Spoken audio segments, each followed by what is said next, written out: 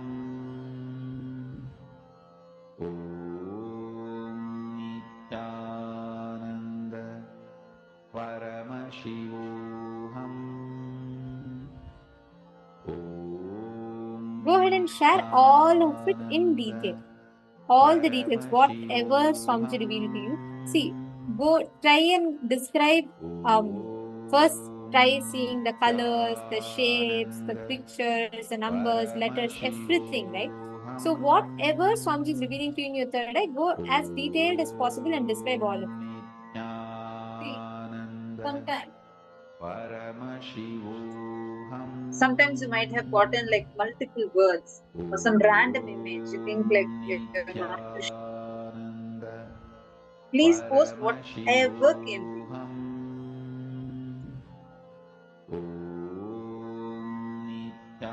Okay, many interesting answers. Shall we now see what the actual answer was? Ready? 3, 2, 1. So this was the image that was shown to you. This was an image of a robot serving some tea and in a place that looks like a cafe. So we all can see this is the exact image that was shown to you. How many of you saw or got words like AI or something like this and like you totally ignored it, thinking this may not be right?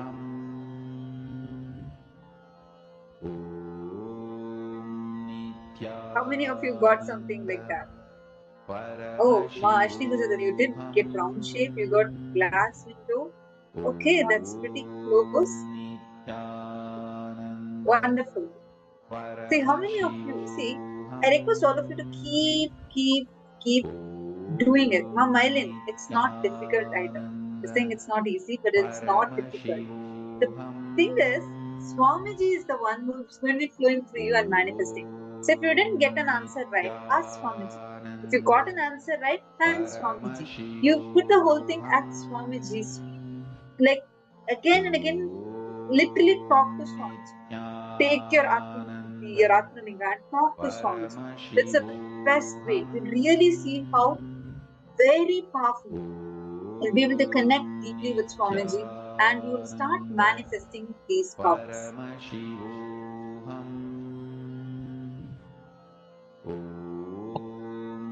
Today we are all going to also be blessed and initiated with the power of this third eye awakening during the darshan. Swamiji is going to be initiating all of us, and the science of power manifestation is a very, very, very powerful science that Swamiji has gifted to all of us. Now, we also are going to be receiving an initiation called as the Shiva Diksha today, and we are also going to be having a lot of different initiations. One such initiation is learning the secret of the Nada and Kala, how to have the Nada, the best and the best of not just whatever you want, but the best of the cosmos itself. How can you manifest it? Just by understanding how your Nada Bindu Kala, the frequency, the verbalization and visualization, how does that, the frequency, vibration and visualization, how do these three function? Based on that, you will be able to clearly understand, cognize and know how you can alter them to manifest the best of whatever you want. So that's the session we are going to be understanding about right now, the integrated approach to the cosmos, to manifest that best of the cosmos. I request all of you to be here, intensely listen to the session, and any questions, any doubts, feel free to post here and ask. And we'll now be listening to the session. Please take note. And if you have a goal saying that this is something that you would like to manifest, and this is what you want to manifest today, please post all those here in the chat to us so that we will be able to help you, support you in that direction, to have that breakthrough by applying these revelations from Swami. So now let's listen to the revelation from Swami.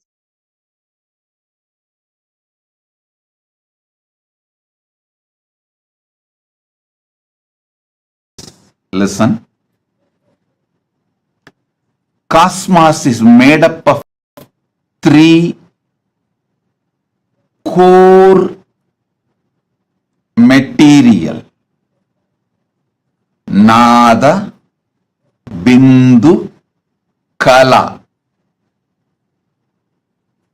Of course, there is unmanifest, avyakta behind this Nada, Bindu, Kala.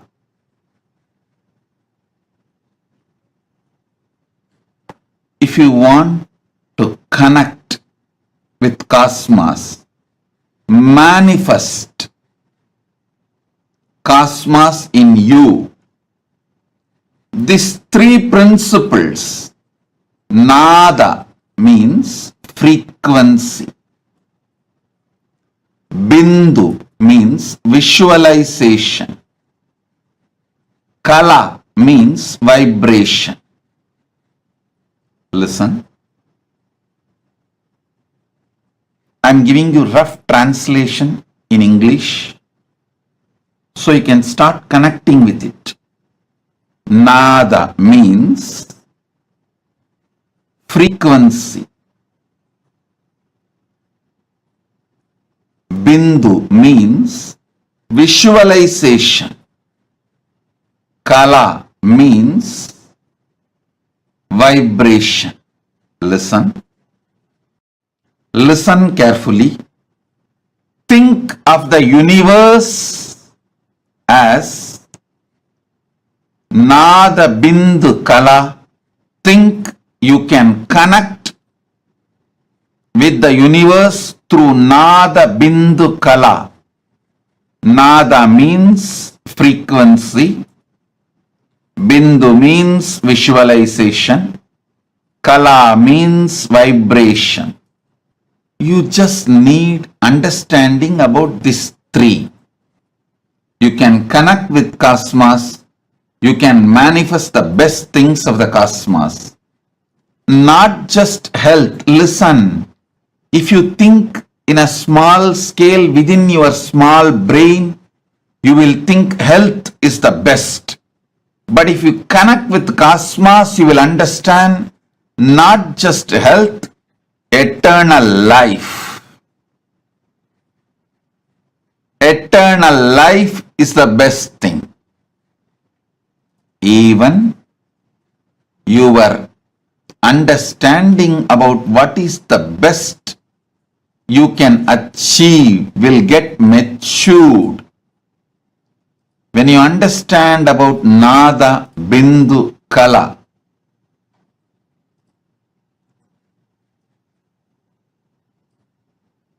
listen again and again and again. All great things on this planet Earth happened when some being knowingly or unknowingly connected with cosmos through this Nada, Bindu, Kala.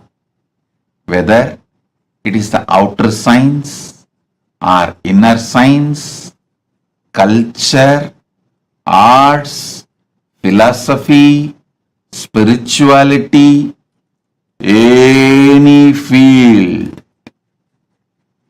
the great breakthroughs happen when human beings knowingly or unknowingly connected with cosmos through Nada, Bindu, Kala. Frequency, vibration, frequency, visualization and vibration.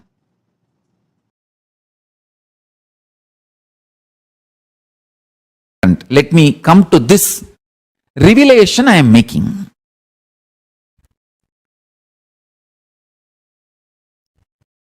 in unclutched space, the principle of sound is intelligent enough to manifest its existential visualization. For example, go, go, go.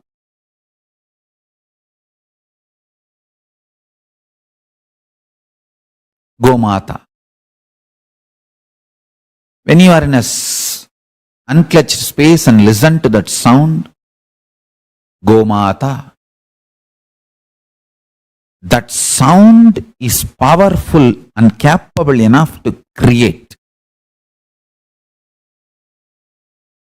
The visualization of the cow in you, understand, it may look very funny when I am making this statement.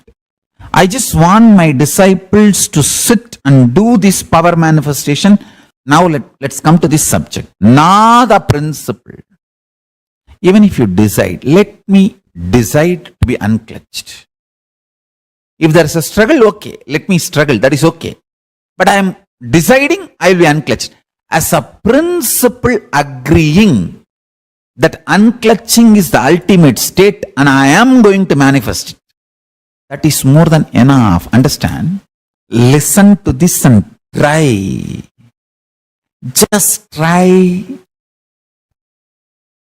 You will see in 1 or 2 times. So much is getting revealed. And one more thing.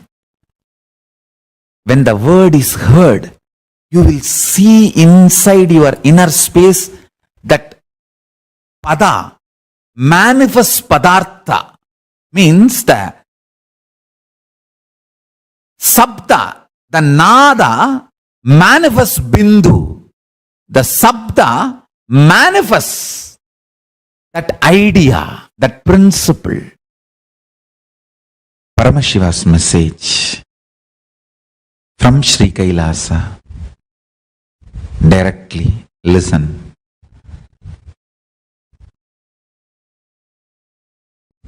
Principle of sound, Nada Tattva.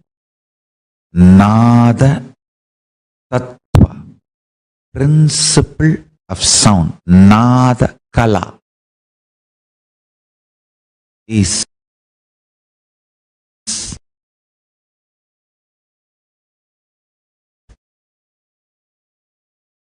the source principle through which manifestation happens. Understand? It means manifestation of manifestation, manifestation of sustenance, manifestation of rejuvenation, and manifestation of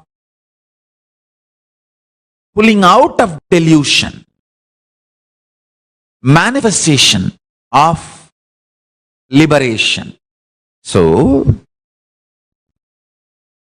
Srishti of Srishti, Srishti of Sthiti, Srishti of Samhara, Srishti of Trobhava, Srishti of Anugraha. Understand? All the 5 sacred actions of Paramashiva manifests from the principle of sound, Nada Kala. Nothing but working on sound, Nada Kala. The principle of sound.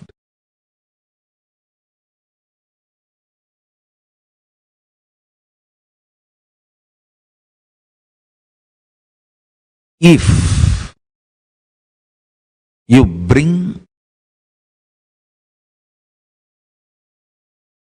your talking into mano mauna, mana unmana. Not just verbal silence, mental silence, where you are just there.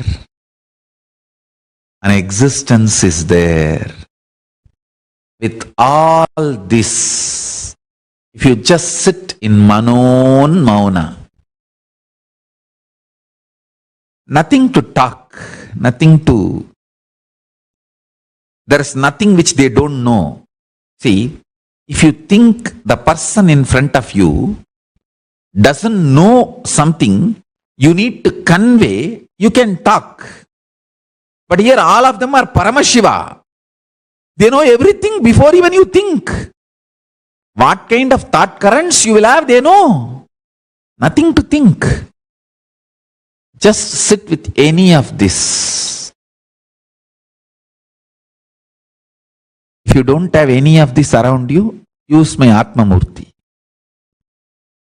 Sit with any of this. Manon Mauna. Nothing to talk, nothing to share. Understand in Mano Mauna, Mana Unmana. You understand the difference between sound, music, words. The source of all this is called Nada. Nada Kala. I tell you, if you can rest Nada Kala, not only you will understand all languages, you will know you can manifest anything you want just by creating the right sound. If you just connect with this Nada Kala, you can manifest anything you want. I know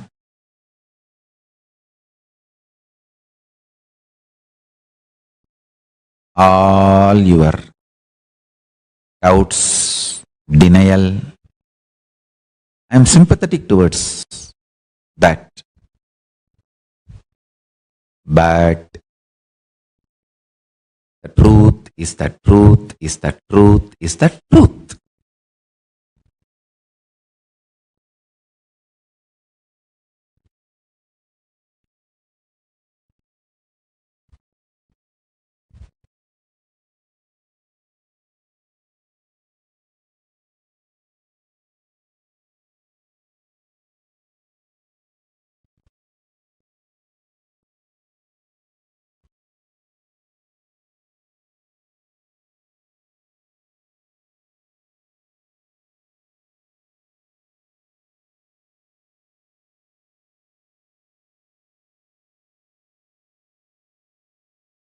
Truth is the truth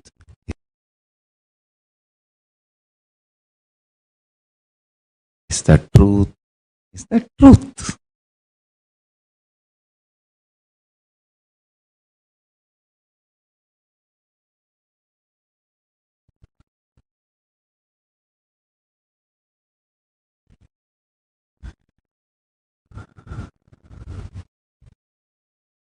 Every time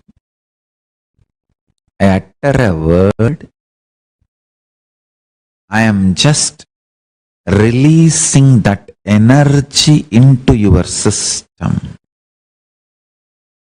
But understand, just if you come to completion, that is enough. I can manifest anything you want in your inner space. And that will simply become reality in your outer space. See, Paramashiva is doing Ananda Tandava eternally, always. He is doing Ananda Tandava eternally, always.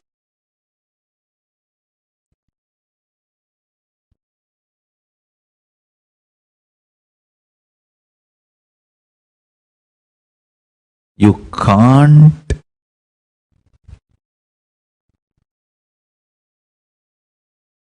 miss Paramashiva's Ananda Tandava, it's too powerful. Everything happening in your life is Ananda Tandava.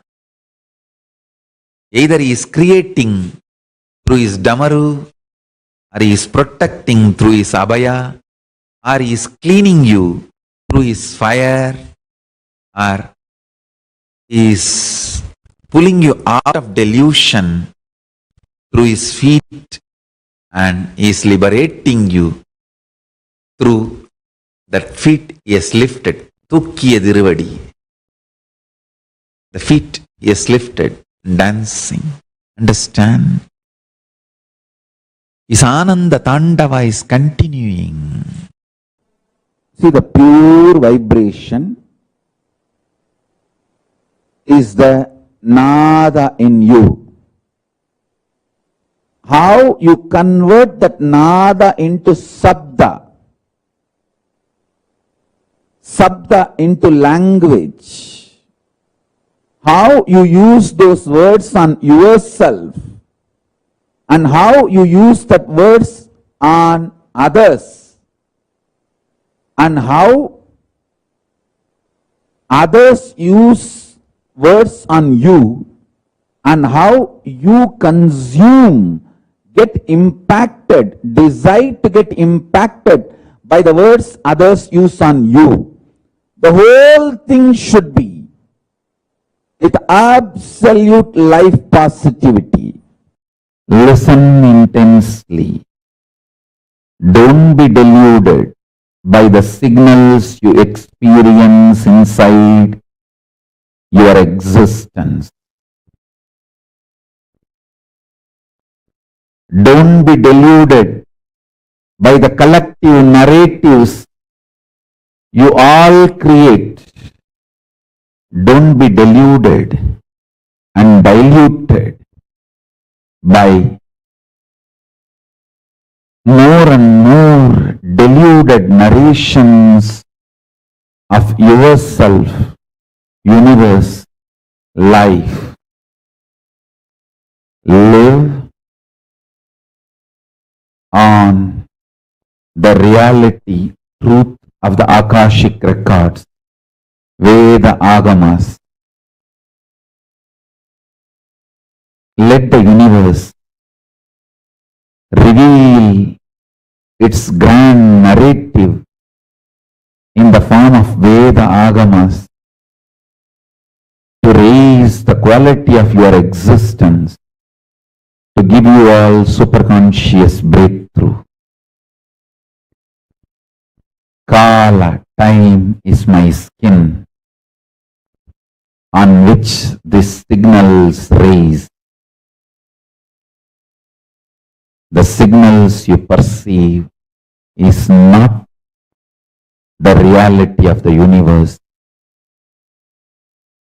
The reality of the universe is consciousness.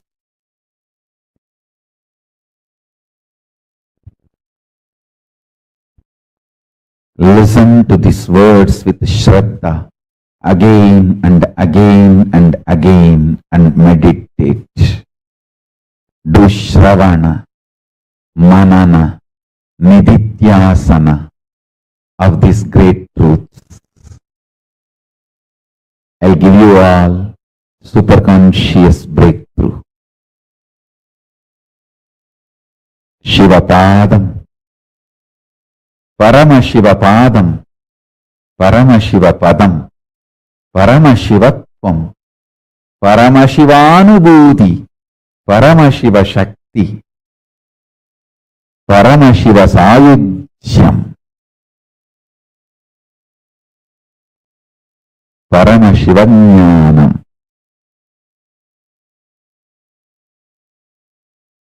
Paramashivatvaitam.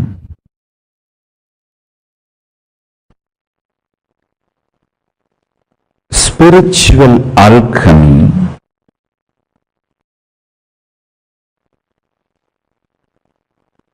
in its purest form, expressed as Nada Bindu Sambandha, Nada Kala, Bindu Kala, Sambandha. The relationship between Nada Kala and Bindu Kala. Anyone masters this science, masters Paramashivatva. Let me explain deeper meaning of this message. Listen intensely.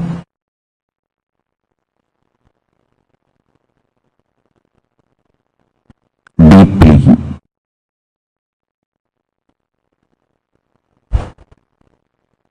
Spiritual alchemy process of Nadakala, Bindukala. Understanding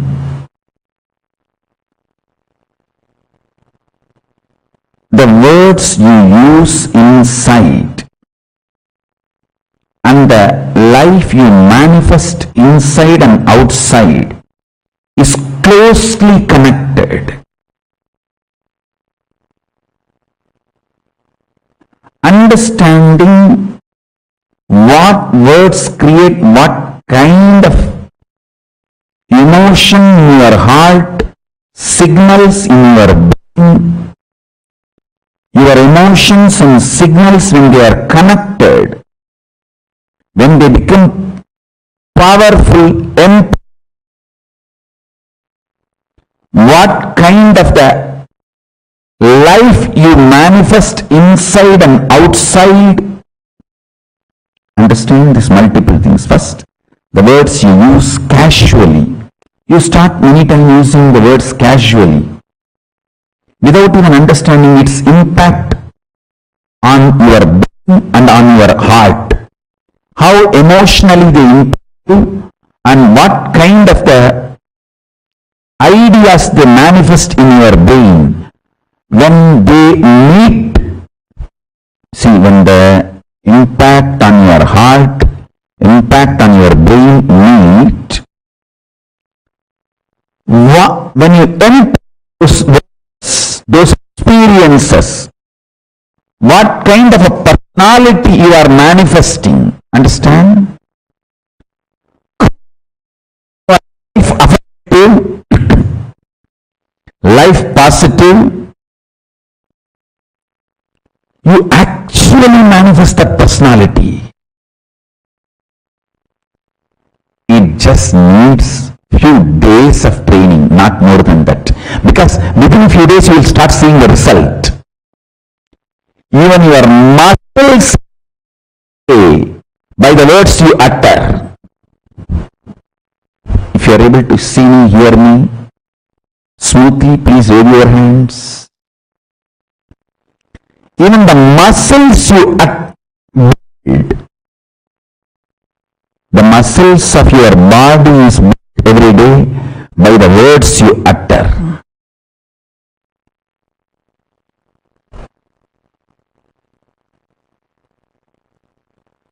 So be clear,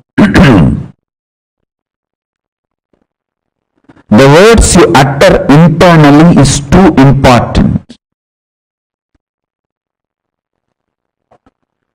You all need to know wrong cognitions you carry inside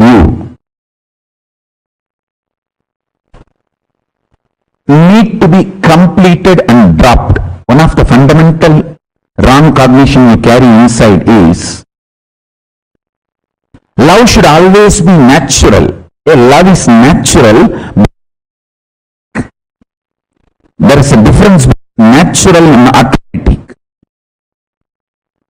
Your body is automated only for harmful ups and downs, means emotional infatuations and hatred.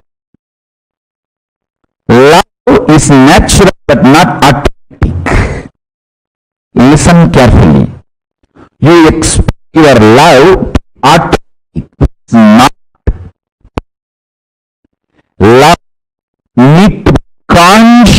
consciously built in you. So it will become natural expression of you. It is natural expression. Natural expression, but not automatic. You need to consciously build it. The other day I was talking to my sannyasis. I was telling, only the hormonal ups and downs, emotional infatuations are automatic.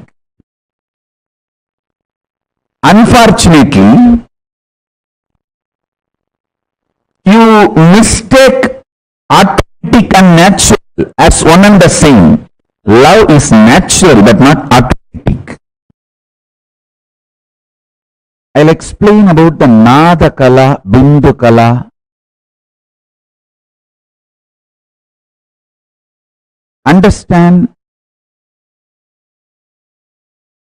the words you use inside you, meanings you give for those words, impact of those words in your heart and on your brain. All this are very important. You need to consciously build all this. I was telling you one example. You always mistake natural as automatic. Natural is different, automatic is different. Listen to this one example. Love is natural but not automatic. Love is nature of your existence, but what you experience automatically is your hormones ups and downs. The hormonal ups and downs, that is not natural. I'll give you this example. River is naturally flowing. When you put a dam and open one small part, that part automatically flows, but that small part is not natural river. If you put a dam on the river, open one small corner, one small part, it naturally flows. See, the river naturally flows. But when you put a dam, open one small part, that small opening automatically flows, but that is not natural.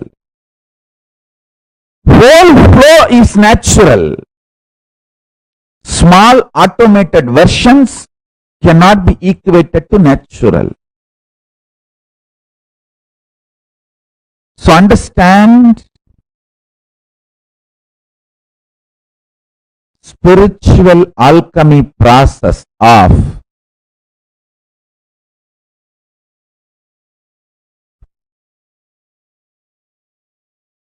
aligning your Nada Kala, Bindu Kala,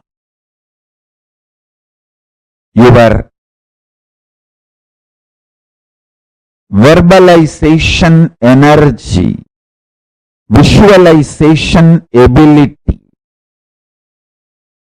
aligning them, consciously building your visualizations about yourself and life is signs of manifesting Paramashiva Padam in you. The sound is responsible for what you are.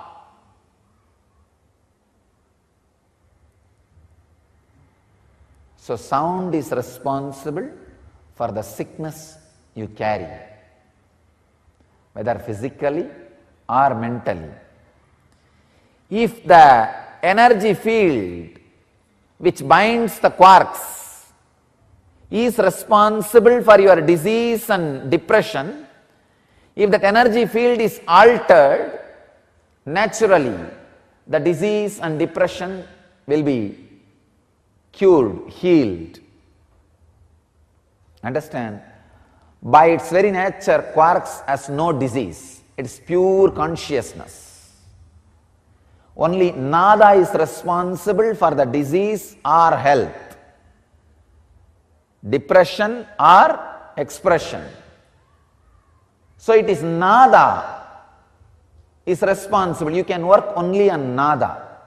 You cannot work on bindu. Bindu is beyond consumption, the pure consciousness. Two ways you can work on nada. One, creating the right sound and repairing the wounded nada. That is what is done through mantra. Or taking your disturbed nada structure to a being where anahata is continuously happening. In that very silence, your wounded nada structure gets healed, realigned, reorganized, restructured. One important thing, if it happens through the right sound, only the physical healing and mental healing happens. Whatever vibration sounds were created, the effect of that happens in the system. If there is a wound, if there is a sound, that sound heals the wound. The right sound does its job. But if the wounded nada structure is brought near the anahata dvani, the uncreated sound which constantly master is radiating, which Shankara calls us very beautifully, Chitram Vadadaror Mule Vriddha Sishya Gurur Yuvaha Gurostu Maunam Vyaghyanam Sishyastu Chinna Samsayaha. The word Maunam Vyaghyanam means all his expressions and discourses are in and from anahata dvani, the uncreated sound. In an expression of uncreated sound, the anahata dvani. That is what Shankara calls Maunam Vyaghyanam. When your wounded nada structure goes near the anahata structure, not only your whole body and mind goes through complete restructuring and transformation, even your brain, your cognition goes through rewiring and your consciousness gets awakened. That is why the Master's presence, the intense soundless sound, the vibrant silence, the vibration of anahata dvani is considered as sarvaroha nivarani, the healing method for all possible diseases. See, this 5 completion process, completion with yourself, mirror completion, looking at the mirror and completing, samskara dahana kriya, and calling your friends, family, with whoever you have incompletions and talking to them and working and completing, completion with others. 5th, ultimate completion is completing with Paramashiva, whole existence. Sitting with Ganga, Kaveri, banyan tree of Bidadi, Indra Vimanam of Sundareshwara, Arunachala Hill, Kailasa Hill, or Gurumurti, Atmamurti. All this is completion with Paramashiva. These 5, I'll repeat. Completion with yourself means sitting and completing, digging out all the incompletion patterns and reliving, completing the root pattern. Second,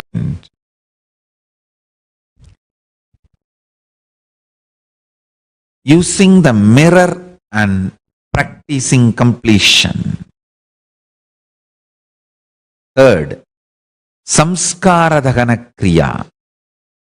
Fourth, calling people with whom you have incompletion, sitting and talking out with them and bringing to completion.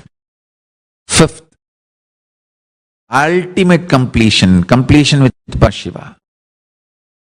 These five,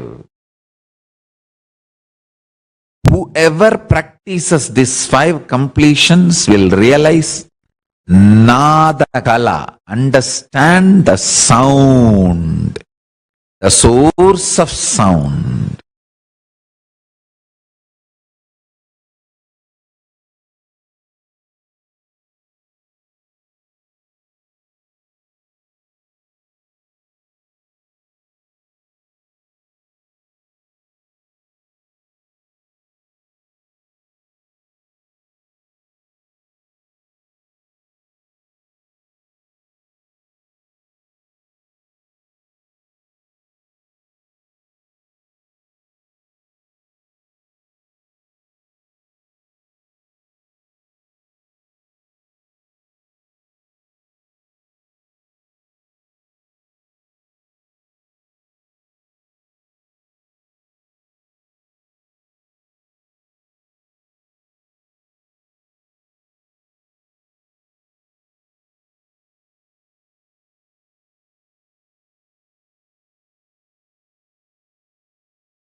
Nada, Bindu, Kala. Using your visualization, frequency and vibration, connect to the cosmos so that you can manifest the best of the cosmos. The ultimate will start becoming your reality. Such an extraordinary session we all just had. So beautifully Swamiji revealed to us, step by step Swamiji revealed to us, how you can manifest whatever you want as a reality through this process.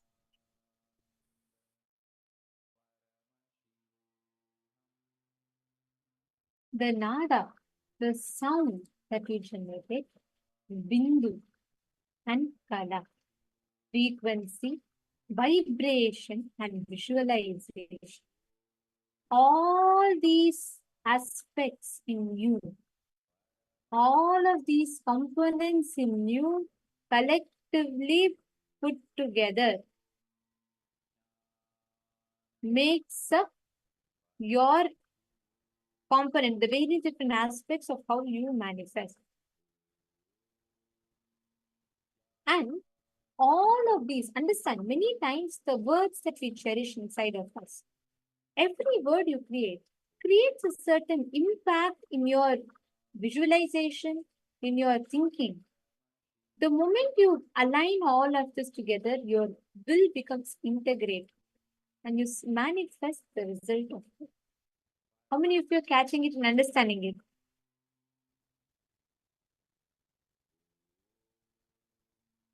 I request all of you to please share.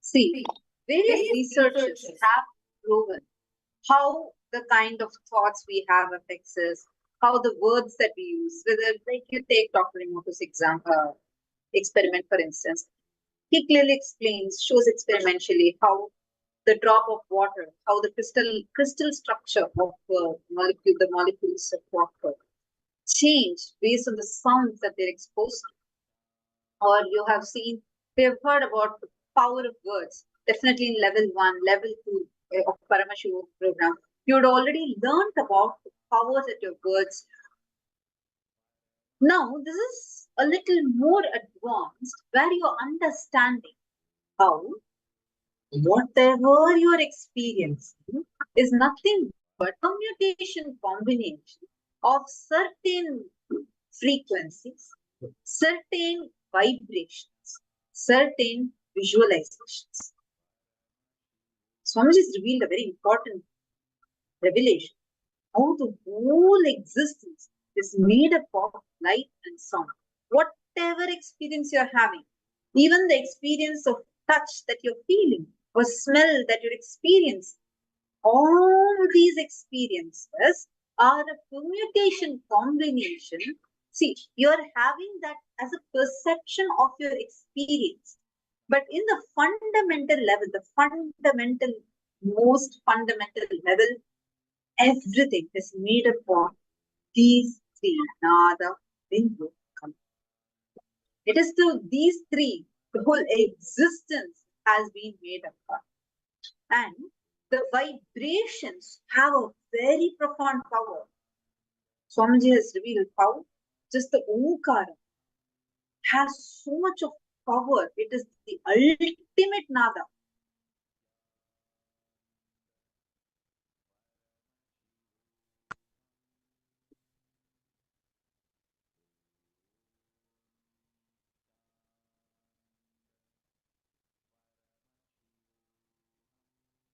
See, each one that is sitting here with us, what you are learning is a very, very, very important, profound science. This science of nada, bindu, kala can completely transform the way you relate with reality, can completely transform the way you experience reality. The moment you start changing the kind of vibrations that are happening in you, the Omkara, or continuously being in that frequency of Shiva, Shiva, Shiva,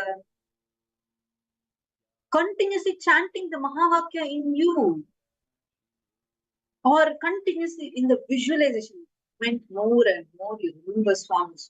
Like each one of these transforms your existence completely. How many of you are understanding this? See, and moreover, one important aspect, every word you utter inside and the life you manifest inside and outside is very closely related. The moment you utter a word, every word has an impact in your heart and certain signals in the brain. That is the fundamental of Nadakala. Listen very carefully. Every word you utter, the emotions in your heart, the signals in your brain, they are connected. They are related to the word. And when they both become connected, when they become powerful, the kind of life you manifest inside you and outside you is the fundamental principle of Nadakala. For example, whenever you tell the word, I am lonely, right? You utter the word, oh, no, I am like, no one wants to help me. Let's say this is the word you utter. What is the exact emotion that it creates in your heart? It makes you feel unloved, uncared. It makes you feel lonely. What is the emotion, the signal it triggers in your brain? It makes you start thinking you are not capable of doing something. It makes you feel you're dependent. Are all of you catching it? How many of you are understanding? Every word you utter, it creates a certain impact in the way in your heart, certain emotions in your heart, and certain visualizations and in certain logic in your brain. My Purushananda, my Yogananda Rupini, are you able to hear clearly, ma? If you understand this, if you integrate your Nada Kala, which is if you integrate the frequency, the words you utter inside you, the visualizations you cherish, exactly what emotion it triggers in your heart, what signals it sends to your brain. If you are integrating all of that, your will becomes so strong. You start generating life, reality exactly like that. If you understand this principle of Nadakala, you will really start mastering. The kind of a life you will manifest will be phenomenal. You will all be able to start understanding and manifesting that as the reality. Now, I'm going to request all the participants here, every one of you, to sit and spend a few minutes. Pen down the type of words you are using casually without even understanding its impact in your brain or in your heart. Just write down what are all the words that you normally use. Oh, there's no one for me, and I just want to be alone in life, or something like that, right? All the words that you use normally, please pen that down. I request every one of you to please write it down.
hope all of you have finished writing this down. Now, listen very carefully. The words you are using, all the words you casually uttered in all the words that you have written down, please take a moment and I'm requesting each of you to find out what is the impact that word created in your heart and the kind of ideas they manifested in your brain. Listen carefully. What does that mean? When you utter the word, for example, when you utter the word that life is unfair, what is the exact emotion it creates in your heart? It makes you feel hopeless. It makes you feel no disinterested to do something. And your brain convinces you that people are not good around. And it makes you start losing trust on people. Now, every single aspect of your life, one word you utter, every statement you utter within you, see what impact it is creating in your heart and in your brain, and understand it is this conflict forever that keeps pushing you back again and again and again and again into the same kind of doubts, same kind of incompletions. Every one of you sit and intensely do this. Listen to this very carefully and intensely start doing this, and you will really see you'll have amazing breakthroughs.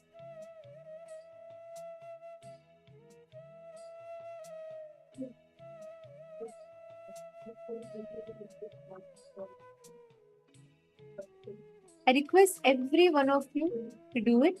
Please sit for all the words you utter, all the words that you casually utter. See and identify what exactly you do. What are all the words you utter? What impact it creates within you, in your heart, in your brain? And actually scan, study yourself, study your inner space, identify. Only that will help you.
second step.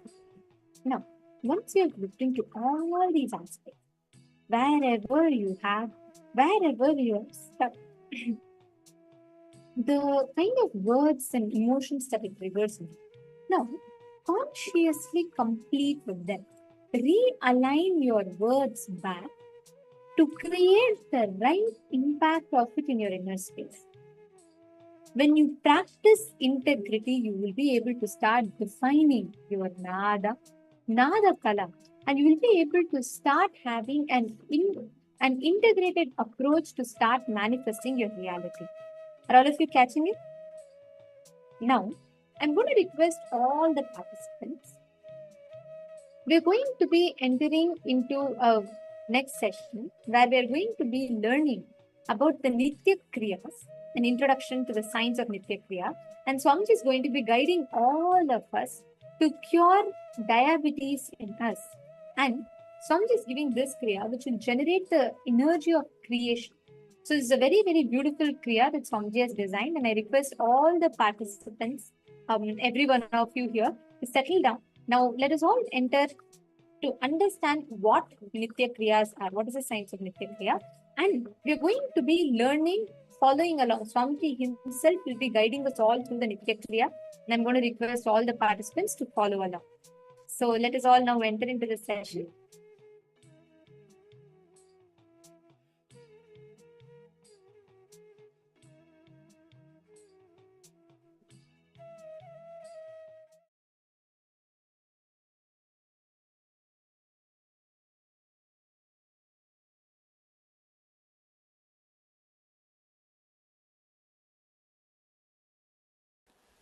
See, Kriya means action of awakening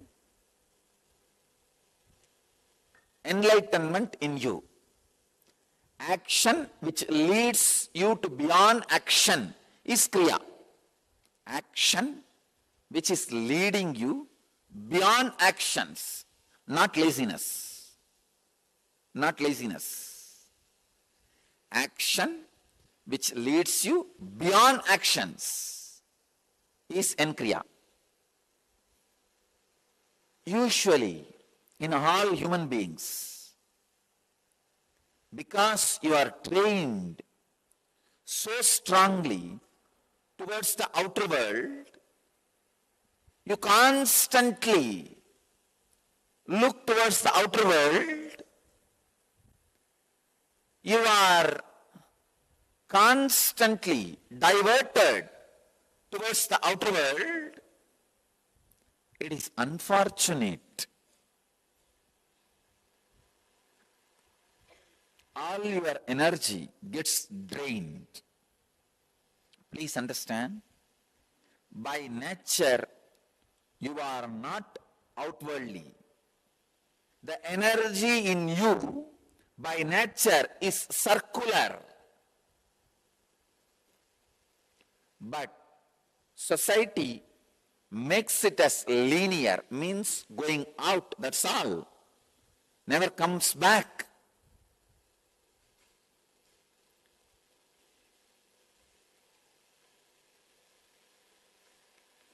Some of the scriptures say, all five senses are extravert. With all my humbleness, I differ. I wanted all of you to know. I am telling you from my very personal experience, your senses are not outwardly. It is not created only to function towards the outer world. No. Society teaches you only that dimension. It never teaches you the dimension of looking in, turning in. 80% of your energy goes out just through the eyes. I can tell you, if you just close your eyes whenever you don't need to see, that is enough. Your Kundalini energy will be awakened. For example, if you are going in a vehicle somewhere, your driver is driving, you don't need to keep your eyes open. Of course, if you are driving, you need to keep open. That is different. If your driver is driving, why should you keep your eyes open continuously and watching the same scenes? No need. Close your eyes. Whenever not required, shut your eyes. Whenever not required, shut your mouth. Yogasya pradhamam dvaram vangnirodha. The first step for yoga is cessation of words. Infuse silence.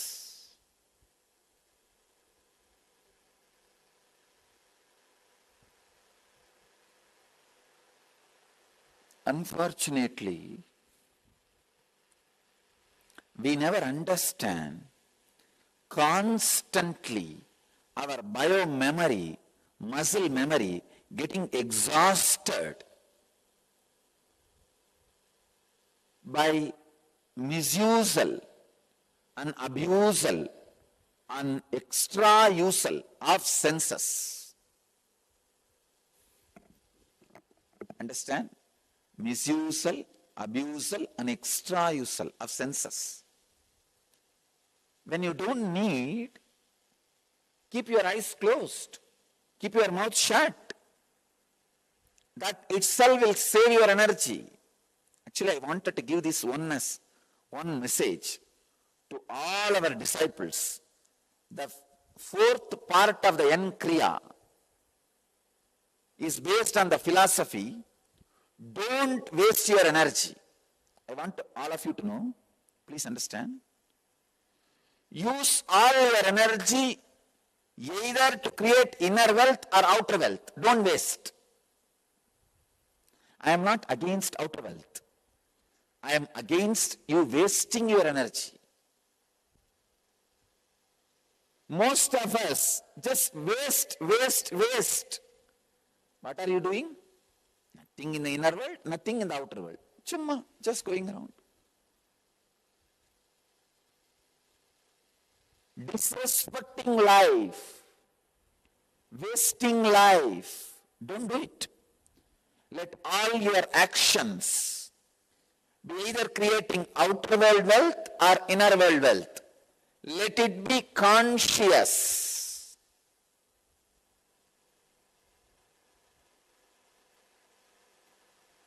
The energy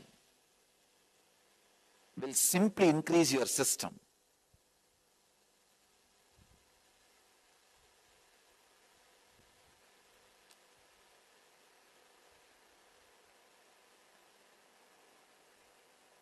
All your actions and reactions be concentrated effort either to create outer world wealth or inner world wealth.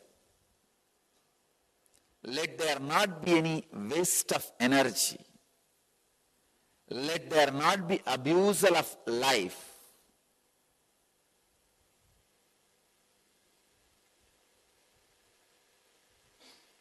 I have seen hundreds of sadhus, or I can say in the name of sadhus, lazy fellows roaming around all over the Himalayas.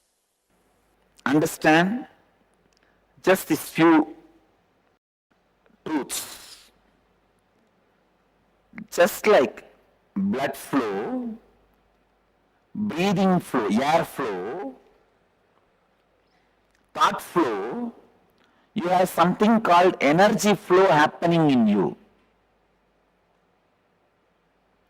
Blood flow, breathing air flow, thought flow, you have something called energy flow continuously happening in you. In this energy circulation, energy flow, if there is a disturbance in some part, for example liver, kidney or heart, intestine, at some part, if there is a disturbance in this energy circulation, that is when you start developing diseases and disorders and disturbances.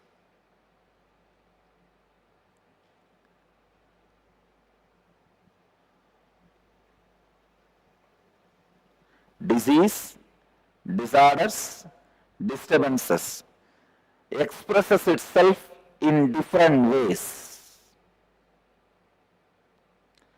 Now, if your body is put in certain position, that energy blockages get removed. The energy circulation, that system, that plumbing gets properly aligned. The wiring gets properly aligned. After that, the kumbhaka starts pumping the energy into that circuit. See, putting your body in certain asana makes the circuit blockage free. The circuit becomes perfect. But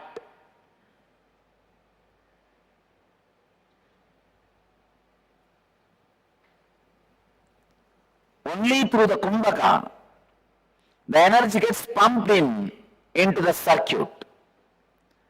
This is exactly the principle on which Kriya works. Even for few seconds, if the energy circuit route is aligned and energy is pumped, you are out of the disease. You are out of the disorder. You are free.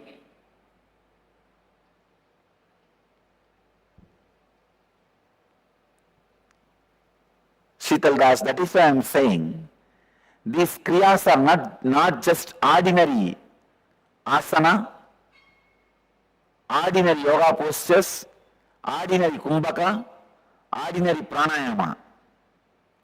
It is like two different chemicals.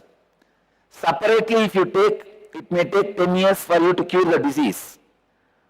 But mixed properly in a certain combination, it removes the disease in 2 days, in one dosage. I can say these kriyas are my unique contributions to the world. The kriyas have 7 ingredients. 1, yoga. 2, kumbhaka, pranayamas. 3, visualizations. 4, verbalization, means chanting of some mantra internally. See, internally when you create the sound, it is called mantra. Externally when you listen, it is called chanting. So, mantra, internal verbalization. Then 5th, chanting, external, the sound you are hearing. And 6th, now I am adding karanas, the different Shivadandava karanas. 7th, I am adding the recent discoveries of modern day gymming and weightlifting. So all these 7 put together, I work on your body and mind, creating yogic body and Vedic mind. Body,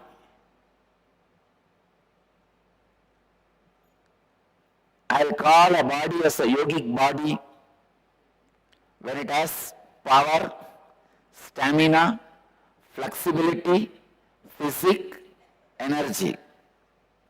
All the 5 put together is yogic body. I am using all the 7 ingredients to create yogic body for you. And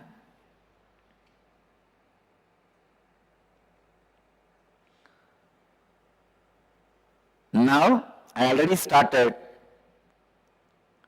developing kriyas, especially to break certain mental patterns. Certain mental patterns. So,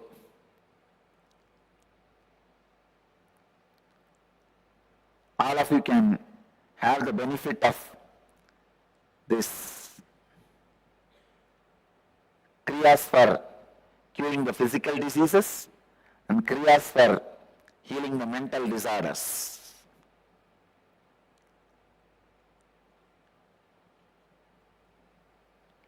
This is the exact principle on which Kriya works.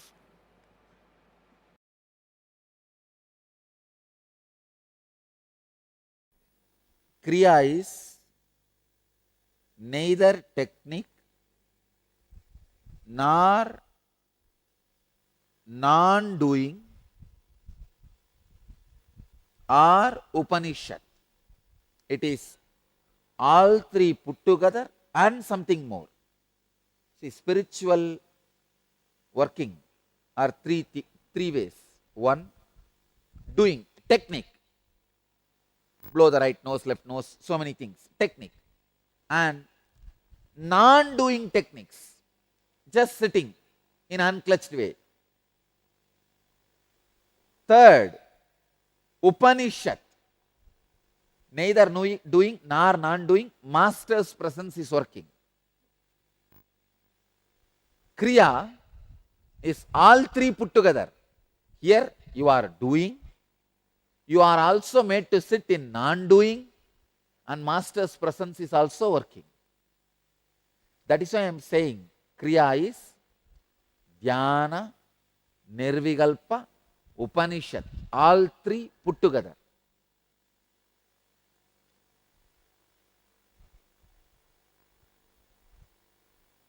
Second, each Kriya I am teaching you, I am sitting and using the whole enlightened consciousness, using my own body as guinea pig. I am practicing and bringing it to you. Please understand. During my illegal imprisonment days, I have picked up this whole knowledge of Hatha Yoga and started doing conscious scanning. Now, I am making that whole knowledge into practical bits and pieces, making it available to you every day as one Kriya. Actually, I myself sitting and doing every step in the room. Not only consciously scanning, I am consciously practicing also and seeing all the effects and side effects.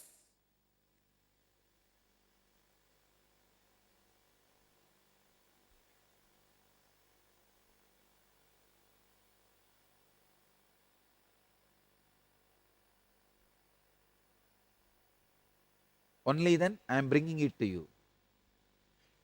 One, if you practice this Kriya just physically, without my presence or without having a feeling connection, it will work like a technique, a very powerful technique. It will heal you physically immediately. But if you are doing it in my presence, with a strong feeling connection and all, this Kriyas not only heal those disorders, it awakens your Kundalini. Your very cell is taught to be immortal.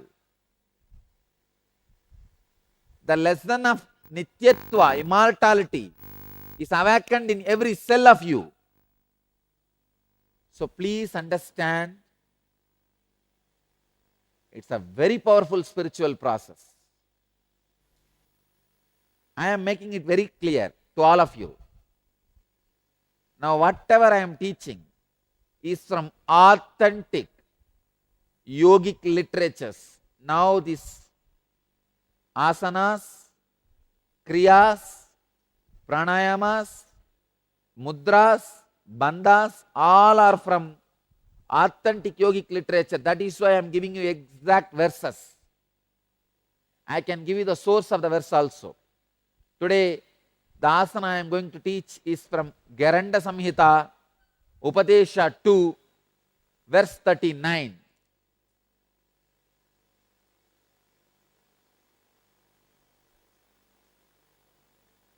Every line I am teaching is directly from the source. My contribution is I experimented it with the modern day body, my body. whatever is working on whatever part, so which asana is working which part, which pranayama is doing which healing, which bandha is working on which organ. I have done all these experiment, research and development on my system using my body as guinea pig, and from my experience I am sharing it with you all. This is my contribution. Otherwise, knowledge is time tested, foolproof, from source. All you guys, my disciples, go around with a lot of pride saying, I follow the tradition from the original source. Bottle that source in its pristine purity.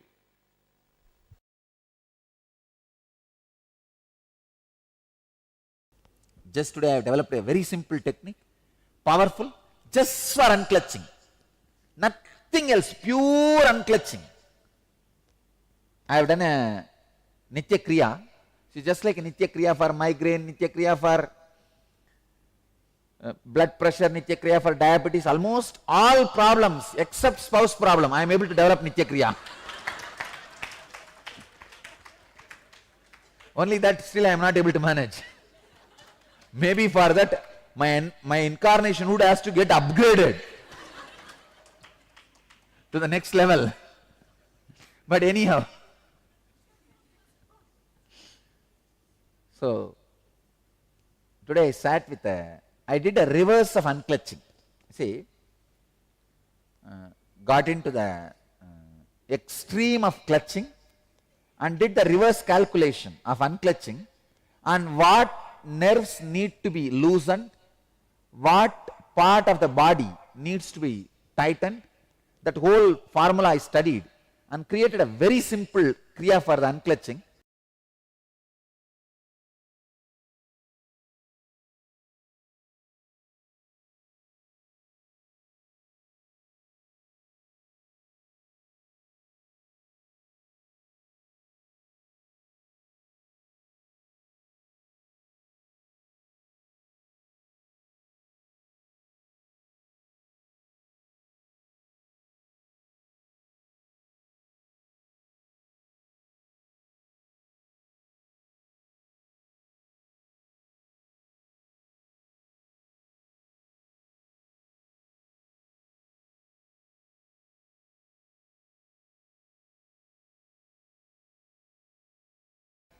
Today's Kriya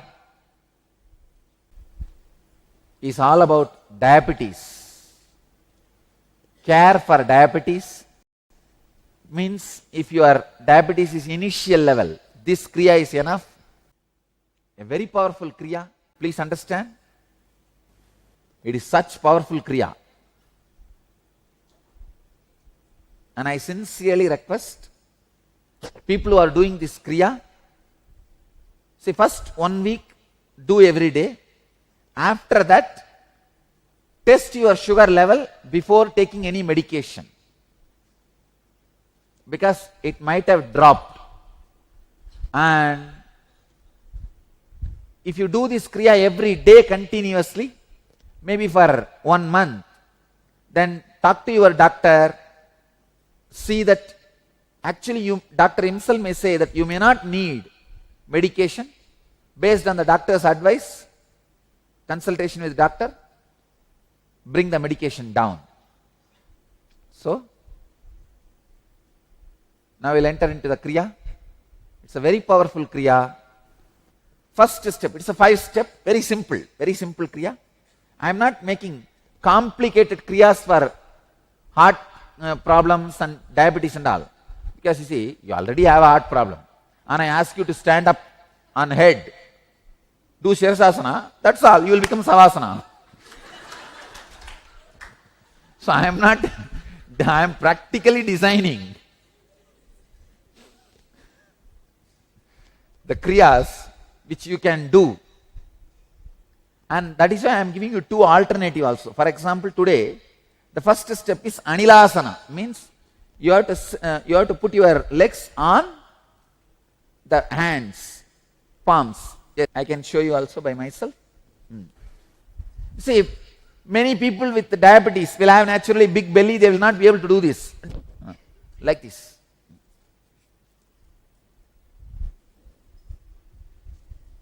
Same thing. Right, you are right. You can lift your butt or you can sit on the ground also, no problem. If you can sit on the ground, it will be nice. With that posture, try to push the body down. That is okay. Otherwise also okay, no problem. Yes. If you are able to sit on the ground, okay. Otherwise, if you can lift your body also, okay, no problem.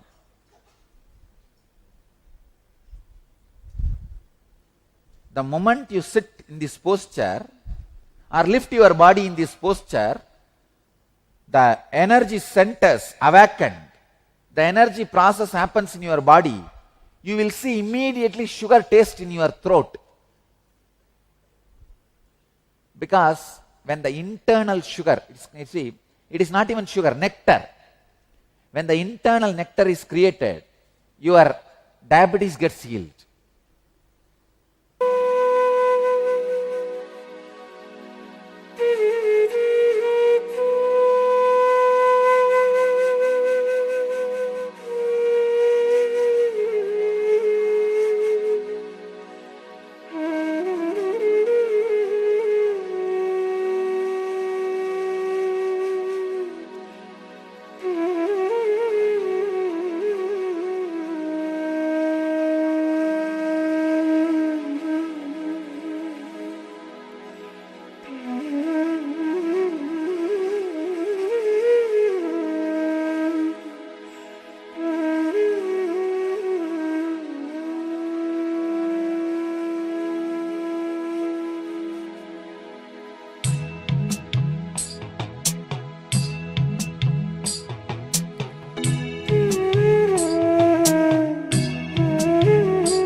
Next step, let me read the verse. I'll give you the translation. This asana is from Yoga Pratipika in the verse 346 and 47. Anila asana. Place both the hands on the ground and keep both the elbows joined together at the navel. Arrange the feet on the hands which are placed prone. Fix the gaze at nose. Your body can be on the ground or it can be little lifted, no problem. Both are okay. This is from Yoga Pratipika. I am giving you the reference also.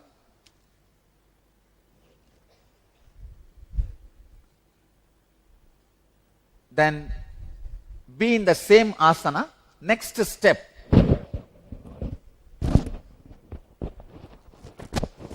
Next step is the healing of the organs directly related to diabetes. Uddiyana Bandha. Understand? In this posture, you will be doing Uddiyana Bandha. Let me describe Uddiyana Bandha. Contract the bowels equably above and below the navel towards the back. This is from Garanda Samhita, Upadesha 3, verse 10. Contract the upper and lower parts of the navel above and below equably towards the back. And hold as long as you can. When you can't hold anymore, relax. You can hold 10 seconds or 20 seconds. If you can, even up to 30 seconds. It is up to you. But when you hold, naturally the breathing process will be stopped. The kumbhaka will be there. That is perfectly alright. Never before, ever all these kriyas were assembled so specifically for these particular disorders. Do the Uddiyana Bandha 21 times. Hold. When you feel uncomfortable, unable to, then relax. Then again hold. When you feel uncomfortable, relax. Do this 21 times. So this part is from Garanda Samhita, Upadesha 3, verse 10.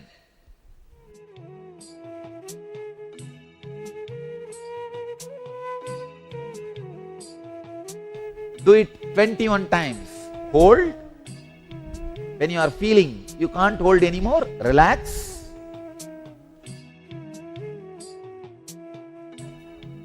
Now do the Uddiyana Bandha.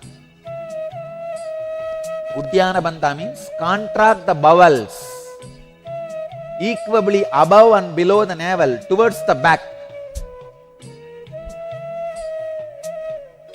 so that the abdominal viscera may touch the back.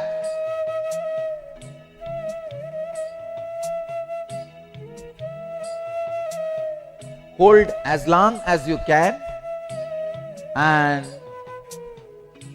relax.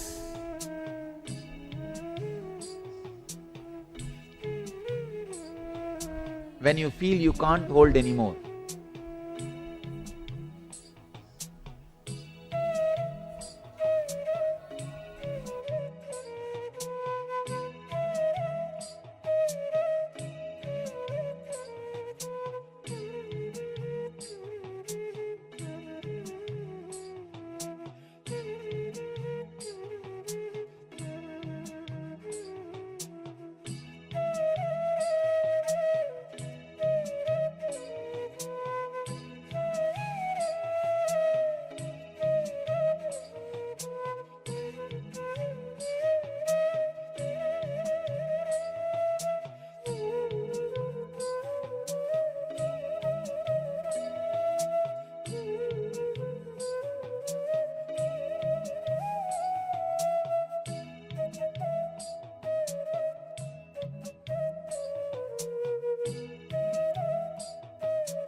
If you are feeling little giddy, relax,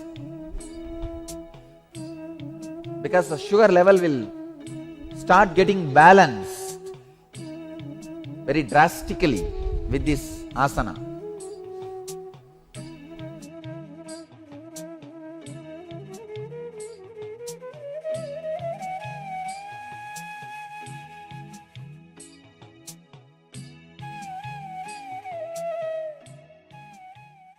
This Kriya will break even the pattern of your food.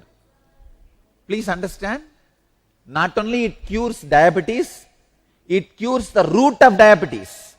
Root cause of diabetes is you may not be eating with awareness. The food you eat and the way you chew, the thoughts you have during the eating, all these three are related. All these are reason for diabetes. The pattern, the time you eat, or irresponsible eating.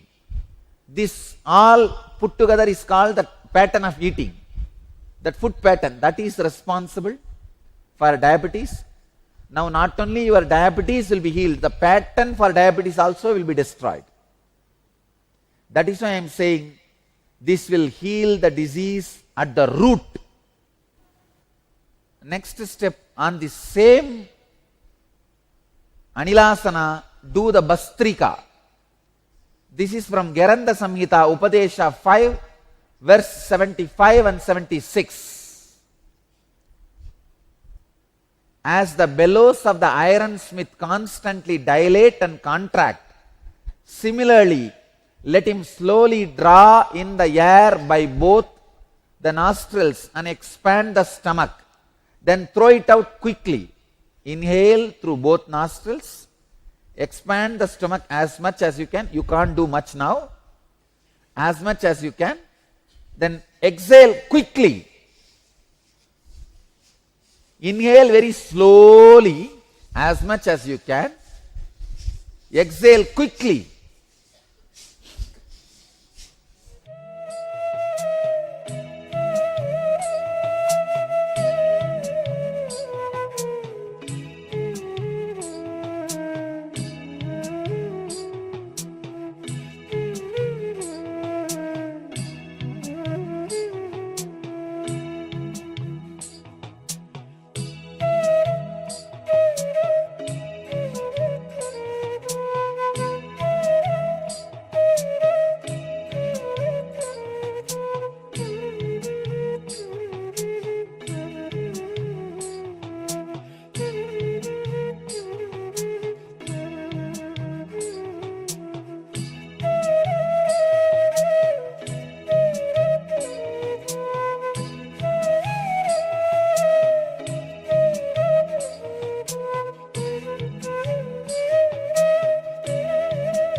Next step,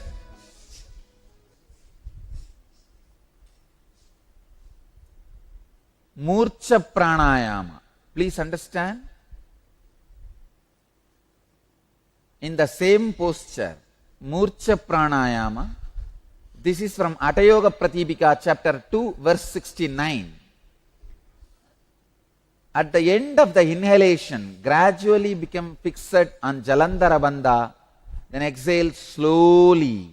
Means inhale, then put your chin on the chest by locking. After inhaling, put your chin on the chest and lock.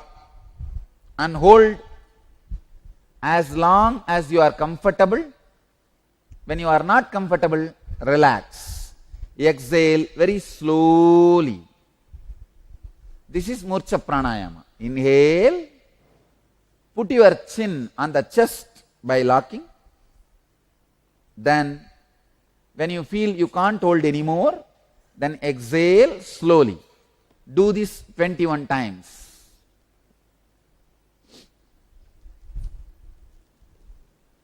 Start.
Next step, Brahmari pranayama. This is Geranda Samhita, Upatesha 5, verse 78 and 82. Let me give you the translation. Technique how to do. Start humming while you are inhaling with inhaling sound. In the initial it will be little difficult, but create the humming sound while you are inhaling and create the humming sound while you are exhaling.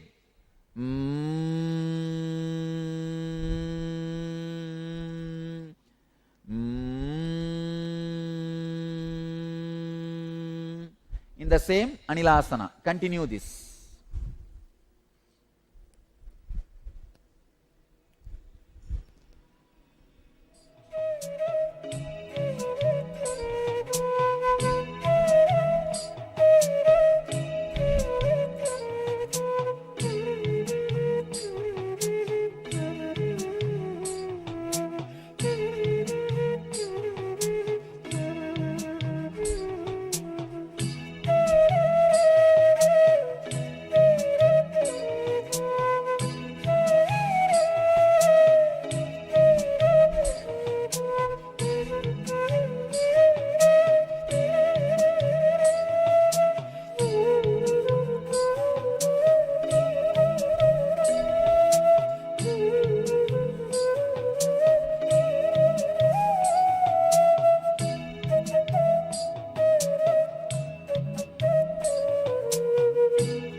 passed along. How did you all enjoy the Nitya Kriya?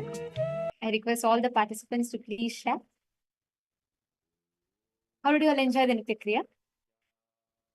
Actually, this Kriya works, every Nitya Kriya works on directly on different parts of your body, and it produces enough energy to create the exact desired result towards which this entire process is designed.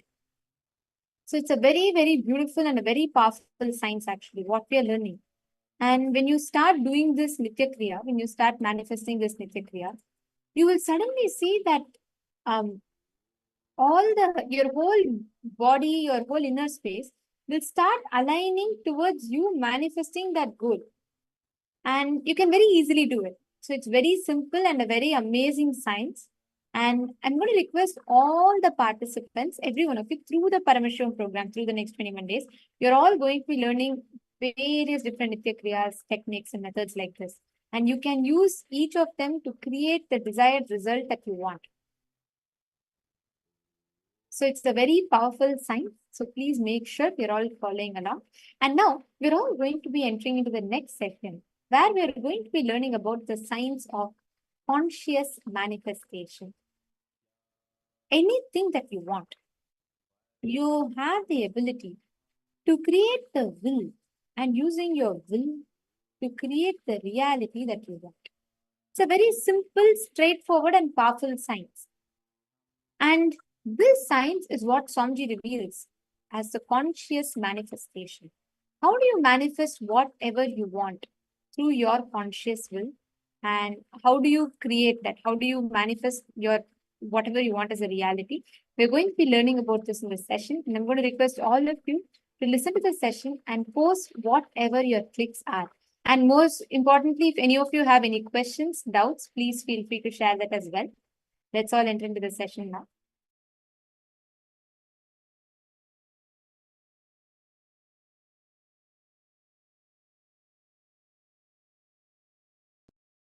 I tell you why I insist that you are something unique. I can tell you now. Listen. The Paramashanta Swarupa, the ultimate eternal supreme existence, which is pure consciousness, can be used like a clay by you, and you can make anything you want out of that clay. You can make pot or elephant, tie, teacup, anything you want. This possibility does not exist for Jalaja, Prithvija, Andaja, Bija, for anyone else other than human being. Listen. Anything born out of earth, air, water, egg, womb, none of them have this possibility. This possibility of conscious manifestation is given only to human beings. The hardware, software, electrification, everything that is required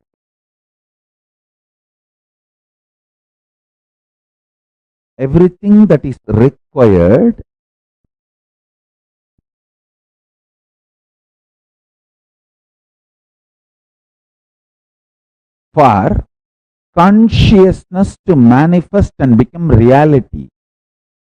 The full, complete setup, system, organism is human being. You have everything required. Nothing is missing. No spare part is missing. No chemical is missing. No software is missing. And no other being, no other alien is given this complete organism. See, they all have their own uniqueness. I am not disrespecting them. I bow down to Munis, Rishis, Siddhas, Ganas. I bow down to all of them. I am not disrespectful to them. They have their own uniqueness. But you have something unique. Work from your strength to strength to strength. You will achieve the ultimate.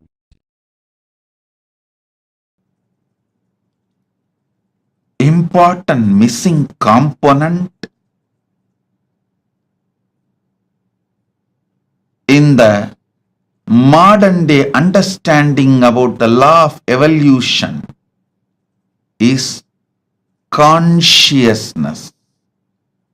Humanity needs to turn its attention towards consciousness, existence of consciousness, possibilities of consciousness, powers of consciousness.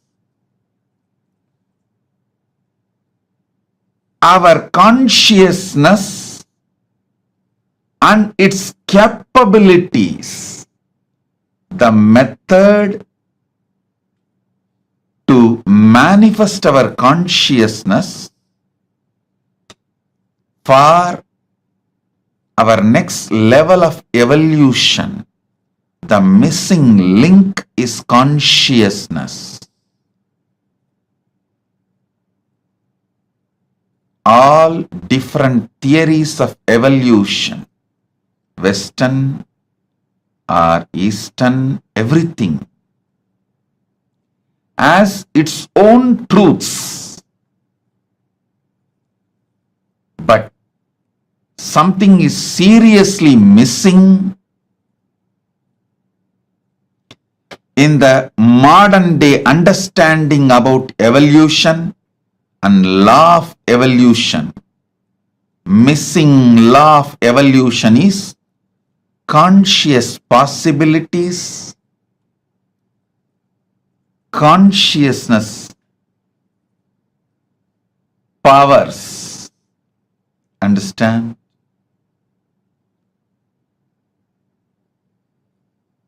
Even if we start cognizing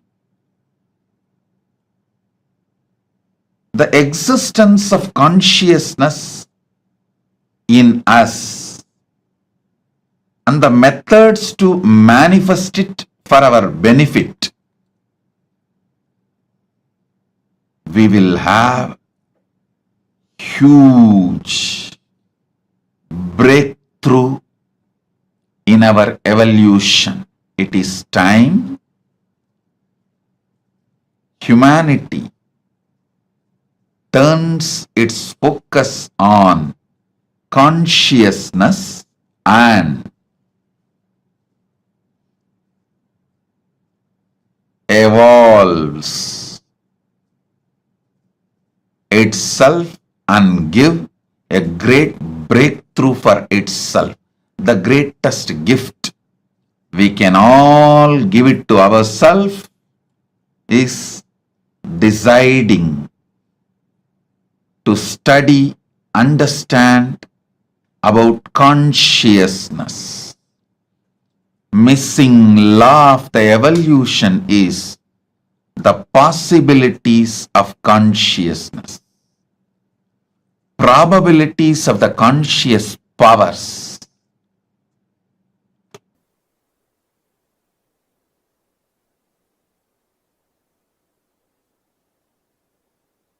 All your possibilities are from your consciousness. Your consciousness is the source of all your possibilities. Your mind is the source of all your probabilities. Understand? All your possibilities are from your consciousness. Your consciousness is the source of all your possibilities.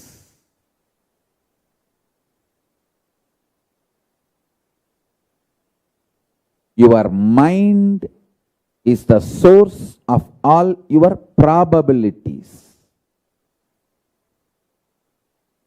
Probability means it can go this way or that way. Possibility means it can go only the way you want. This is the secret behind all the secrets.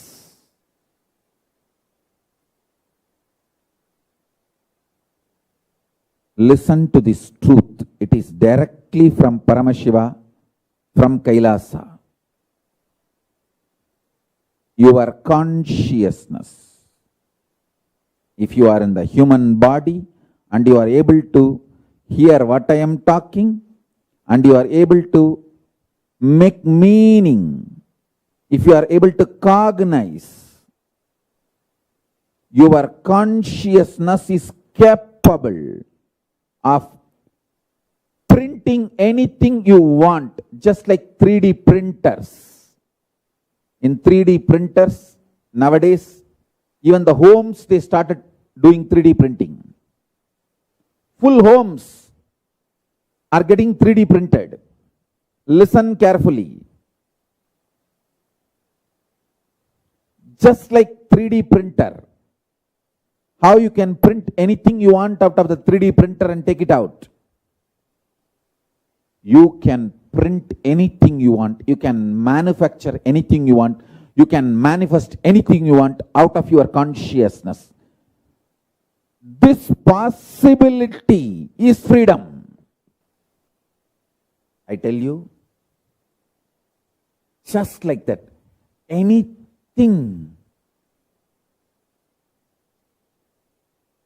I can cognize in my consciousness and just print it and take it out. For example,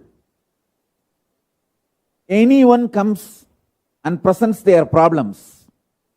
All I do is consciously, I see Paramashiva and I decide, let this Paramashiva manifest there also, and print that, take it out. I simply see the other person not only solved his problems, those problems have become irrelevant for him. He has gone to the level of the highest consciousness. His problems have become irrelevant. There are multiple reasons why you strongly deny your capacity to consciously 3D print your life and reality and manifest. First of all, you feel, oh, then why did I manifest this kind of reality? Why did I consciously 3D print this kind of life I am having in front of me? And now I have to take the responsibility and redo the whole 3D printing. Listen carefully. Any one day you have to get mature. Maturity is mandatory in life. The good news I have for you is it is too easy. It is not difficult.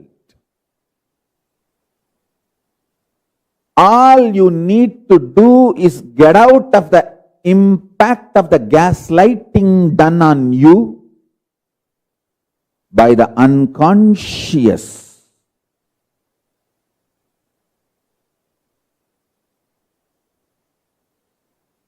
Ecosystem.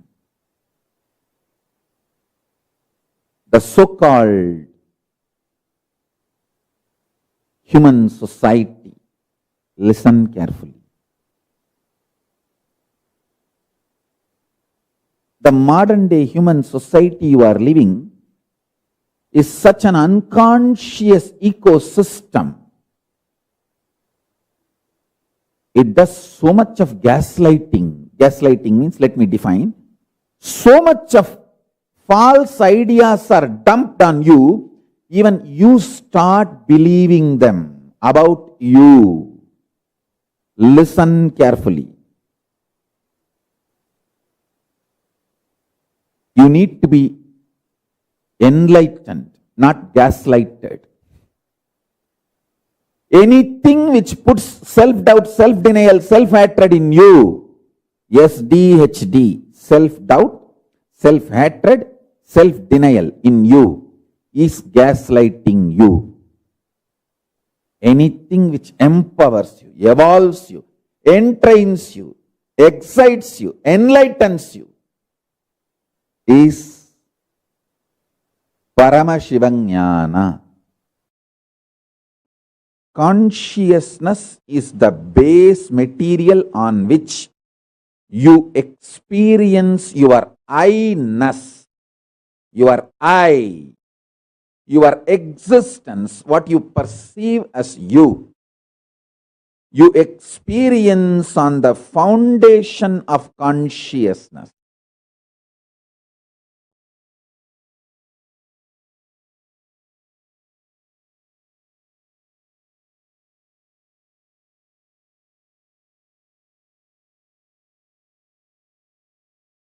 Life is not just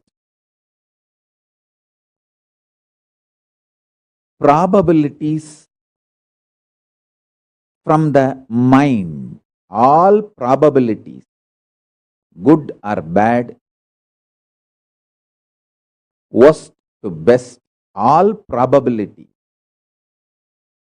are mind-based, mental. I am telling you, all probabilities are mind-based, mental.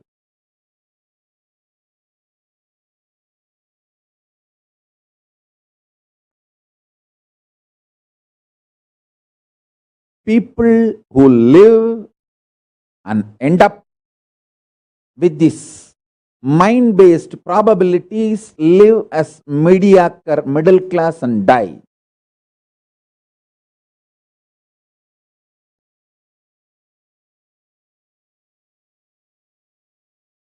People who experience conscious possibilities in their life give breakthrough to themselves, who manifest these conscious possibilities and demonstrate it to others, give superconscious breakthrough to others also. Unfortunately, you do not want to respect your problems as simple dust, because 90% of what you consider as your being on huge wars of life, too big, whatever you have been taught as too big, as core of your being, is mere dust. If you accept your problems, powerlessness is mere dust.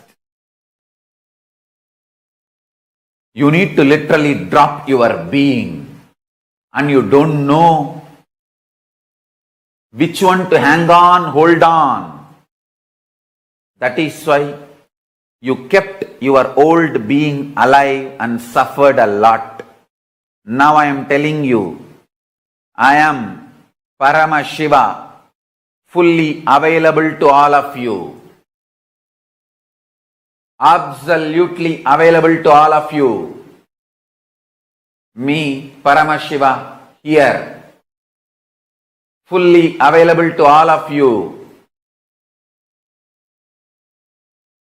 Decide to drop your powerlessness, fear, greed,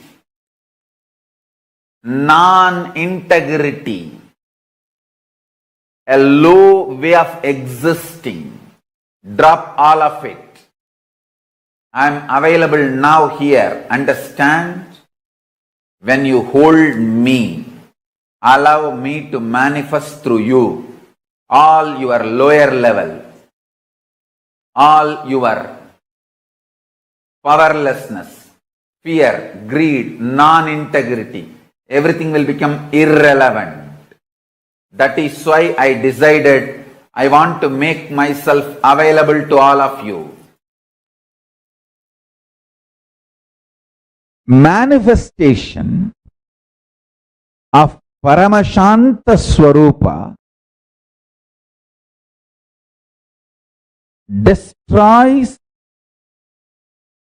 imaginary fears and imaginary problems with which you are really suffering. Understand? The problems and fears are imaginary, but the suffering is real. The problems,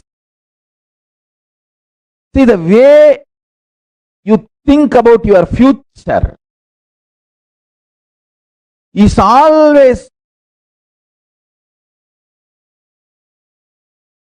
terrorizing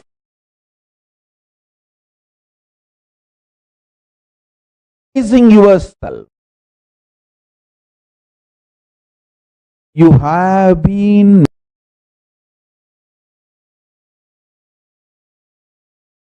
made to believe wrongly. Only if you terrorize yourself, your energy will be awake, alive to function. Unless you terrorize yourself, you will not do things needed for your life. No. If you make yourself ferocious, that will be the best manifestation of you not terrorizing yourself. Understand the difference. When you are ferocious, you are integrated. When you are terrorized, you are broken. When you are terrorized, you are broken. All your imagination about your future, all your thinking about your future is terrorizing yourself. Oh, will I lose job? What will happen? Will I lose this? Will I lose my house? Will I lose my daughter? Will I lose my son? Will I lose my wife? Will I lose this, that? Constantly terrorizing.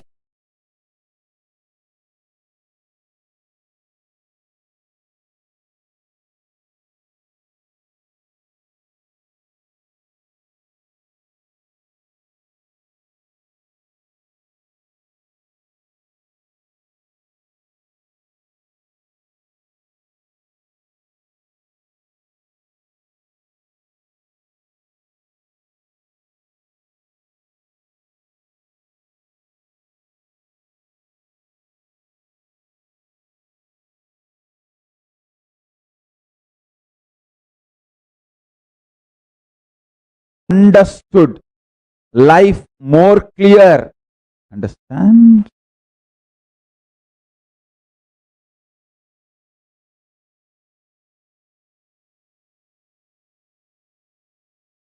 From the powerfulness, when you become ferocious,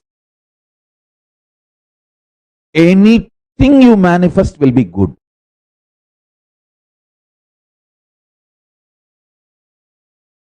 Fundamentally, your wrong belief that only if you are terrorized, you will deliver your best should be broken.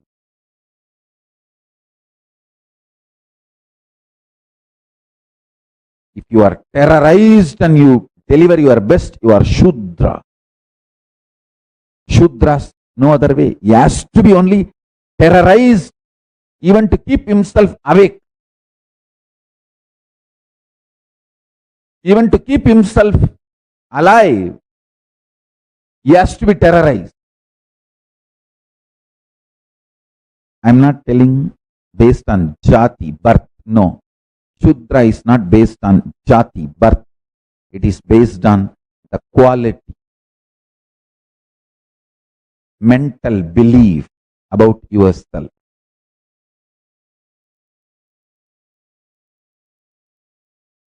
Consciously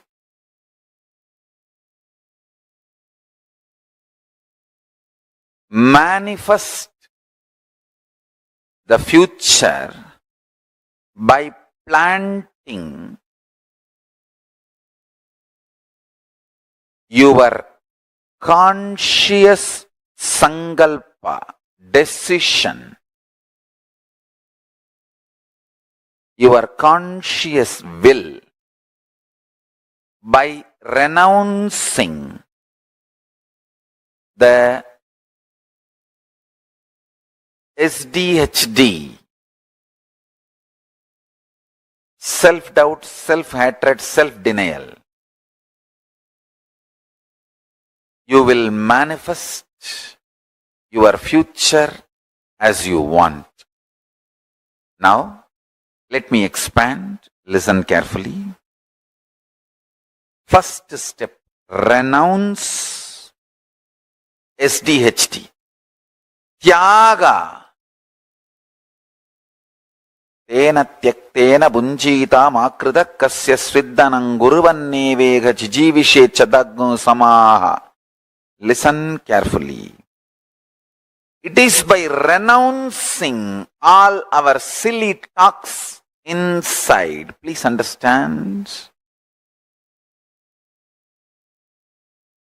It is by renouncing the dream you raise to Jakrat, waking state. It is by renouncing the waking state you raise to Turiya, higher state, fourth state of consciousness.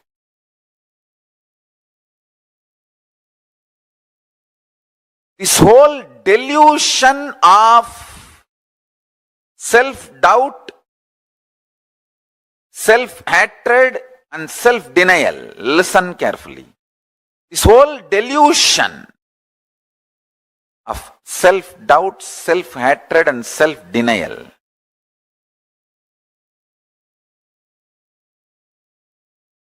by renouncing this, you will be able to look into your future. Understand? Whenever you even think of planning your future, you will see so much of pain about many times you planned but failed. Understand? All your plans are stitching of just unconscious vague thoughts. Never a conscious plan. I will teach you the conscious future manifestation now.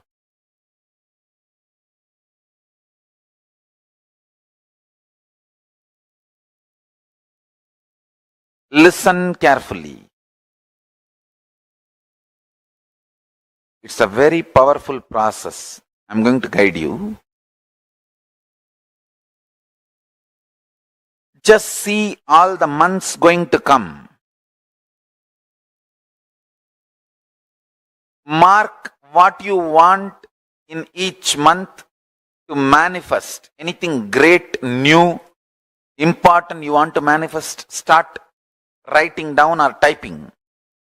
For example, you want to manifest this by August, coming August, pen. You will see how much of pain coming inside you, that so much doubt, hatred. Oh, many times I tried, I planned, nothing worked out. But never ever you planned consciously. It was always beaten by unconscious self-doubt, self-denial, self-hatred. Understand? Now, listen carefully.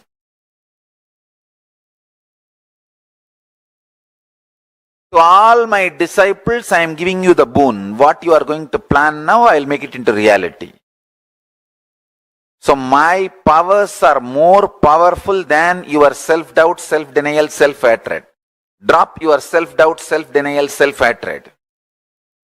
Drop your pain. So sometimes even after Swamiji blessing, I did not manifest it. Stop. Drop all that unconscious, vague thinking.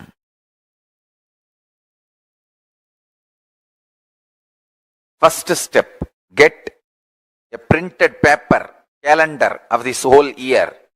If you don't have, at least open it on your laptop screen. And mark what all you want to manifest by what date. For example, you want to have double the amount of salary you are having now by September. Mark that. You want to make $1 million by March. Mark that. You want to marry this person by June. Mark that. You want to have a new house by this month. Mark that. Listen carefully. When you are marking, see how much of pain, anger, frustration, doubt, impossibility, violence, all that is flowing in you. See. Be very clear. You never ever trusted your life or your ability to manifest or your future possibility. Your whole inner space thinking was thorough, extreme delusion, frustration, impossibilities.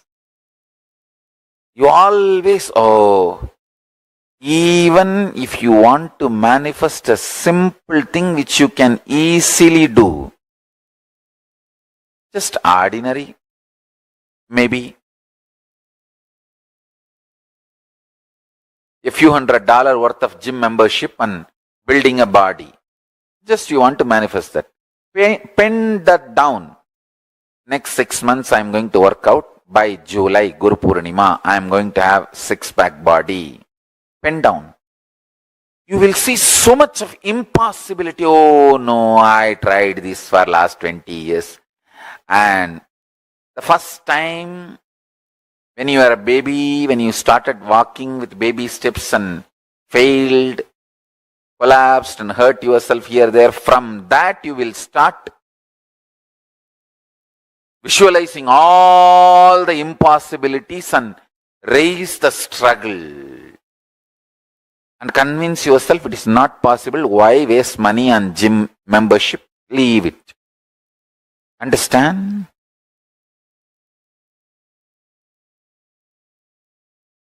Death happens when you stop breathing.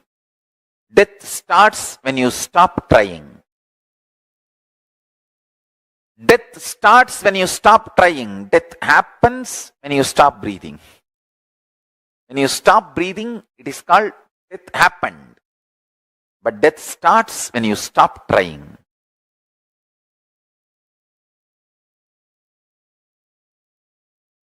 Pick up the calendar. I'll give you a few minutes. If you need, print paper, the 12 sheet. It's only 12 sheet. You can print it. Because today what I received from Paramashiva is extraordinarily powerful truth.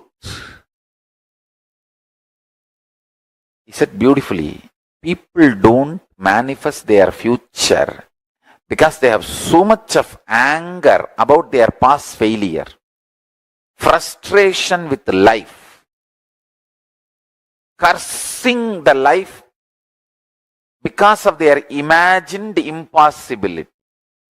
When you sit and pen down this 12-month calendar, you will see all that flaring up in you. Understand one thing. Stop reacting when you are agitated. Stop flaring up when you are feeling impossible. Stop responding to yourself when you are frustrated, angry. I tell you, highest renunciation, greatest tyaga is renouncing your self-hatred.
Nityanandam. That was a very profound session we all just had, where Swamiji explained about conscious manifestation. See, understand, really, your consciousness is like a clay with which you can manifest, literally mold outside whatever you want. You can consciously plan your future. Whatever you want, you can create. You can create your reality. And it is possible. This has been even scientifically proven. Many scientific experiments, now this terminology, nowadays, you see this terminology saying manifestation has become so much more common. Like you keep finding different people using this word manifestation. And actually, it's so beautiful. This science has been revealed in our Hindu scriptures. And since the very beginning of Swamiji has been telling about how your consciousness can manifest whatever you want. Like you are the Lord of your life. You have the power to be that. Meaning, even your situations, sometimes the problems, I know we do not like to have those problems, but then you still end up having those, and then you're wondering, hey, was it me? How will I create my problems? I do not want to create my problems. I only want to have a joyful life. How many of you have such questions? Can I request all of you to post here? How many of you have questions like this?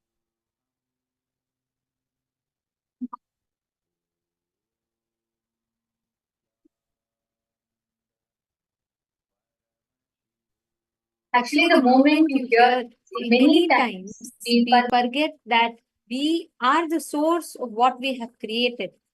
So we kind of forget it is us, we are the source, and then we try to go around finding solution to fix it. And everything around you in your life that you manifest, you are consciously manifesting it. Understand, it is occurring, happening the way it is happening because you have created it. You have given that command, you have given that your life is manifested, is manifesting. But what start doing is we start saying, oh no, it is not me who created it. There's a very funny story that Swamiji will tell. A man one day he's going to the office and, he opens his lunchbox and he says, oh God, not tomato rice again. And he eats it. His colleagues look at him and they're like, oh, okay. Next day again, he goes and he says, at least today I don't want to have the same tomato rice. And he opens and he says, oh God, not the same tomato rice again. His colleagues get a little like earth and they're like, okay. And then the third day, again he says, God, please just tell me it's not tomato rice again. I'm really not able to take it. Day in and day out only tomato rice. And he opens the box again and he says, oh God, again it is tomato rice. I can't even eat it. And he closes. Now the colleagues start really feeling bad. Next day, again he opens, he says, oh no, it is tomato rice again. I can't just believe it. And then he goes and he dumps his entire food into the dustbin. Now these colleagues really take pity for him and they say, why don't you just tell your wife not to make you tomato rice? He looks at them and says, why? I'm not married. I cook my own lunch. This is literally how we all do. We blame God for it. We blame people around us, everything for what we manifest. But who manifests it? Us. You are the source of what you manifest. And the best news is, because you are the source, you have the power to change the reality. Anything you are manifesting, understand, listen very carefully. You can plan your future the way you want.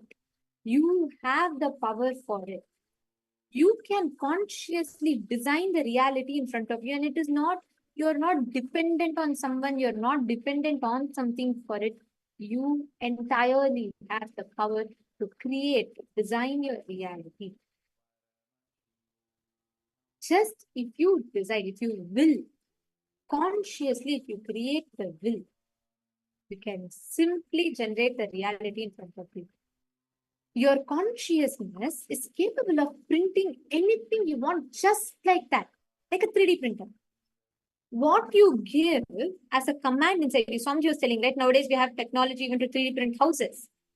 What you give consciously as a command in your inner space, your inner space can 3D print that as a reality. Then you may ask, does that mean all the suffering in my life, I have created it? I don't sit and wish I should suffer. I don't sit and think my girlfriend should break up with me. I don't sit and think all of that. Then why does that get created? Understand your consciousness. It is not your desires. We all have desires. Everyone has so many desires. We all want to be millionaire. We all want to have a fairy tale wedding. We all want to have an happily ever after. We all want all of this. But do you believe we can have that? That is a question. We all know this is exactly how we manifest. We want this, we want that. But we forget we don't even carry that belief. Understand. You coming to the right conclusions for the wrong reasons still causes the same confusions and chaos. Everything that you manifest, it's only based on what you believe, what you give as a command to life. It's a very funny story that Swamiji tells. 3 mad guys wanted to get discharged from a mental asylum. So they go to the doctor and beg, doctor, please release us. We want to go back home. We are fine. We are sane and we are all cured. The doctor says, all right, come back tomorrow morning. I will give you a test. Based on how you perform in the test, I will decide. So the next day, all of them came ready, all ready, fit to take the test.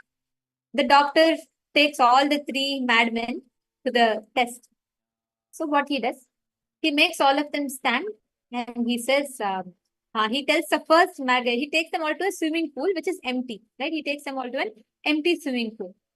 The doctor looks at the first mad guy and says, jump in and swim. The guy jumps in, he breaks his hand. Then the doctor says, okay, you're rejected. Then the second guy, he calls him and says, jump in and swim. The second guy also jumps in and he breaks his leg. Then the doctor calls the third guy and says, jump in and swim. The third guy says, no, you're trying to trick me. I am not going to jump. The doctor is very happy. Then he says, yes, now this fellow can be discharged. He's sane. He's fit to go. He's fit to get released. And the doctor says, he can be discharged. The other 2 still need time, right? They jumped into an empty swimming pool.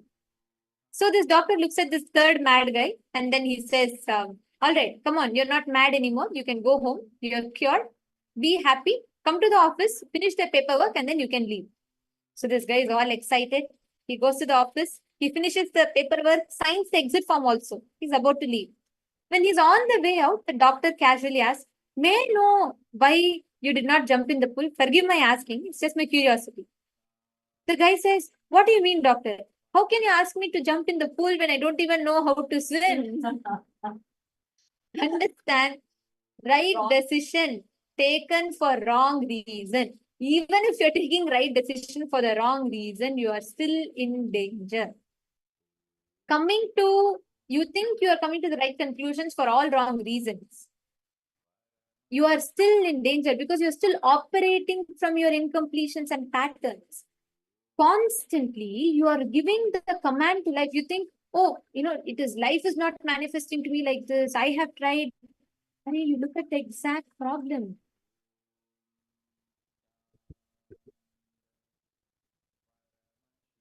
Every single thing that you do, constantly you create you come to the wrong conclusions. Saroj Aprish is saying, okay, sorry, we're just checking. If you're all able to see us and hear us.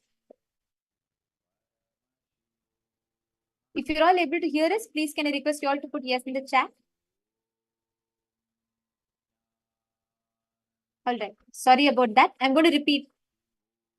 Okay, no issues. I'm going to repeat it. So I'll tell the story. Some of you had audio issues and missed it. These jokes can never be missed. These small stories from Swamiji is very, very precious, each of these. Okay, so I'm going to tell it again for all of you. There were 3 mad guys who wanted to get discharged from a mental asylum. So they three go to the doctor and they beg. They say, "Doctor, please release us. We want to go back home." And then the doctor says, "All right, you come back tomorrow morning. I'm going to give you all a test. And based on how you perform, I will decide whether you go back or not." So next day, all the three guys came, fit ready to take the test. The doctors take them all to a swimming pool. But the swimming pool is empty. It's an empty swimming pool. Doctor looks at the first mad guy and he says, "Jump in and swim." The guy jumps in, he breaks his hand. Then the doctor calls the second guy and says, "Jump in and swim." The second guy also jumps and breaks his leg. Now the doctor calls the third guy and he says, "Jump in and swim." The third guy says, No, doctor, I'm not going to jump in. I know you're going to trick me. Don't try to trick me." Doctor is very happy. He's very happy that now this fellow can be discharged. He says the other two are rejected. And the doctor says, "Okay, you can go back home. You're not mad anymore. You're completely cured. So come to the office, finish the paperwork, and then you can leave." So the guy goes to the office, finishes the paperwork, signs the exit form also, and he's on his way out. The doctor casually asks, "May I know why you did not jump into the pool?"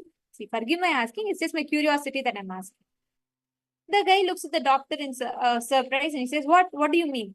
How can you ask me to jump in the pool when I don't even know how to swim?" Understand? Your right decisions taken for wrong reason is also putting you in danger. You think you're coming to the right conclusions, but out of the wrong reasons. That also puts you in danger. Many times you say, "No, I have done everything. I created the space. Only life didn't manifest what I want." Listen very carefully. Life does not manifest. You don't manifest what you desire. We all have so many fantasies, so many things that we desire. But the reality, what you believe in, it is only that thought current that gets replicated. It is that thought current, what is in your inner space, that is what gets generated as reality. You consciously 3D print, you manifest that what you have in your inner space, only that as reality. Now, I'm going to request all the participants. We are going to do a very beautiful process where Swamiji guides us all. And I'm going to be asking all of you to bring a calendar. And for this whole year, mark whatever you want to manifest during each month and date. Like, for example, by November 21st, I want to be in KAILASA. By October, 13th October, you can write down, "I want to manifest, settle my loan." All the goals that you have. Take a calendar, mark whatever you want to manifest, go to the precise date and write it down. Please take a minute or two. I request all of you to do this. This is a very, very powerful process which will help you consciously plan your future. Please sit down and pen this down.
If you have finished marking the dates, I request all of you to, in the next step of this process, please take each of these dates that you have. Please take and write down the exact STHDs that you are having for each of these. Please pen them down and complete with all the self-doubt, powerlessness that comes in you. And then we will be entering into a very, very powerful process to manifest this power. I'm going to request all of you to please do this. Please take a few minutes.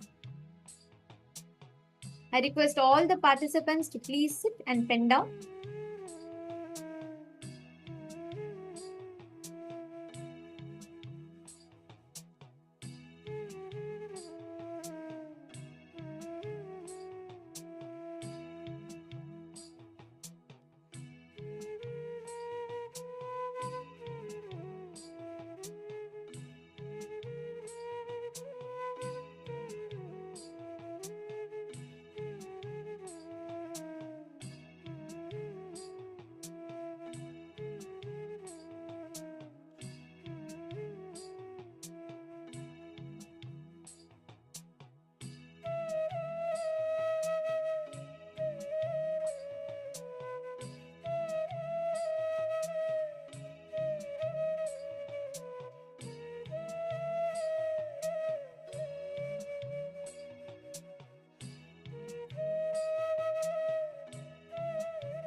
hope all of you have finished the process. Now, we are all going to be entering into a very powerful process. Listen very carefully. With this completion, the exercise that all of you did just now, we are going to be entering into a very powerful process wherein you can create consciously, you can create the reality that you want. Understand? This is a very, very powerful process for you to manifest the exact future that you want. You're going to consciously plant your future. You're going to consciously plant your reality. How do you do that? That is what we're all going to be learning about now. This process called consciously planting your future is a very powerful meditation process where Swamiji guides us all to manifest keeping the Atmalinga and moving the Atmalinga precisely on the exact date. And when you start moving the Atmalinga, all your incompletions, everything dissolves. This is a very unique and a very, very powerful process. So I'm going to request every one of you to sit now and sincerely manifest and do this process.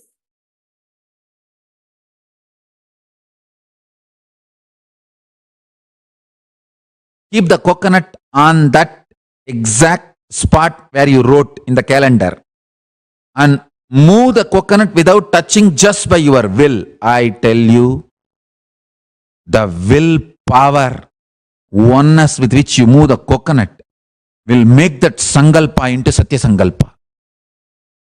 Understand? Today, it's a unique power manifestation for planning and planting the future. Get printed calendar, monthly calendar, 12 sheet of this whole month. Take the calendar, fill at least 10 things you want to manifest throughout this year. Now take few minutes. If needed, run and get the calendar and one coconut. If you don't have coconut, if you have Atmalinga, that's also enough. Atmalinga will move faster than the coconut. Atmalinga may look heavy, but that's alive, living being. Understand? If you don't have coconut, don't worry, get your Atmalinga. Unprinted calendar. What you want to manifest. Planning and planting your future.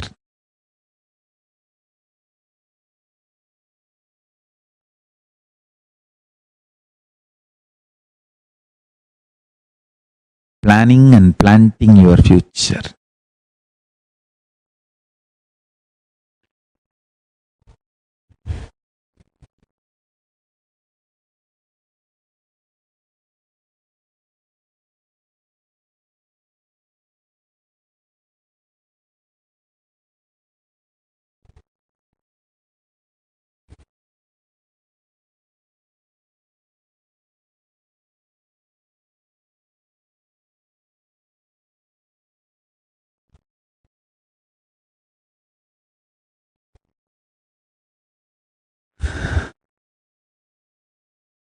I'll give you a few minutes. Get the calendar, Atmalinga, coconut, everything. Let's start.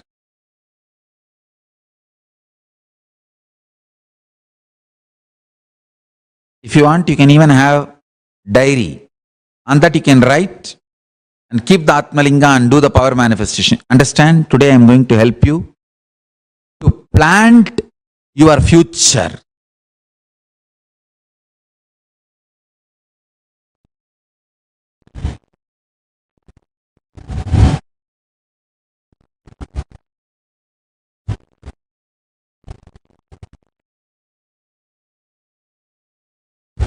Listen. Please listen. First, come to the space of oneness.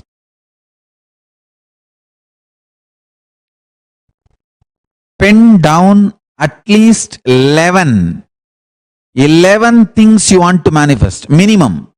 Maximum you can go even up to 365. but minimum 11. Exactly on the same date you want to manifest that, pen down. I'll give you a few minutes. Come to the space of oneness. Decide you are planting your future and pen down this. Listen carefully. Don't have a SDHD. Don't have self-doubt, self-hatred, self-denial.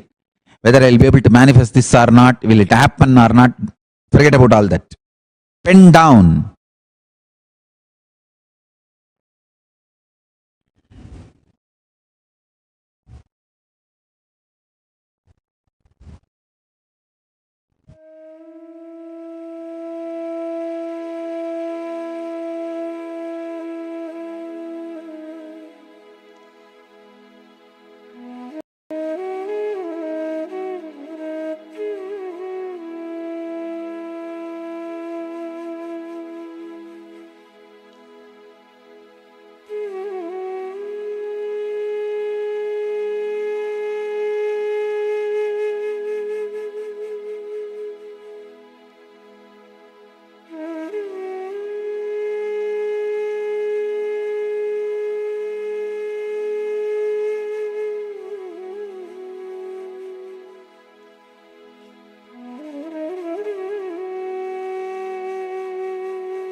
नित्यशाकिने नमो वयं वै श्रवणाय कुर्महे नमे कामाय मह्यं कामेश्वरो वै श्रवणो ददातु कुबेराय वैश्रवणाय महाराजाय नमः சனடி போற்றி சிவன் சேவடி போற்றி நேயத்தே நின்றடி மதனடி போற்றி மாயப்பிறப்பருக்கும் மன்னனடி போற்றி சீரார் பெருந்துரையிடம் தேவனடி போற்றி ஆராத இன்பம் அருளும் மலை போற்றி ஈசனே சிந்தை கவனம் வந்த நேசனே நீ வருவாய் கொடு கனிகளை கொண்டு உன்னை பூஜித்தோம் அருள் தருவாய் கலி என்னும் கடலினில் மூழ்கிட்டையும் இனி கரம் தந்து காத்து கருணை பொய்கையில் அலர்ந்திட்ட அலவத்மம் போல உன் திருவடியில் வாழ்ந்திட நிற்கிறேன் வாராய் அருணாச்சலனே நீ வாராய் அகண்ட ஜோதியனே வாராய் அல்லல் நீக்கிடவே வாராய் அகிலம் போற்றுகின்ற ஈசனே சிந்தை கவனம் வந்த நேசனே நீ வருவாய் ஒடு கனிகளை கொண்டு பூஜித்தோம் அருள் தருவாய்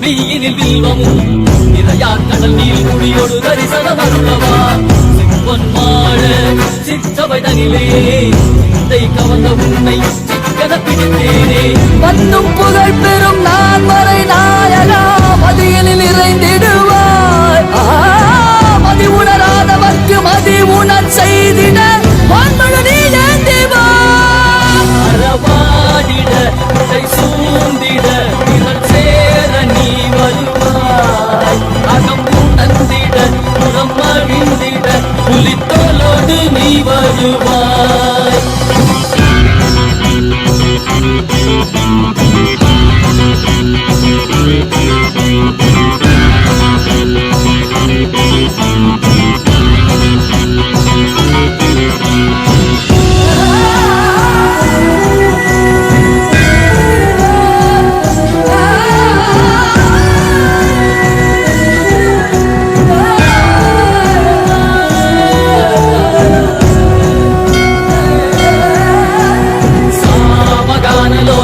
विमुक्ति कारणे नादिकेश दिव्य ब्रह्म रूपने मीनाक्षि शक्ति सहित सुंदरे सने अन्नामलै उदित नित्यानंदने चित्त अचित्तெல்லாம் முன்னாலே இயக்கும் முன்னாலே உந்தன் கண்ணாலே சிகையில் அணிந்திட்ட மதியாலே மதியின் ஒளியாலே தெளிந்திடும் வழியாலே ஜீவன் முக்தி பெற விழைந்தோமே திருவடியை தொழுதோமே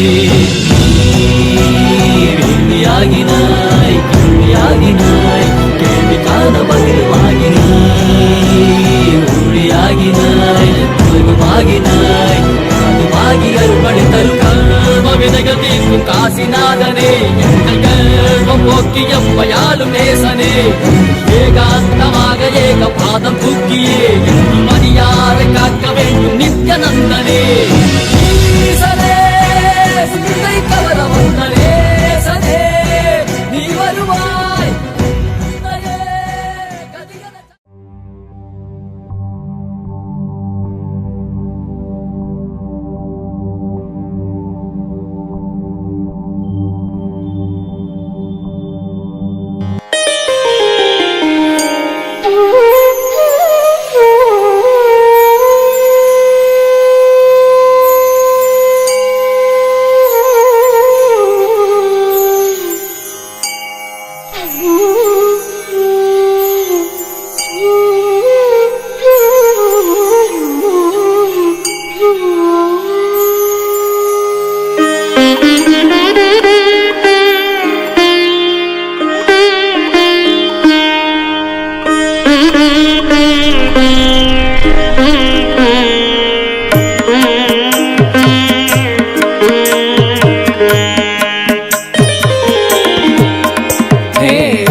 अरुणगिरीश्वर रूपा परमहंसा नित्यानंदा हे अरुणगिरीश्वर रूपा परमहंसा नित्यानंदा हे काल भैरव रूपा कर्णवतारा नित्यानंदा हे काल भैरव रूपा कर्णवतारा नित्यानंदा हे सर्वदेव स्वरूपा गुणवतारा नित्यानंदा हे सर्वदेव स्वरूपा गुणवतारा नित्यानंदा हे आदिगुरु नित्यानंदा परमहंसा नित्यानंदा हे आदिगुरु नित्यानंदा परमहंसा नित्यानंदा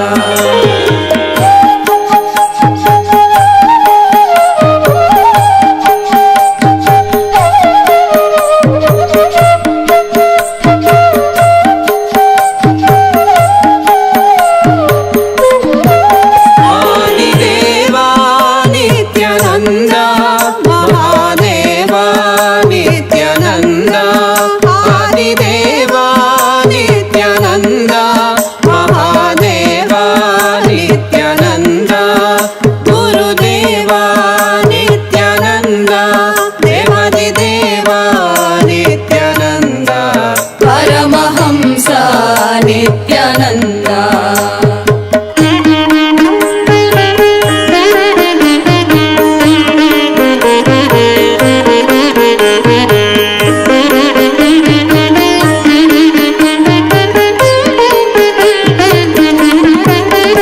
हे कोटि सूर्य प्रकाश स्वयं प्रकाशा नित्यानंदा हे कोटि सूर्य प्रकाश स्वयं प्रकाशा नित्यानंदा हे सर्वहृदय निवास विनोधरणा नित्यानंदा हे सर्वहृदय निवासा विनोधरणा नित्यानंदा गुरुदेवा नित्यानंदा परमहंसा नित्यानंदा गुरुदेवा नित्यानंदा परमहंसा नित्यानंदा परमहंसा नित्यानंदा परमहंसा नित्यानंदा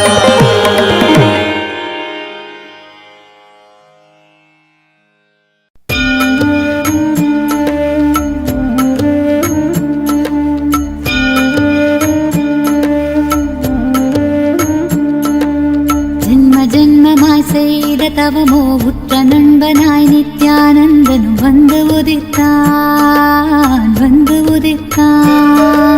ஜென்ம ஜென்மமாய் செய்த தவமோ உற்ற நண்பனாய் நித்யானந்தனு வந்து உதித்தான்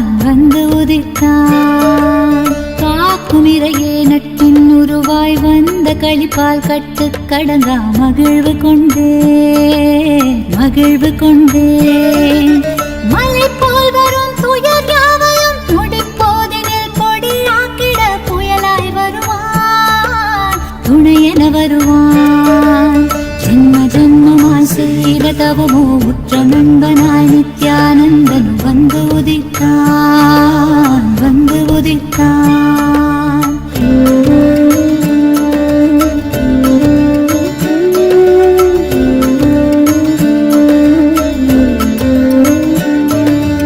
உடல் வாய்க்கும் நோய் வந்த போதும் உயிர் காக்கும் மருந்தாகி நின்றிடுவான்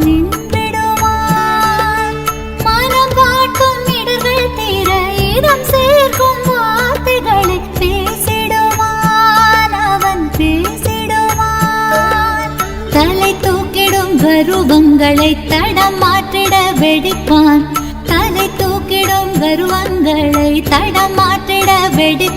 பின் கருணை மழையாய் பொழிவான் தினம் கருணை மழையாய் பொழிவான் பின் கருணை மழையாய் பொழிவான் தினம் கருணை மழையாய் பொழிவான் ஜென்ம ஜென்மமாய் செய்த தவமோ உற்ற நண்பனாய் நித்யானந்தன் வந்துதித்தான் வந்துதித்தான்.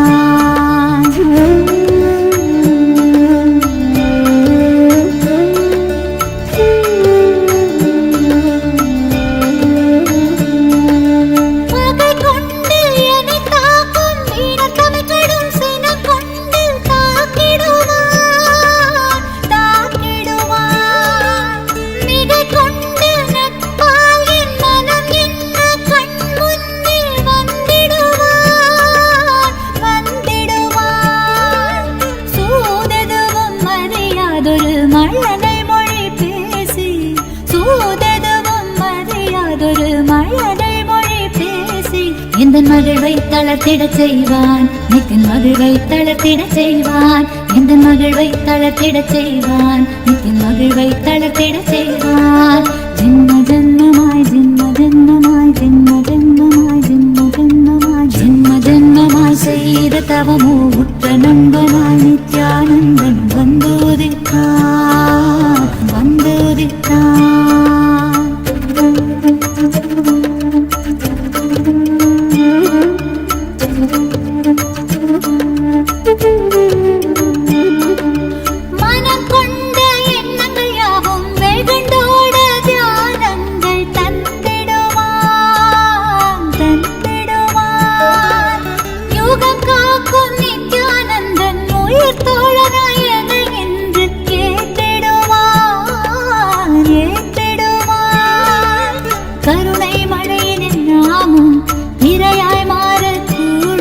அவன் கருணை மழையினில் நாமும் இரையாய் மாறக்கூடும்.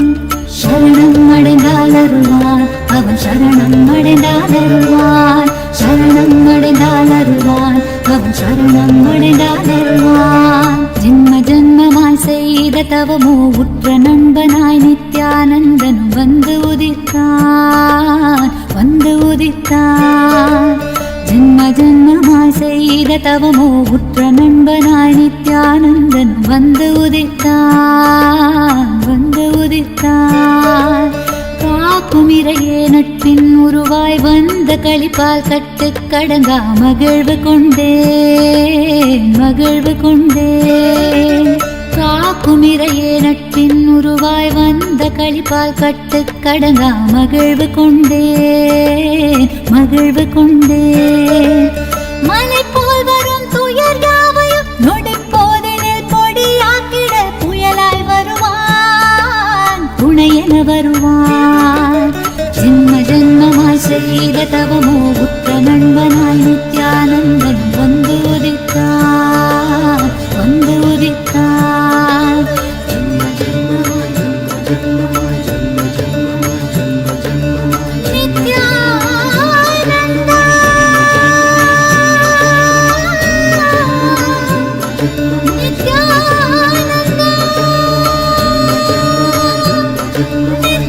நித்யானந்தா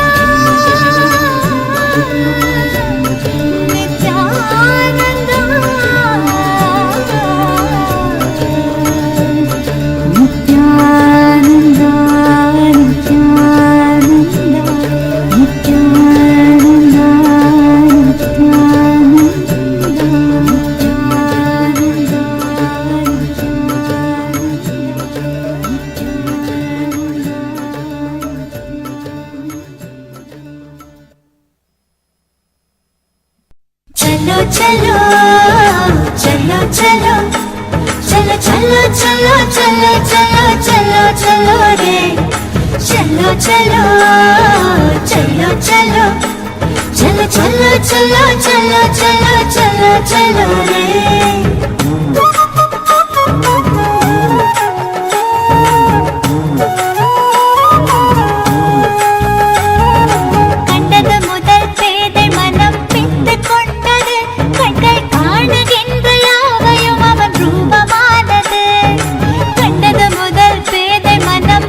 சொல்ல ஒரு வார்த்தையை காத்தேடி நின்றது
கண்கள் மூடினாலும் கனவில் வந்து நித்தியன் நித்திரை தராமல் என தொல்லை தந்து.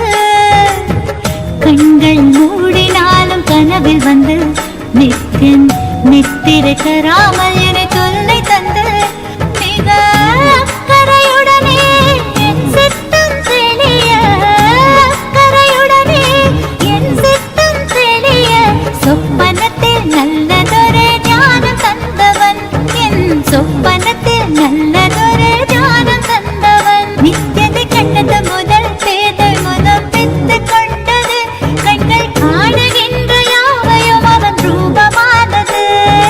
கண்டது முதல் பேதை மனம் பித்து கொண்டது, கண்கள் காணுகின்ற யாவையும் அவன் ரூபமானது.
கள்வன் நித்யனவன் பேரை மட்டும் மனனம் செய்தேன்.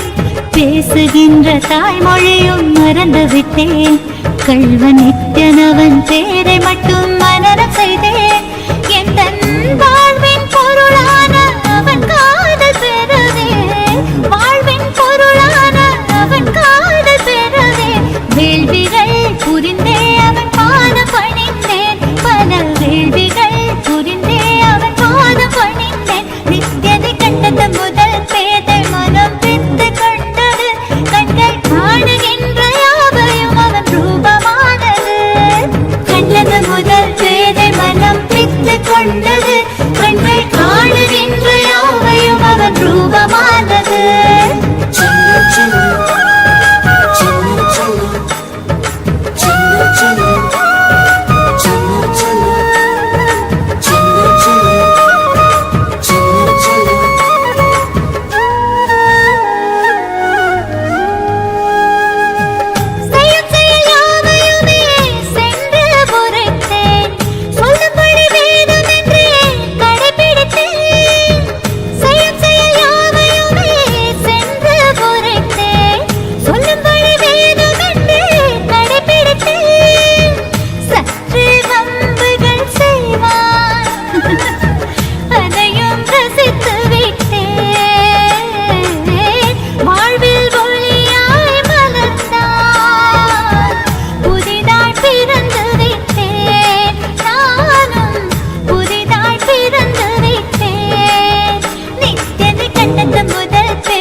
With this, I bless you all.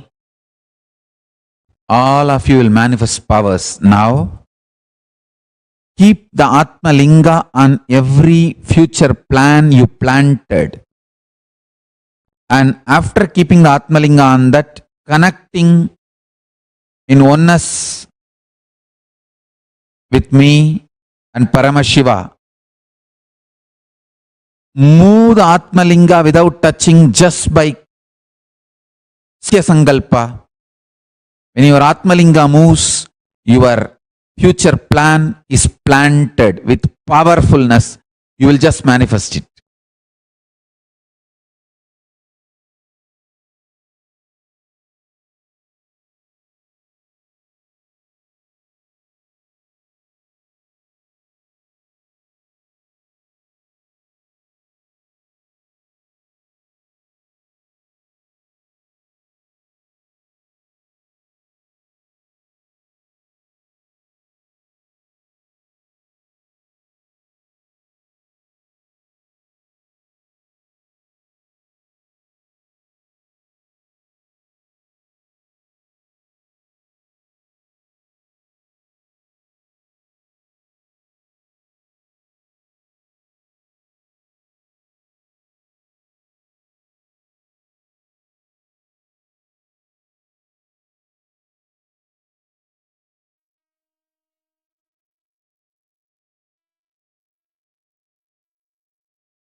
Actually, this is a very, very powerful process that all of us did just now. Literally, you are planting your future consciously, as Swamiji himself guided. Understand, every one of you that did the process just now, the whole experience that you have manifested, the whole that consciousness that you have manifested, this will become a strong part of you, a component of you, and you'll have an amazing breakthrough just in the way that you manifest it. So please understand, for all those of you that have been here, that have listened and done this process, now from this space, consciously declare what you want to manifest as reality. Suddenly you will see exactly how you planted your future. You will start manifesting that precisely the same way. It will just become a reality for you, and all whatever you will consciously create as an intention, all of that will become a reality for you. It will become like such a strong experience for yourself, and you will be able to have a breakthrough in that. Now, all the participants that are here and all the participants that are here, we are going to be now entering into the next session, where we are going to be listening to how Swamiji connected with Ganapati, Ganesha. It's a very, very beautiful session. See, understand, whenever you experience this, right, whenever you experience a space of deep feeling connection, the moment you experience that, automatically you will see how all the concepts, the highest concepts you know in life, becomes a reality and an experience for you. Swamiji, at the young age of 3, had made the superconscious access to the cosmos as a reality for all of us human beings. And that is what we're going to be listening to now, how Swamiji fed Ganesha when Swamiji was just 3 years old. Let's all listen to the session.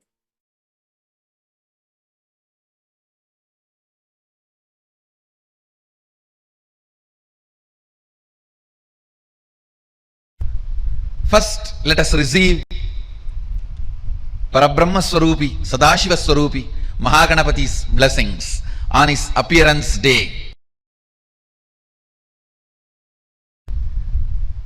Ganesha, he embodies, symbolizes spontaneous completion celebration. Listen, spontaneous completion celebration. Just see him, you will be joyful. He's embodiment of joy with a big belly and nicely sitting and nicely enjoying food. You can see this very form very clearly shows he's a worry-free guy and no worries, no sufferings, no pain, nothing. Very happy about himself, very happy about the universe, very happy about his happening, everything. I tell you,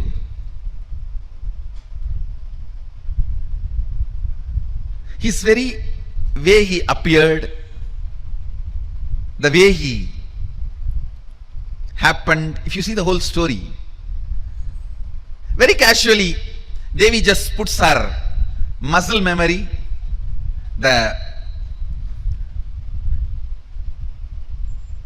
mixture of haldi and, I don't know what do you call in English, the aravanam in Tamil they say, the leaf you make as a paste and decorate on your mehendi, they call it. The haldi which she applied on her body and the mehendi, she just pulled both of it out with her muscle memory and makes Ganapati and breathes life into it, and the child is playing around outside. She says, I'm going for a bath, just be here. Then Sadashiva walks in. Some of the stupid interpretations say Sadashiva did not recognize his own son. How can it be? Who recognized the whole universe? How can it be? No. He knows he need to add his part into him.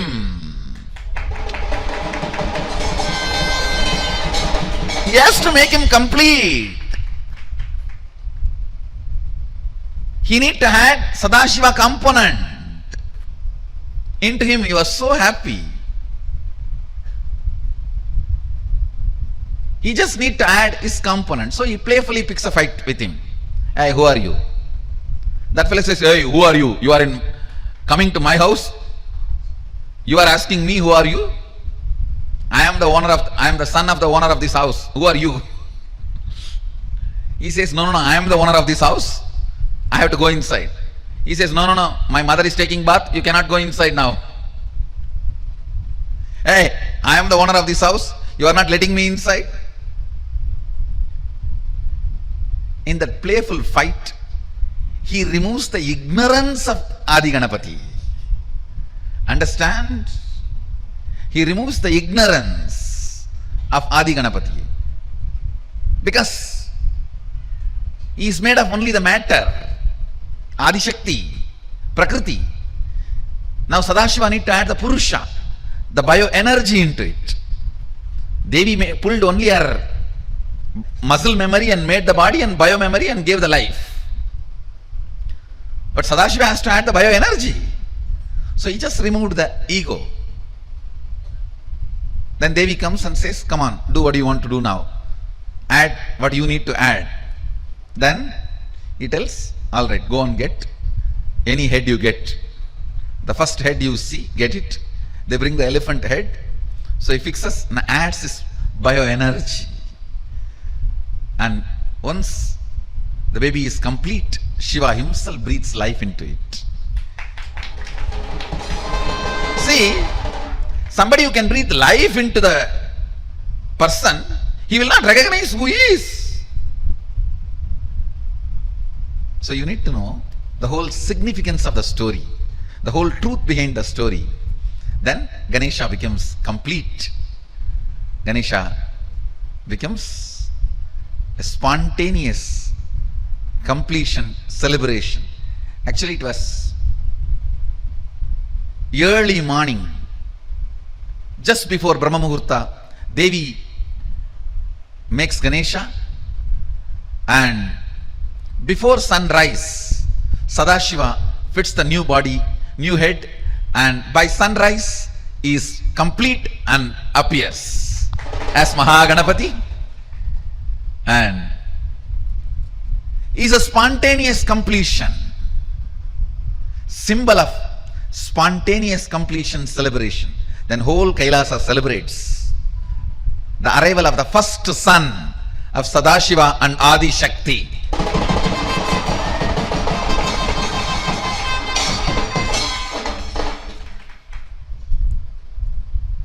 Is the embodiment, symbol of spontaneous completion celebration.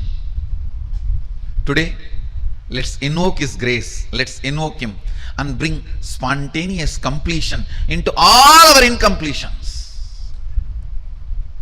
Let your idea about your body be based on completion. Let your idea about your mind be based on completion. Let your idea about your wealth be based on completion. Let your idea about your health be based on completion. Let your idea about your beauties be based on completion. Let your idea about others be based on completion. I'll explain now from Akashic records as it has happened. Parashakti decided it is time to manifest Ganapati, means who will guide and lead all the Shiva Ganas. So she was making the body for that being from her own muscle memory and biomemory. While she was making, she decided Paramashiva has to come and add the bioenergy. She leaves that body and goes for bathing, to get ready, to do puja and invoke Paramashiva, to add bioenergy into that being.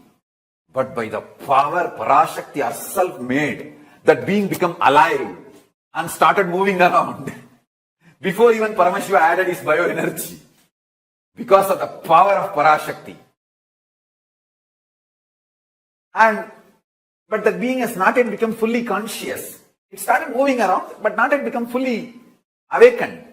So it did not know who is father, who is mother and all that. That is when Paramashiva came, it tried to stop. Paramashiva tried to tell that being, hey, I have come here to add my bioenergy to you. And me and Parashakti has to sit now together and complete you. You are potential, but you have to flower. But the being was not that conscious or ready to understand. And it was just trying to throw some simple tantrum. As a cute baby. Then Paramashiva understood he has to now cut the head and add forcibly the biomemory of Parashakti and bioenergy of him into the being to make that experiment success.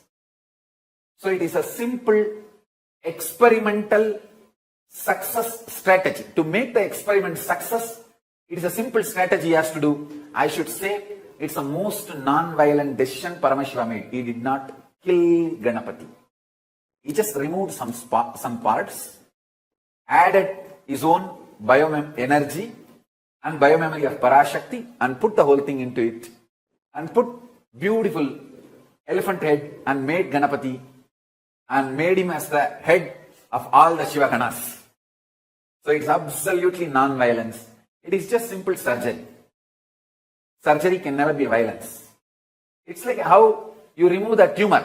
The tumor removing surgery, it was just conscious surgery done by Paramashiva. He never killed Ganapati. He only just did surgery, removing some parts not required and added some parts required. I should say that first tumor removing and transplantation surgery done by Paramashiva is Mahaganapati successfully.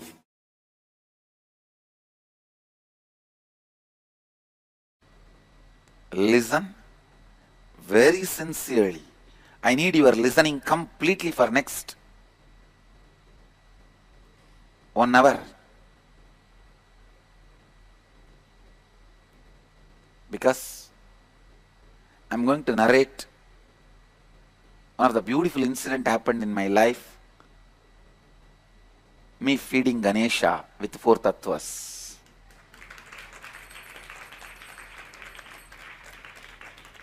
If you understand how I lived, expressed my bioenergy, you can live and express your biomemory also. You can complete your biomemory also. I'll give you from my own experience.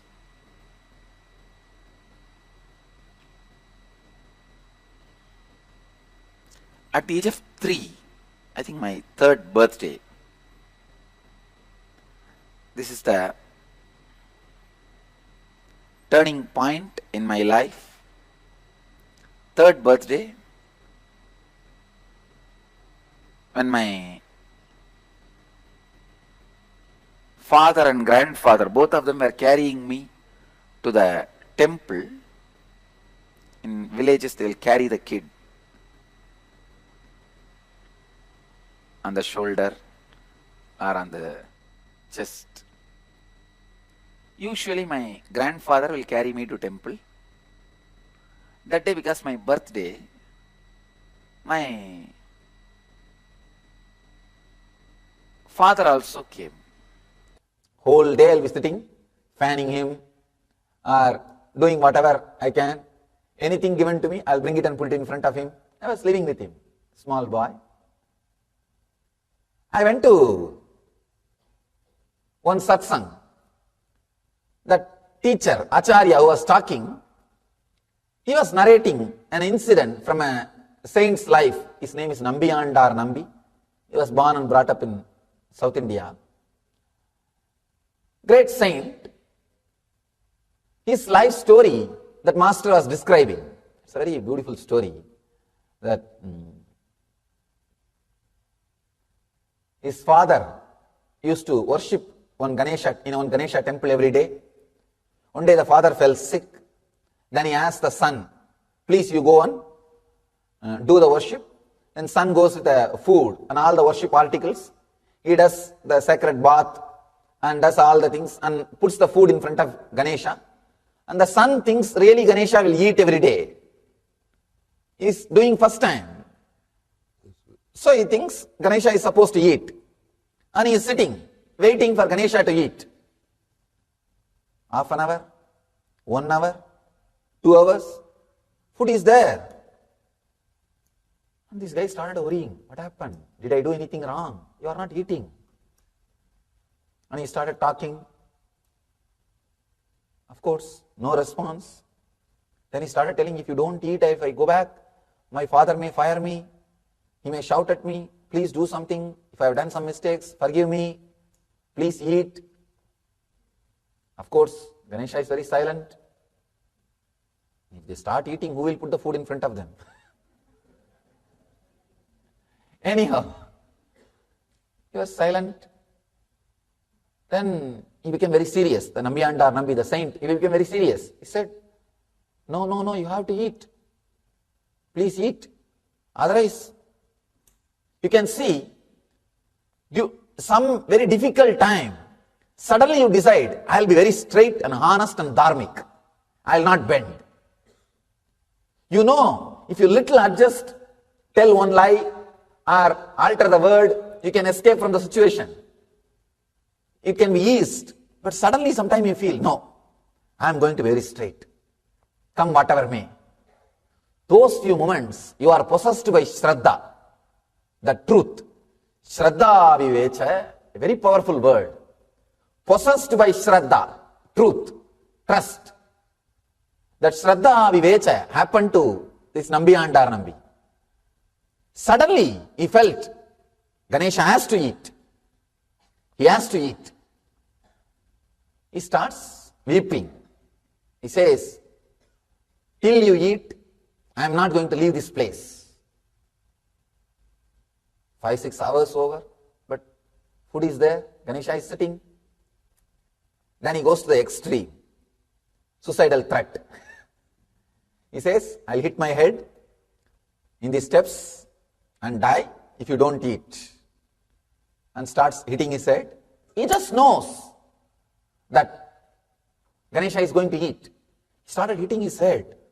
And the story says, suddenly Ganesha appeared and ate the food and blessed him. And that saint, that small boy, he goes back to his father. Father asks, what happened? Where is the food? He said, Ganesha ate. Father could not believe. Ganesha ate or did you eat? He said, no, Ganesha ate. If you want, come. I'll show you. Then he takes the father. There, the father sees the mouth of Ganesha, the food, the remains. The story says, father fell at the feet of the son, said, all these years, I was only doing it as a ritual. You made it as reality. You made it as truth. When I heard that story, I was shocked. Suddenly, I felt, then why is this, my Ganesha is not eating? I am being cheated. I ran to the house back. My family used to live just near the temple. I ran to the house back from the temple because I was listening to the story from the temple. Ran to the house back and cut hold of my Ganesha and told him, you have to eat. I tried all my storytelling, everything to Ganesha. He did not budge. He did not eat. Next day I was sitting and thinking, what to do? This guy is not eating. By now I developed the idea is now my Ganesha is adamant. So I was brought up in a large giant family where more than 20-25 kids have grown up together. It's almost like a small nursery.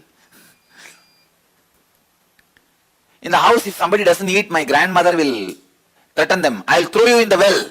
Center of the house used to be a huge well. The house I was born and brought up is almost like 80,000 square feet. I'll show you guys. From this street to that street. And this side to that side. Single house that size. And still there are bits remain in the same way, same old way. The house is almost 300 years old. Center of the house there used to be a well. The grandmother will shout, if you don't eat, I'll throw you in the well. That is the idea clicked with me. I told Ganesha, if you don't eat, I will throw you in the well. Habits. So I started threatening my Ganesha, if you don't eat, I'll put you in the well. So I took up that bucket in which they fetch the water and put the Ganesha and lowered him to the water level. From here I started shouting, hey, eat, otherwise I'll put you in the well. Suddenly I remembered, maybe now he has changed his mind, but I have not put the food inside. So I took him out, put the food and put him, then lowered the bucket to the water level. In that level, I'll move the rope and tell, hey, now eat, otherwise I will drop you in the well. Of course, he was not budging. I also did not have the courage to drop him in the well because he is too much for me. He means really a lot for me. He is my friend, everything. My companion, for play and everything. Of course, he did not budge for that also, he did not eat. Then I had the thought, maybe the food he doesn't like my mother's cooking. So I went to the temple, asked the temple priest, whatever they are offering, the same food. They gave the same food. I brought to the house the same food and told him, now you eat. He did not budge.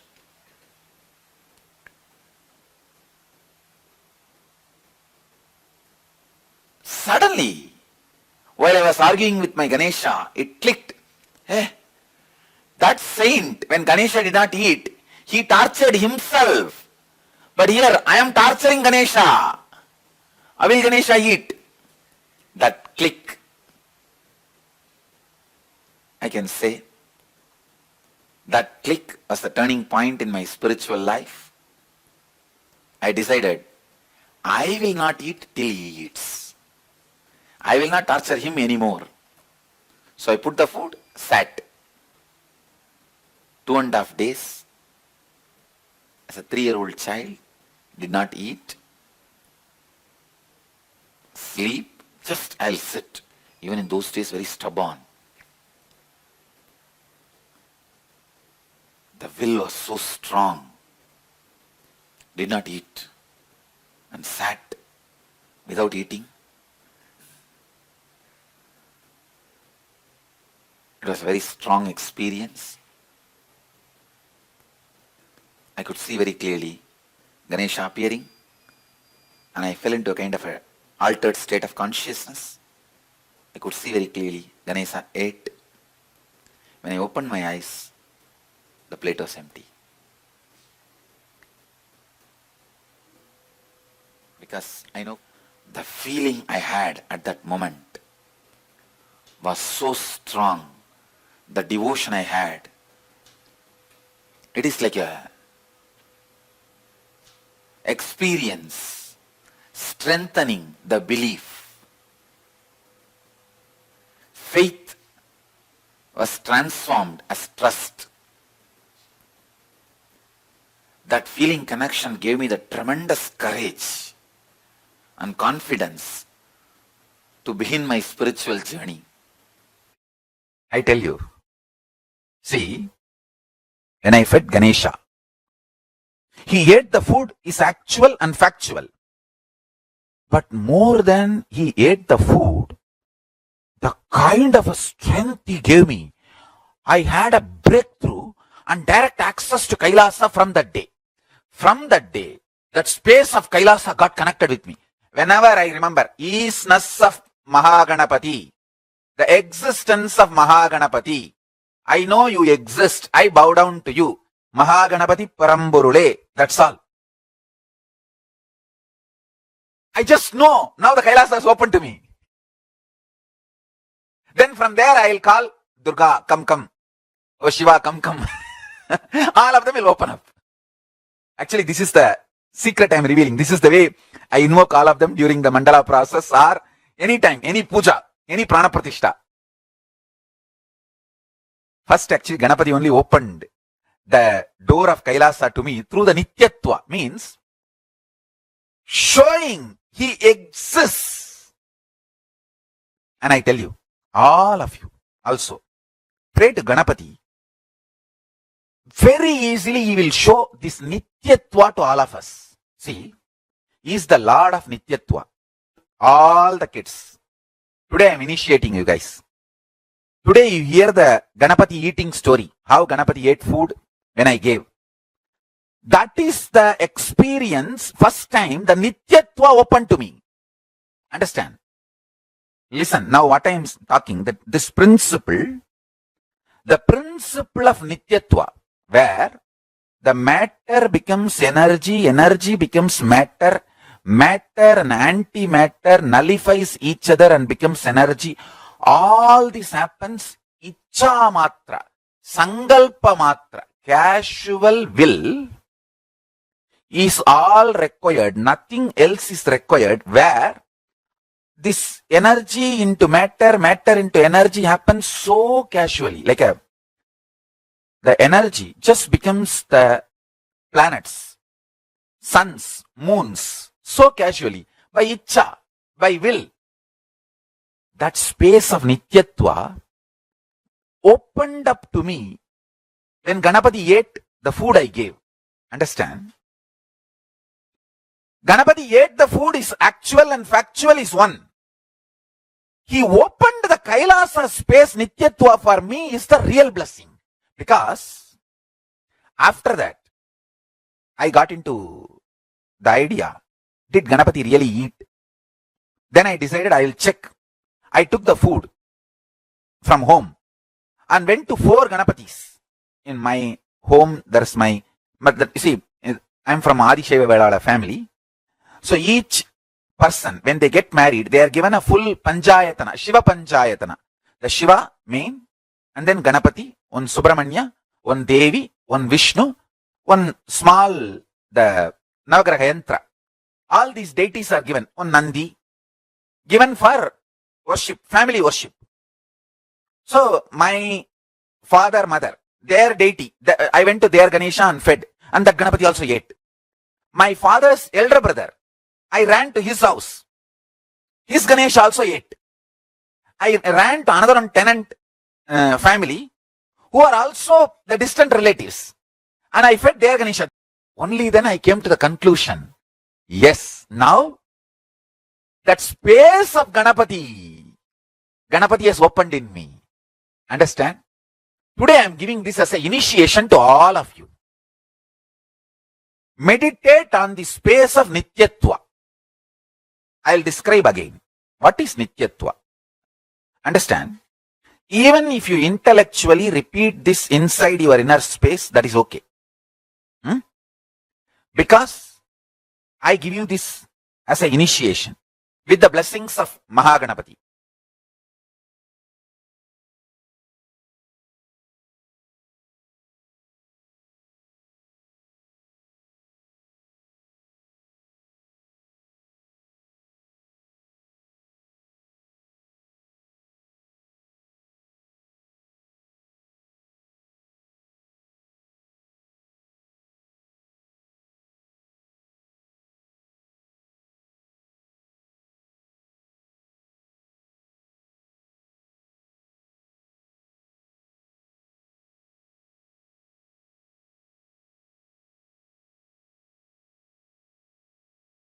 Listen, just now, I took his permission. Ganapati not only gave permission, he gave the blessing. Just now, he gave me the commitment. All of you who are watching the satsang now, if you feed Ganapati, he will eat and drink. He gave the commitment just now. And show you the glimpse of the Nityatva, what I am talking. Listen carefully. It's really exciting blessing. I'm telling you, all you guys are really going to see the miracle today. Whoever is attending satsang now live, you guys are blessed. Really blessed. Because you are going to see the miracle today. Not just miracle. You are going to experience this space today. When you see Ganapati eating, your whole logic and all that stupid dash, everything will shake, and incompletion, self-doubt, self-denial, self-hatred, everything will shake, and you will see Ganapati manifesting and giving you the joy, ecstasy. Ganapati is actually ecstasy. Ecstatic Ganapati, Mahaganapati Paramborul, manifesting and giving you the glimpse, giving you the experience of Nityatva. Understand? Nityatva is the space where matter becoming energy, energy becoming matter happens just out of will. Nothing else is required. Matter becoming antimatter, antimatter becoming matter, or matter and antimatter nullifying each other and becoming energy. All these actions like a Brahmandas, universes get created, big bangs get created, black holes get created, all just by will. No effort, no other things, just by will it happens. That is the space, Nityatva, Kailasa. That space is like billion suns heart, billions of moons cool. Meditate on that space and pray to Mahaganapati. my Guru, Nityananda Paramashivam, just now blessed me, that you blessed him. You will eat or drink whatever I offer. Please eat and drink whatever you offer. And then request him, please give me the Nityatva space as a boon. Give me that as a blessing. I tell you, take the milk in a spoon or a conch. Keep it near his trunk and feed him. I tell you, he will drink. I am not lying. I am not giving you some false promise. I am very stable, very clear, very balanced. I am initiating you into a powerful process of making you experience powerful cognition and powers. I have seen in my life, he has done this great thing to me. He will do it to you.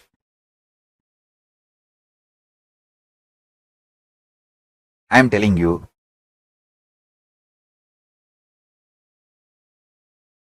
with all my integrity, strength of my integrity, because you are integrated to me, I give you this with all my love, because Mahaganapati has blessed and initiated me just now. Just now also, again I took permission from him. Not only he gave permission, he gave blessings.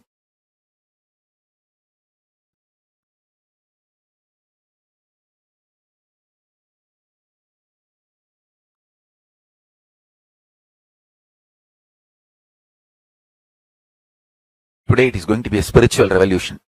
In thousands of places, Ganapati is going to eat and drink.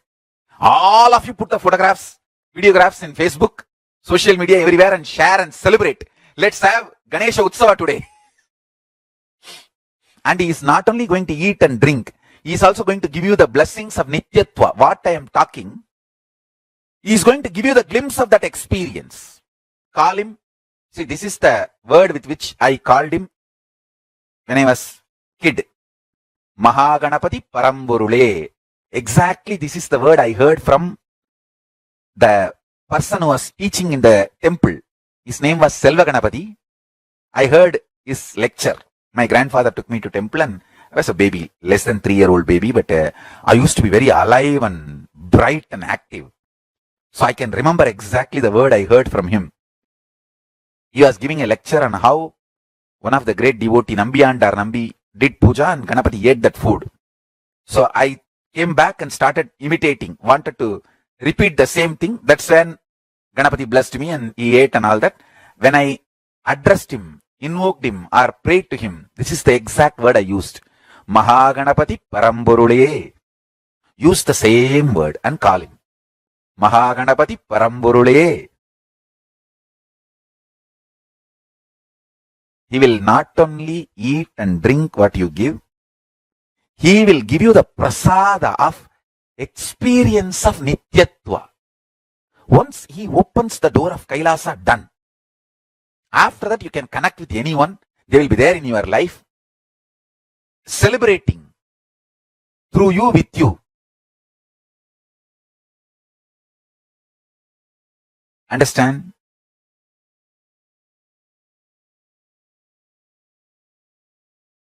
Listen carefully.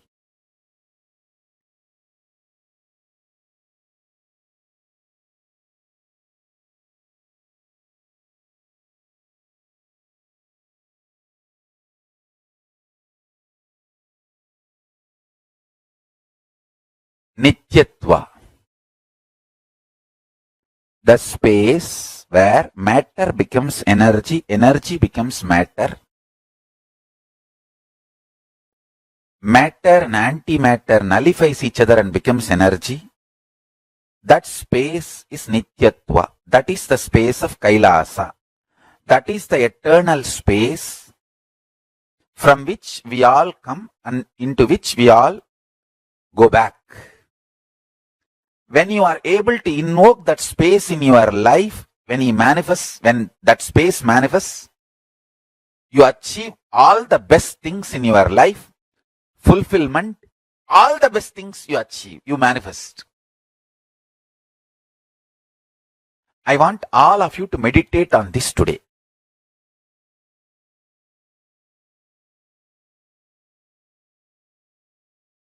Ganesha, when he ate food, he opened that space for me. Today you pray. Meditate on that space and ask Ganesha to open that space for you by accepting the food or the milk you offer to him.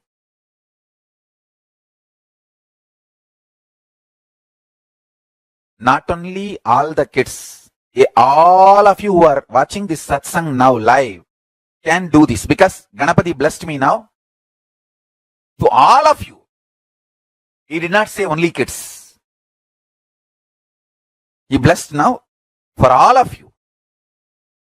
So all of you now do this today.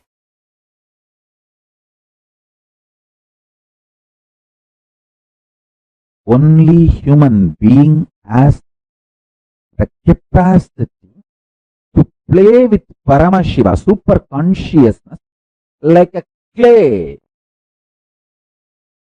I tell you.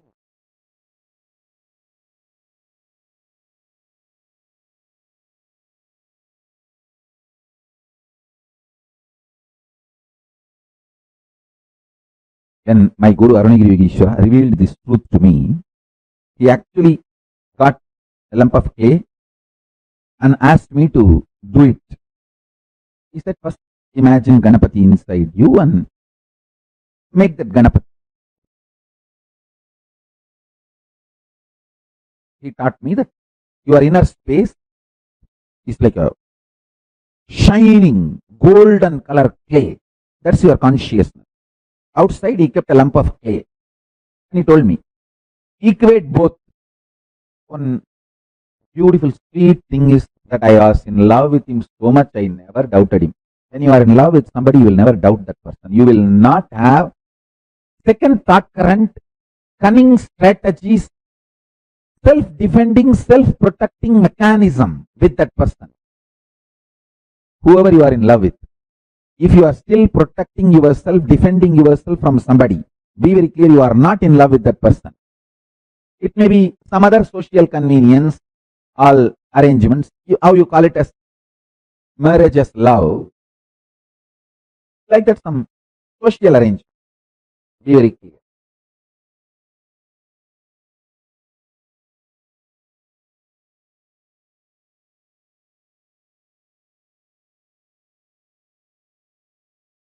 When you are really in love, you will be in such space, you will never, not only you will not defend yourself from that person, you just know you don't need to defend yourself from that person. He will be your security, protection. When I see Arunagiri Yogeshwara, I know he will not only not harm me, he will do everything to protect me and my interest.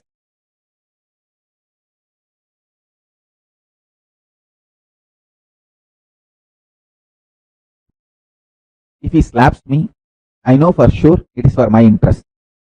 If he just cuts my head, even for a second, I won't bother, because I just know it's only for my interest he is doing. Maybe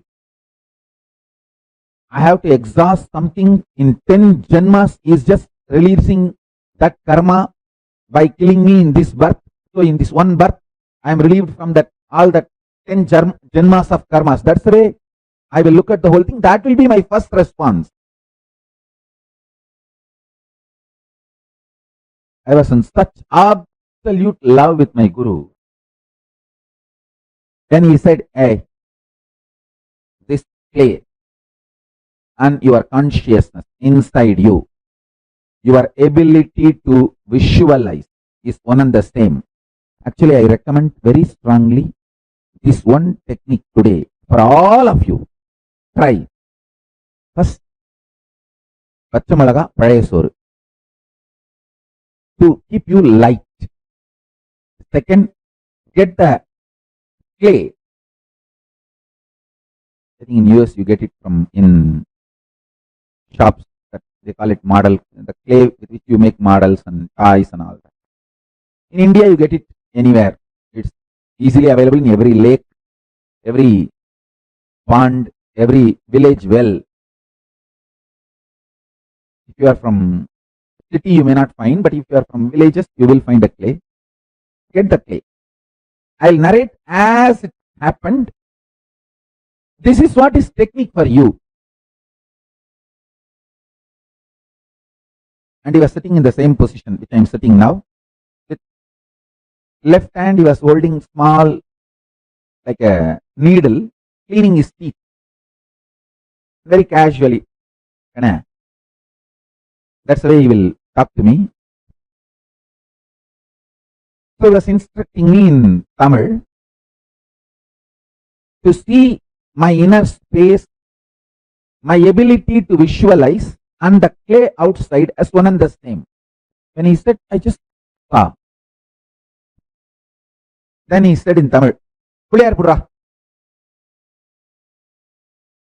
Means make Ganapati, make Ganesha.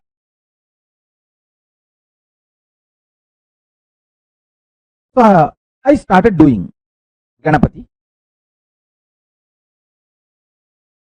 I could see very clearly inside my inner space. I am visualizing, and that is what is being reproduced by my hand externally on the clay.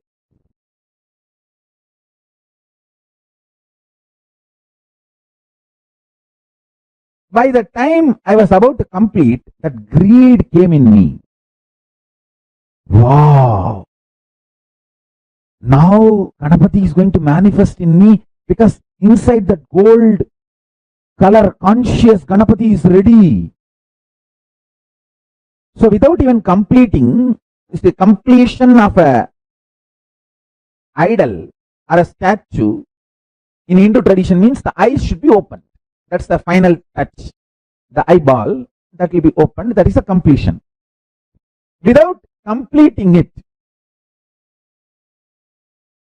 due to this greed, I took my hands off from that clay and started seeing inside. Wow, Ganapati is sitting. And I saw slowly it started melting down.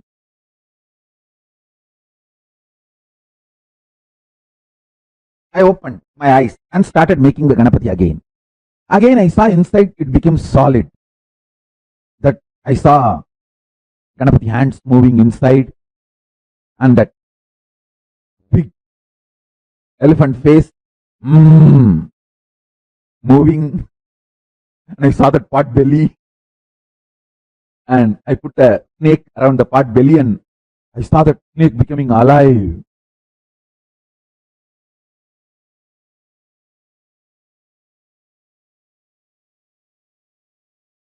Then I decided to hold the visualization inside in my inner space and keep the eyes closed and continue to do.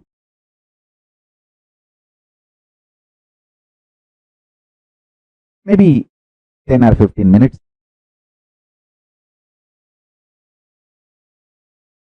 I felt I have completed the Ganapati outside. I'm just repeating it as it happened without making any mistake. I just want to put this on record so it will be useful for all of you, because every small detail matters.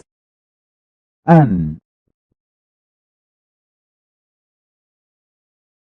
finally, I opened my eyes and put the eyes for Ganapati. Opened his eyes. The three eyes supposed to have. Ganapati is considered to be three-eyed. All four of them. Ganapati, Subramanya, Paramashiva, Parashakti. All four of them are considered as three-eyed in Hindu tradition. So I put Ganapati also the three eyes and opened all the three eyes. And I was very happy that Ganapati is complete. In few minutes, I saw inside, because of the greed Ganapati should manifest, I started having fear. Because the greed and fear always comes together. I tried to possess that form inside. That Ganapati's form. I saw When I tried to possess, it was just melting down, melting down, melting down. The Ganapati I made outside out of clay is not melting down. He is just nicely sitting. Pudichi vechu pullarnu solluvom Tamil. Means the Ganapati you made him sit, he is sitting there nicely. But the Ganapati I made inside is melting down, not stable. I opened my eyes and looked at him. Arunagiri Ishwar, sitting beautifully and with one corner of his eyes enjoying the whole thing I am going through and cleaning his teeth. He will always get a small neem stick. Ask me to get the neem stick, and in that neem stick he will pick up one small piece, and then with that neem stick he will be going on cleaning. All of you should develop the habit of cleaning your teeth. Your tooth cleaning, that stick should be neem stick.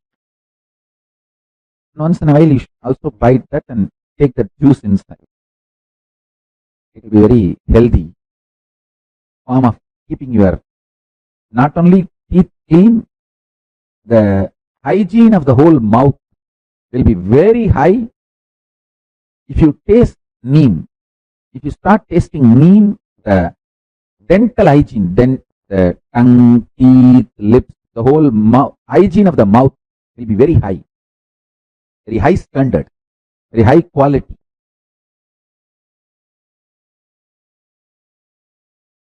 So he was cleaning his teeth, and I looked at him and told him in Tamil, Sami, Nikkala Sami, means I am telling it's not stable.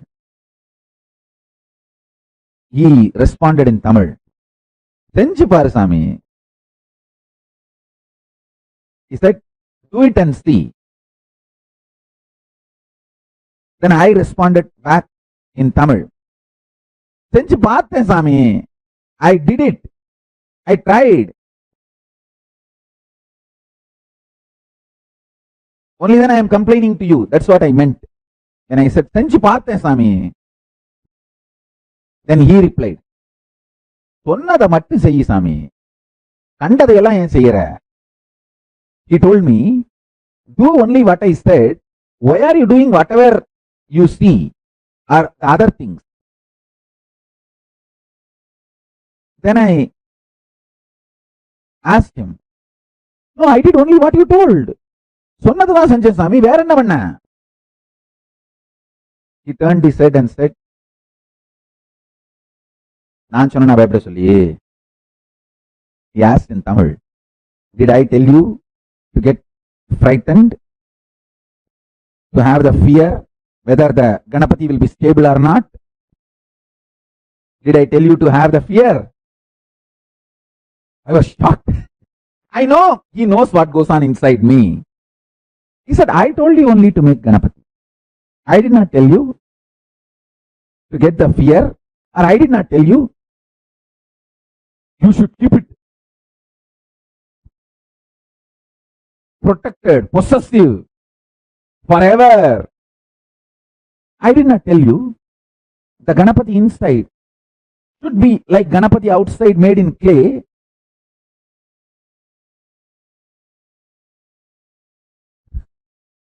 I just realized I did, which he did not tell.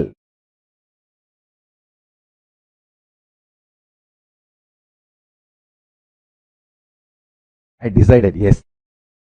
So the consciousness inside me, out of that clay, I made Ganesha. From that same clay, I made fear and I made greed.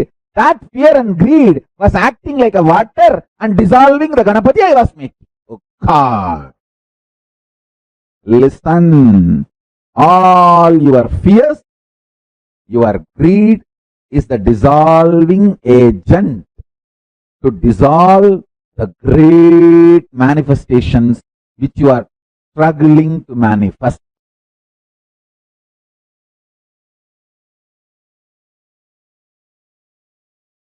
I looked at him. He smiled and told in Tamil, செஞ்சிட்டே இரு சாமி, சரியா போகும். It means, do it again and again, it will become all right. That is the key word. Do it again and again till you stop doing what is not told to you. I have not told produce fear, greed, try to hold on. No. Till you stop doing what is not told to you, go on doing what is told to you. That is what I call it as Paramashanta Swarupa. It just click. And I was making Ganapati. I was very clear. Neither I need to be greedy about possessing him, nor I need to be afraid he may melt down. So the clay and my consciousness is one and the same. Let me do it. The moment I stop creating dissolving agents called fear and greed, what I created in my visualization consciousness inside and manifested outside as deity simply become manifestation inside. Till you start doing what is told and stop doing what is not told, continue to do, is the state called peace, Shanti.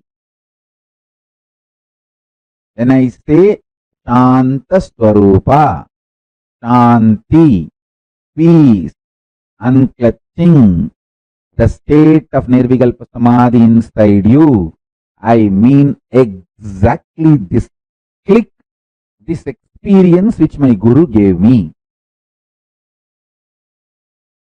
And it is not difficult. Be very clear. If you start creating the idea it is difficult, you are doing what is not told. Too simple.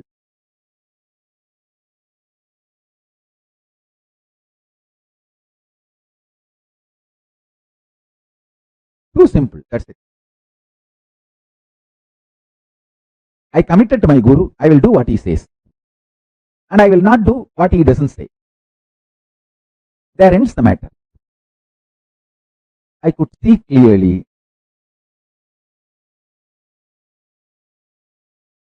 Simply Ganapati manifested.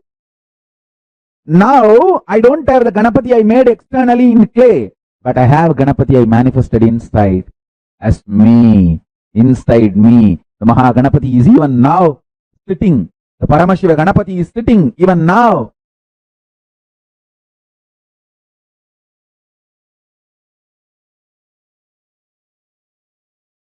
Smiling, waving his head, blessing.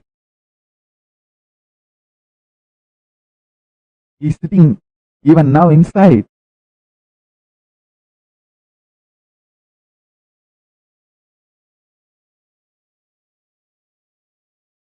Get a clay, try this today. If you are feeling bored or tired, just rest. Try again tomorrow. Just casually try to play with this powerful cognition today I gave. For a few days, you will realize that biggest click will happen inside you. Your unnecessary, stupid fear and greed, and you giving life to it, is the reason for why you are not manifesting what you are supposed to consciously manifest.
This is a beautiful session we all just had, where Swamiji revealed to us about how he made that Ganesha and how he connected with Ganapati, how he made that beautiful play Ganesha, and the whole science behind conscious manifestation.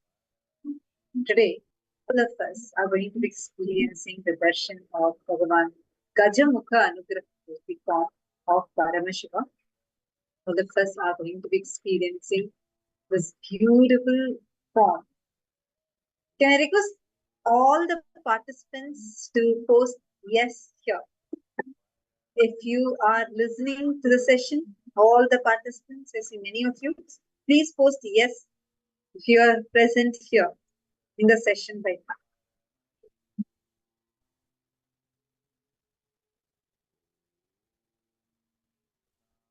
And all the participants that are here with us, please take a moment and put yes here. Wonderful. Thank you all. Thank you so much.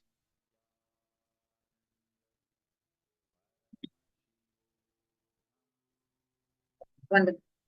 See, Ganapati, Ganesha, this form of Paramashiva, who coronates Ganapati, actually, Ganesha, Lord Ganesha, is blessed. He is coronated as the king of Attalakada, as a pontiff, as a head of Attalakada by Paramashiva.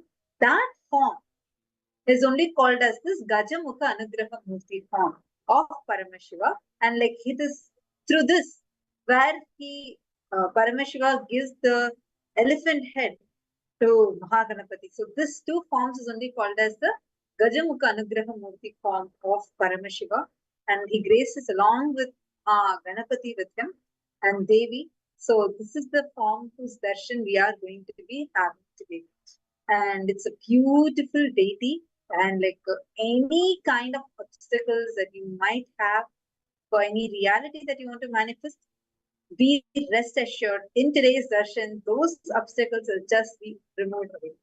Ganapati will just remove it off you, any obstacles it might. So this is the darshan that all of us are going to be experiencing today. And not just that, today, this Swamiji explained it, how your consciousness is like shining golden color clay. How many of you have played with clay? When you were young, definitely you have played with clay, right?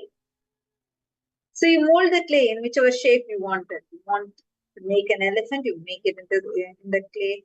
You want to make an apple, you want to make a deity, whichever way, whatever you want to do, you would mold it with that clay. Similar to that, your consciousness is like that clay. Shiny, powerful clay, which if you just mold it consciously, you can just create the reality as you want. You can 3D print your reality. You can literally 3D print your reality.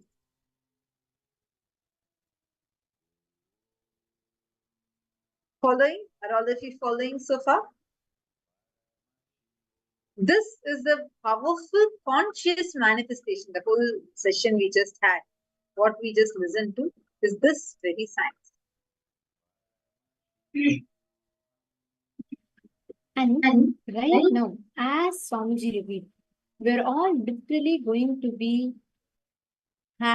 experiencing that space of manifesting Ganapati inside you and Ganapati outside you.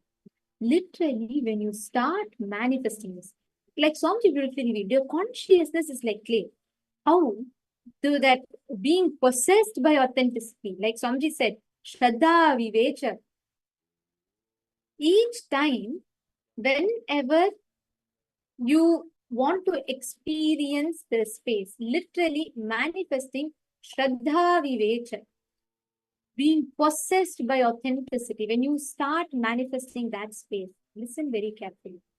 you simply start having, experiencing, expressing these extraordinary qualities. The moment you start being possessed by that Shraddha, you will see how beautifully you will start manifesting various different extraordinary possibilities within you. Right now, like how Swamiji explained, what Swamiji's experience was when just 3 years old, Swamiji was possessed by Shraddha. He was so authentic that the moment he declared, and Swamiji sat as a 3-year-old boy, Swamiji sacrifices food, sleep, everything, and he declared, till Ganesha eats food, I won't move. It is that authenticity of Swamiji's that manifested in this beautiful Leela of Ganesha accepting that food. Today, Swamiji has made this as an experience for millions of people around the world. Swamiji has gifted the science of conscious manifestation as an experience for millions of people. And today, that's why we see everyone, all of them. How many of you here yourself have all received the blessings from Swamiji and manifested that as a reality?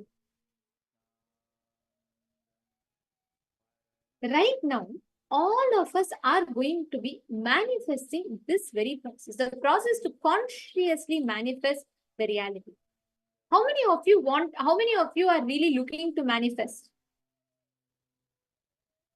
How many of you really want to have and manifest this exact same space that Swamiji described? To consciously manifest. Can I request you all to put yes in the chat? Come on, I request all the participants to post. Yes, thank you, Mahapurushananda. All of you post. How many of you want to manifest this space? Listen, all of you can do this. You might be in any different corner of the world. You might have met Swamiji 15 years back, or you might have met Swamiji just today morning. Whatever time, place, your geography, nothing matters. Your conscious decision to be possessed by that cognition that you declare. If that frequency is strong, you start manifesting the highest reality. Understand? For Mylene, same. This is for you also. If you are possessed by the cognition, see right now, what all of us are possessed by, we are possessed by impossibilities. We feel no matter, like Swamiji tell, Swamiji finds solutions for any problem, and Swamiji will tell, Swamiji is like the people, we all find problems for any solution. We'll say, yes, Swamiji, there's power manifestation science, Swamiji is Paramashiva, but what about me? Understand? Right now, we are all literally possessed by impossibility. The moment you break, that is why whenever you listen to Avatar Leelas, when you listen to Swamiji's life story, you will see, it will be so inspiring for you. It will make you feel like, wow, if Swamiji did it, then I too can do it. He has done it. He has shown us. And I have Swamiji who knows, who has the exact software, who is a software designer and who has a user's manual, everything, and he knows precisely. See, Mylene saying, you want to manifest good health, but listen carefully. Are you possessed by the cognition that your consciousness, you can manifest, or are you possessed by the cognition of all the previous impossibilities and incompletion that has happened to you? Every one of you look in. If you decide, I don't know whether it is my experience or not. I know Swamiji has told it. Because Swamiji has told it, I will make that as my experience. You become possessed by that Guru Bhakti. And that becomes a reality for you. When you're possessed by that authenticity, you will simply manifest that as your experience. And the whole cosmos will work to manifest it for you. See, Swamiji, right? The moment Swamiji heard Namyanda Nambi's story, like how he fed Ganesha, Swamiji was possessed by that. He said, if he did it, I have to do it. I will do it. And Swamiji sat, and being an incarnation, Swamiji sat for 3 days. Didn't move, no food, no water, no nothing. That is how Swamiji manifested. If you become, Mylene saying, now you want to manifest good health. Listen carefully. If you decide, if you become possessed by the fact I am consciousness. I don't know. My incompletions may tell otherwise. All the obstacles I have in my life may prove me I am wrong. Everything can be that. But because Swamiji told, I will manifest it. If you become possessed by that, even one cognition, it can be something. Each of you might click with something that Swamiji revealed. If you get possessed by that one cognition, you will go all out to make it happen, and you will make that as a reality. That is what is called Shraddha Vivecha. When you are possessed by that authenticity, you manifest, you declare, and you manifest that as reality. That is that exact process that Swamiji is teaching us here. See, when Swamiji manifested Ganesha, literally Swamiji dropped, like Swamiji said, all the possible fears, everything that could come, all of them melted away. By the time Swamiji carved Ganesha on the outside, he had Ganesha sitting alive inside him. Swamiji, as Paramashiva, is demonstrating some of the most important principles for us human beings. All the obstacles that we may carry in us, all the powerlessness, all the powerless cognitions that we may carry in us, when you declare to not strengthen them, to not have the same kind of importance to them, you will start actually manifesting the right path of cognition. To how much extent each of you convince yourself? You say, oh, no, I have really tried. I can do anything, but this, I know it will not happen. I have tried for last 30 years. My house is not sold. My child has some problem and my husband is not listening to me. Anything. Because you are possessed by impossibility, you only try to convince yourself more and more why it is not possible. Mylene Seymour is saying, I understand what you said, but I think I lack integrity, determination, confidence. No, don't worry about your English. Mylene Seymour, firstly, you should understand, with Swamiji, the communication happens from being to being. Forget about language. That is all not even, it is not even a barrier. So don't worry. If you need any translation, feel free to ask, but otherwise don't worry about it. See, listen carefully, Mylene. You do not lack confidence. You do not lack determination. You are allowing yourself to be possessed by your impossibility. See, the number of times you go on repeating, I lack motivation, it is impossible. It is impossible to manifest health. It is impossible to manifest wealth. How many times you tell yourself this? Right? Am I right? Mylene, what you need to do is, instead of going on telling yourself, it is impossible, my health is not proper, my house is not proper, my wealth is not proper. See, you are possessing yourself with impossibilities. Instead, declare, listen, Mylene, today if you do this, in the next 48 hours, you will manifest a breakthrough. If you decide, you tell yourself this. I may have impossibilities. I may have incompletions. I may not even be able to manifest anything. That's all okay. But because Swamiji has told, I declare I am going to make it happen. Every time when you say, every time your mind will tell you, oh no, what about your house? What about your health? What about your son? Listen, Mylene, if you decide right now, declare. You may fail 100 times. It doesn't matter. 100 times you may fail. It is okay. Again, 101st time, declare and stand up. You will manifest. Even if you just cognize this. See, there's a beautiful example.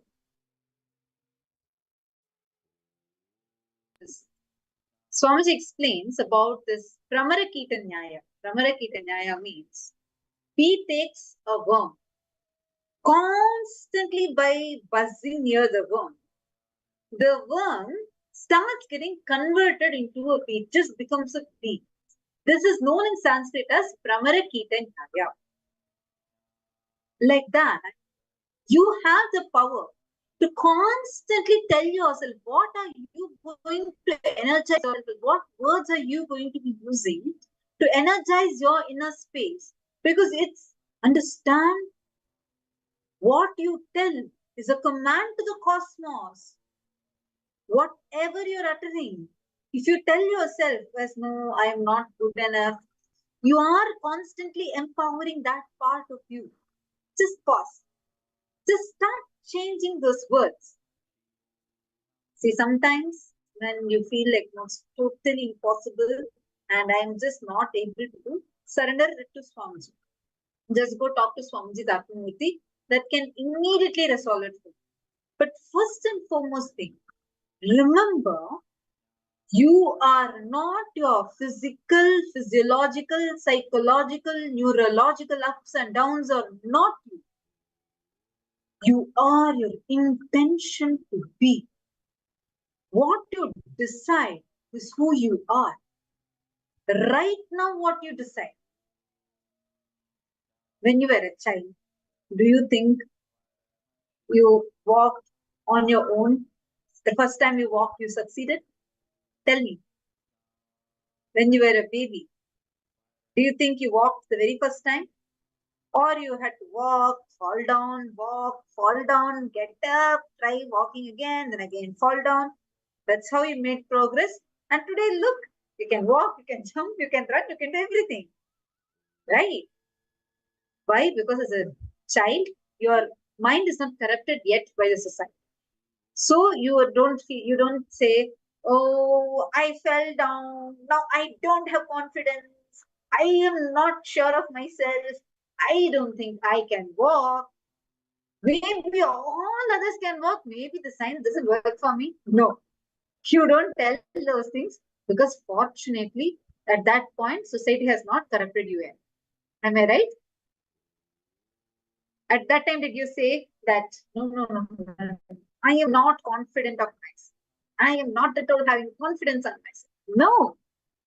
If you had done that, today all of us would be probably sitting and on wheelchairs thinking we cannot walk.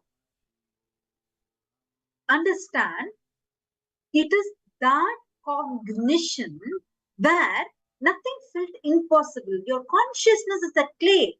You are constantly what you're visualizing so powerfully in that satsang Swamiji revealed. How Arunagiri Yogeshwara did not tell Swamiji, oh, see and mold a beautiful Ganesha deity. No. You carve the Ganesha deity inside. Outside, your hands will automatically make the Ganesha deity. Understand? The secret key is here. How you cognize you. And don't worry. First of all, you don't need to feel that low confidence. If you feel in something, you don't feel confident about something, take that up. Take that up as a challenge. Try to learn. Just tell yourself. See, understand. Do you know something? When Swamiji started the mission, do you know Swamiji did not even know English? Today, Swamiji is rocking with the world record of the largest number of hours spoken by a single person. Swamiji is rocking with the largest number of hours of satsangs ever given. When he started, he did not even know English. When Swamiji first had the vision of Kailasa, Los Angeles, Swamiji had it as a vision.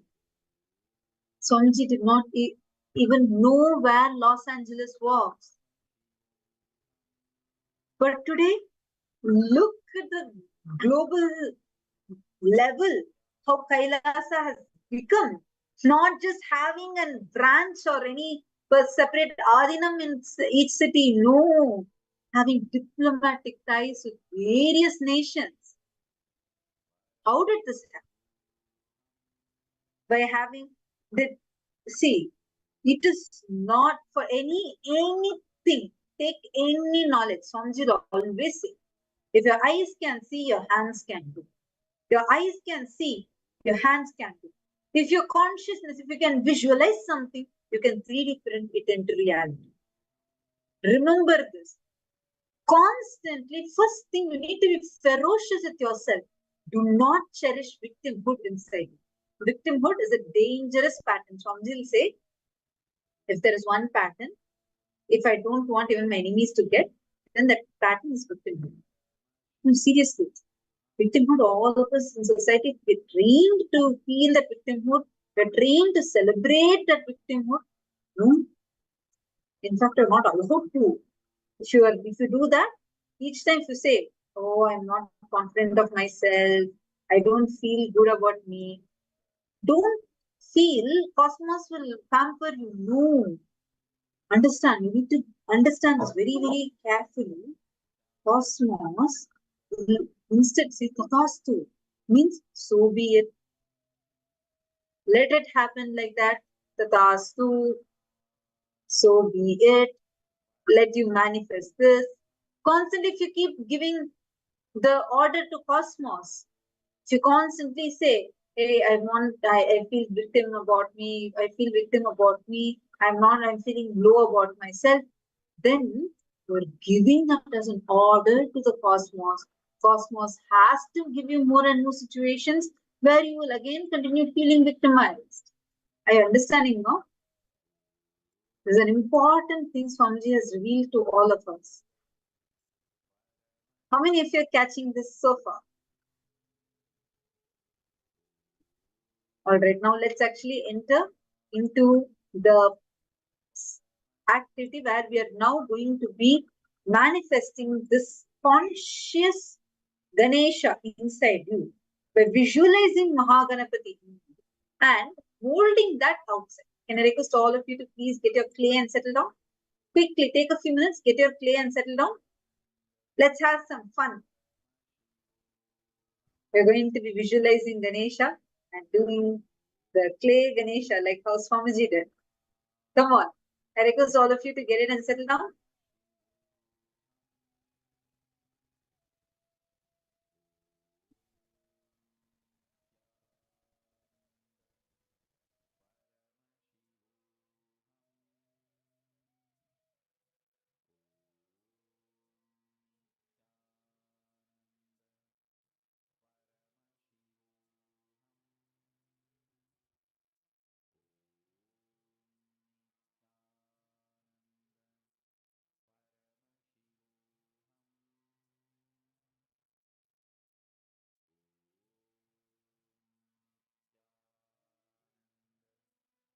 Don't worry, Mahapurushananda, if you don't have clay, yes, you can use turmeric also. Ganesha can be made with anything. It's a very sweet, simple God. We get it. Today we have the important initiation in the Shiva Shakti. So quickly get clay and settle down. Let's enter into the process. We're going to be entering into the process shortly.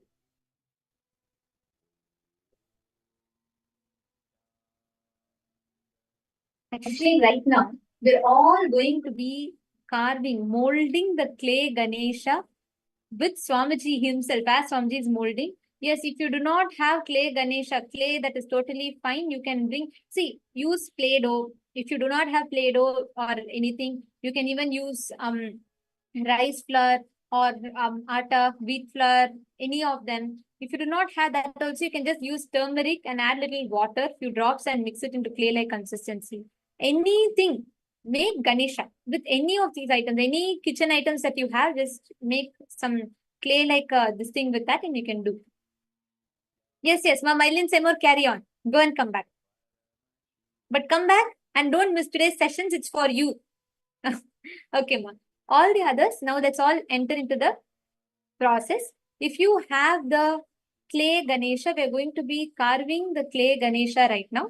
We're going to be watching a video where Swamiji himself is making the clay Ganesha, and we are going to be watching that now, and you all can follow along as Swamiji himself does it.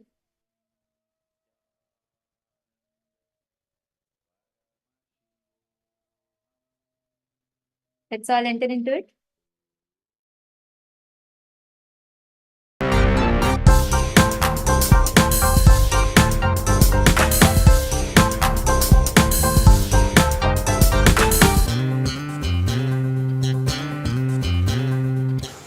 Get the clay, I'll make a Ganesha, and whoever levitates properly, for them it's a gift. I feel up and I feel down. If I would've leave the town. But my doggy loves me more than my wife. What else can I do with my life? All I want, I always got. What for I want, I clean for God. It never stopped me from wanting more. Nithyananda, show us how we can be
memories and conditioning. What can I do? They are so blockade. You talked about the layers and layers, 7 to be exact, which when I travel through them will surely extract the pain, oh yeah, the guilt, whoa whoa, regret and grief, bringing me relief beyond belief.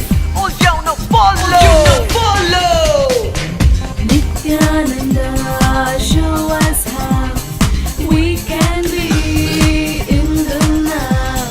Nityananda, show us how we can be in the now. It's a magic, it's a miracle, it's a blessing, clearing all that in me so far, haunting. My heart is warm, my head is clear, for a change I'm now one here. I have relived and relieved all the emotion of memories creating chaos and commotion. My files are wiped and clean of all the virus in my mind machine.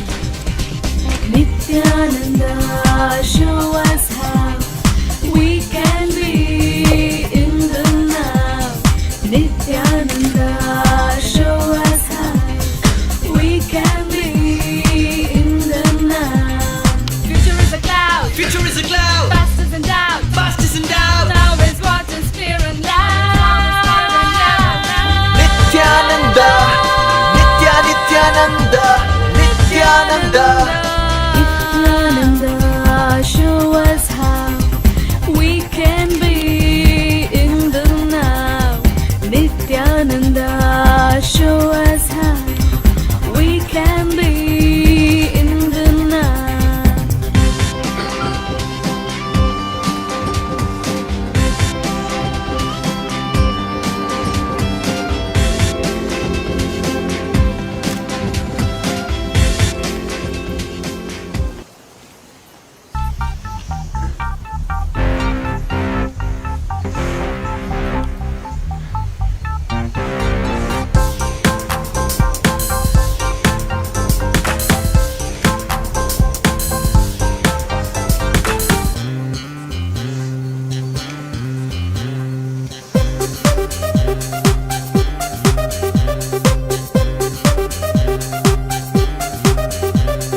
I feel up and I feel down. If I could, I would leave the town. But my doggy loves me more than my wife. What else can I do with my life? All I want, I always got. What for I want, I clean forgot. It never stopped me from wanting more, more and more and more, more. Nityananda, show us how we can be in the now. Nityananda, show us how we can be in the now.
full of stuff.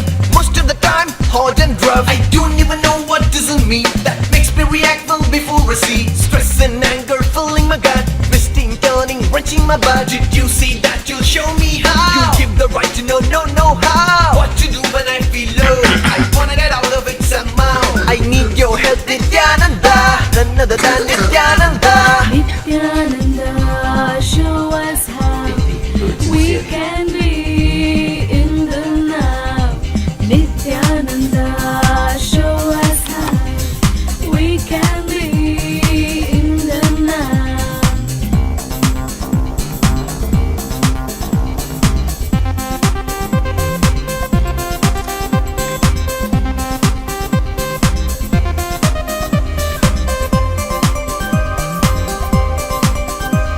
I'm led by what I was taught. Again, I'm caught. Beliefs, memories and conditioning. What can I do? They are so blocked.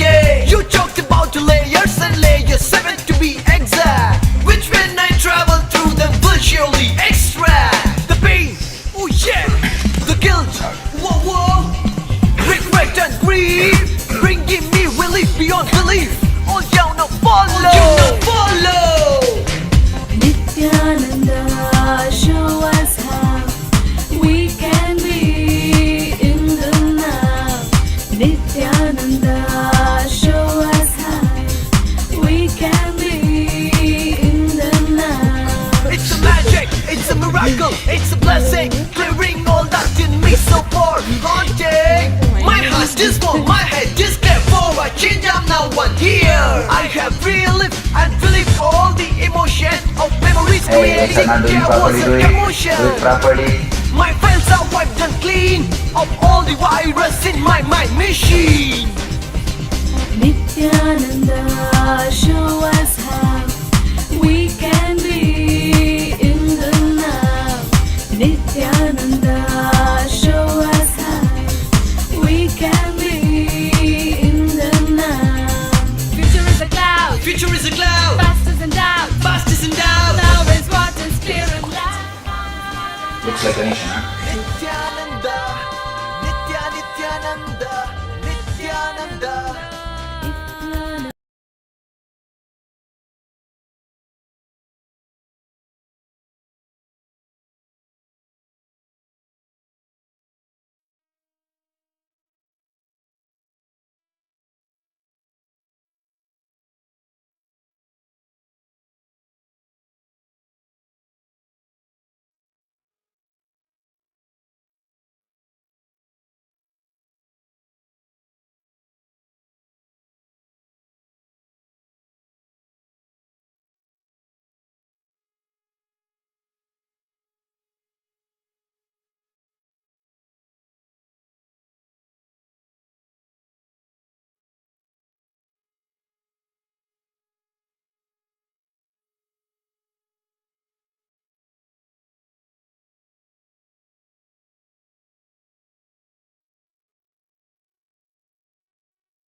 Yes, Nityananda. How did all of you do the Ganesha? And I saw so many of you just enjoying seeing Swamiji doing the Ganesha. I request you all to now sit and continue doing the Ganesha. We all just watched so sweetly how Swamiji was sitting, holding the clay Ganesha and gifted it to the kids that are there who had come for engineers. The programs exclusively for children. Come on, all the participants that are here with us, please sit and continue doing this.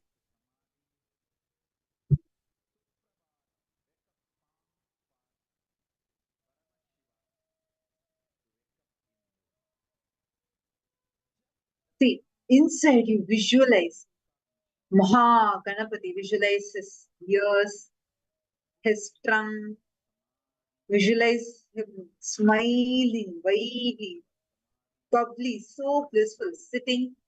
And as you visualize, just feel how your hands are going to be molding Ganesha.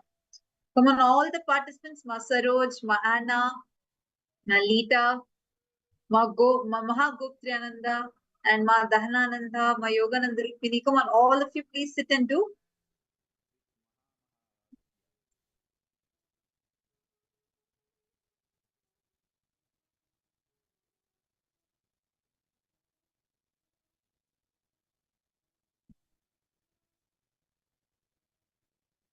Please sit and do this now.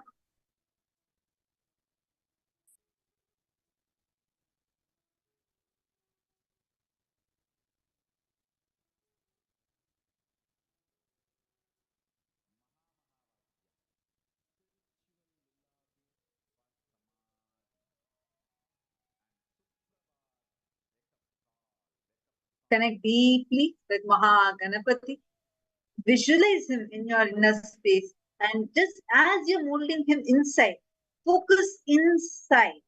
The visualization is a very profound, powerful spiritual process. And I request all of you to be on camera and continue doing this. Please make sure you're on camera and doing this full process. This is a very, very, very important sacred process.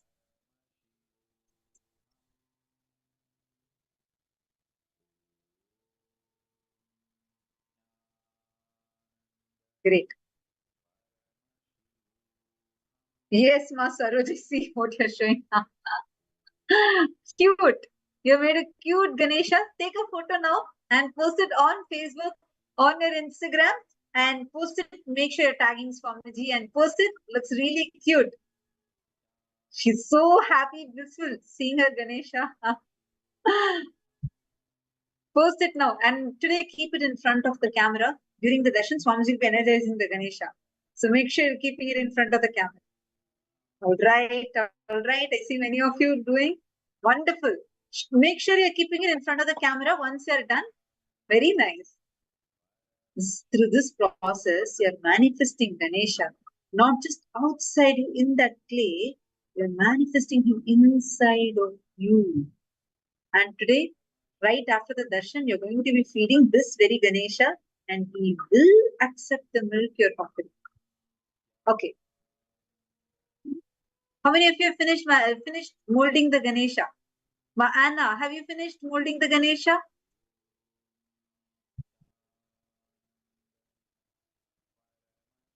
Great.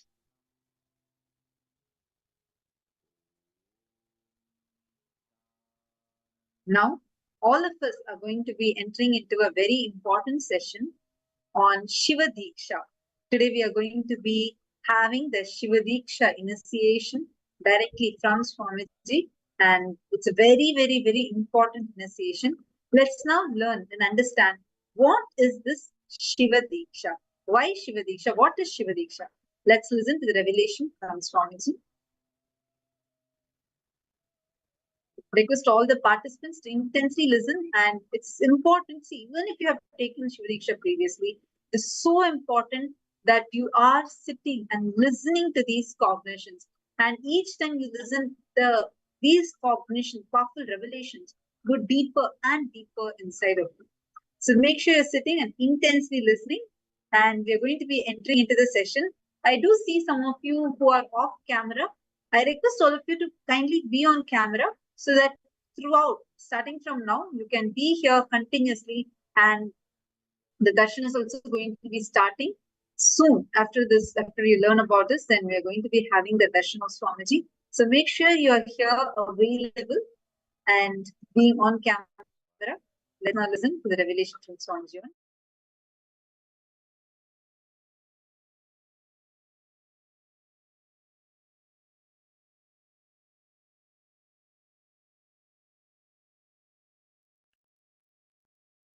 Shiva Diksha is all about shifting the way you function from powerless cognitions to powerful cognitions. That's all.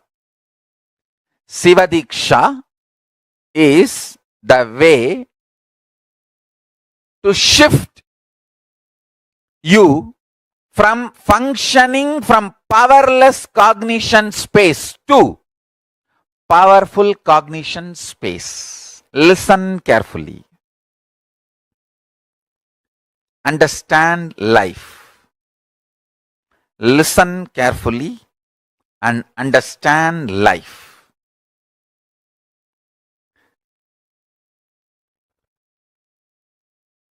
I will repeat.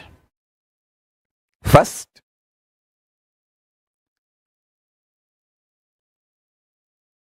your inner space is like a software which decides how your life will be. That's the first understanding. Second, if the inner space is filled with powerless cognitions, powerless, suffocating, wrong ideas about yourself, about your world, about God, it can be more and more suffocating, making your life difficult.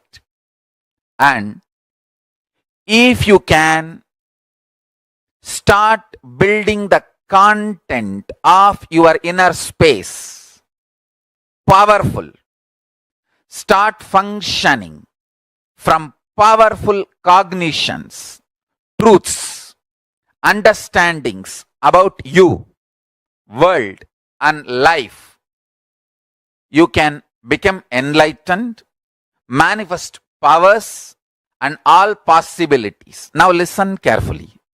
The good news I have is your inner space can be beautifully reprogrammed. It can be reprogrammed with powerful cognitions. It can be reprogrammed for enlightenment. It can be reprogrammed to manifest the state, space, powers of ultimate Paramashiva.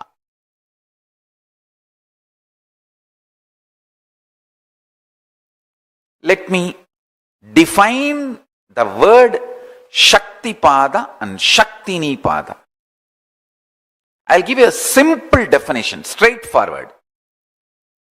Your bioenergy, in Sanskrit we call it as Kundalini Shakti, gets sealed into your body when you assume the body.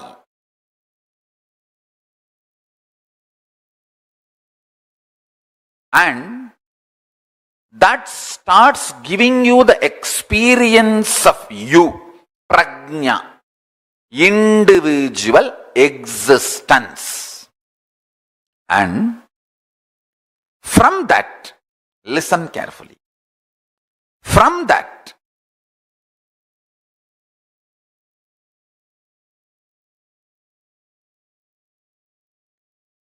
it starts growing. The first action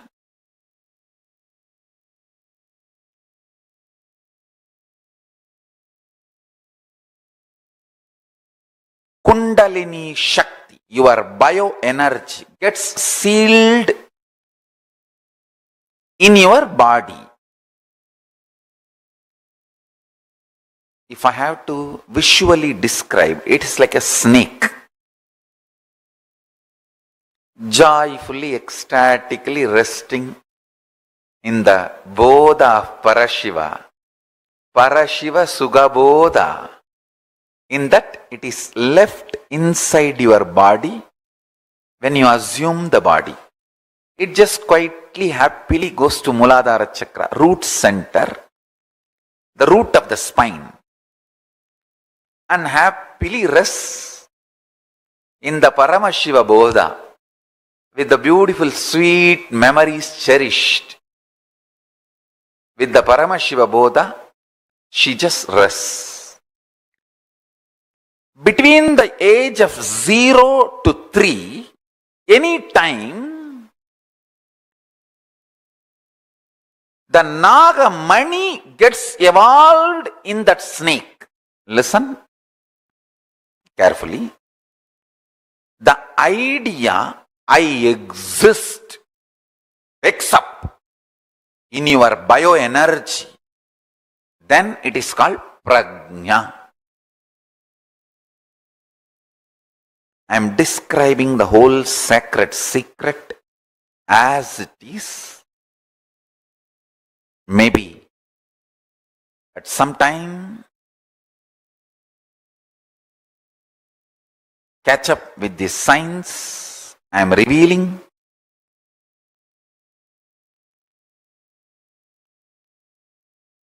Listen intensely. Maybe the modern day science will catch up with what I am revealing at some time, sooner the better for the humanity. Listen. Your bioenergy is left inside your body when you assume the body. Like a snake, it just goes into your Muladhara Chakra and rests coolly in the Paramashiva Bodha. Between the age of 0 to 3, the first activity starts at one point. You start feeling, I exist. We say, na, the time I remember me. That happens between 0 to 3. The earlier it happens, better for you. The earlier it happens, the being is higher conscious. People who never miss that prajna, I exist, are incarnations. They miss just for a few days or few weeks, but within 1 or 2 months, get that I exist, are yoga prashtas. I have so many yoga prashtas in my Gurukul. These kids, they wake up to the reality, I exist.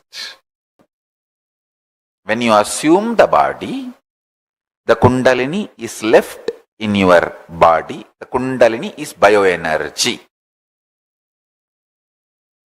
Then within the 0, from the time of your birth to the age of 3, within the 3 years, that identity, I exist, wakes up in you.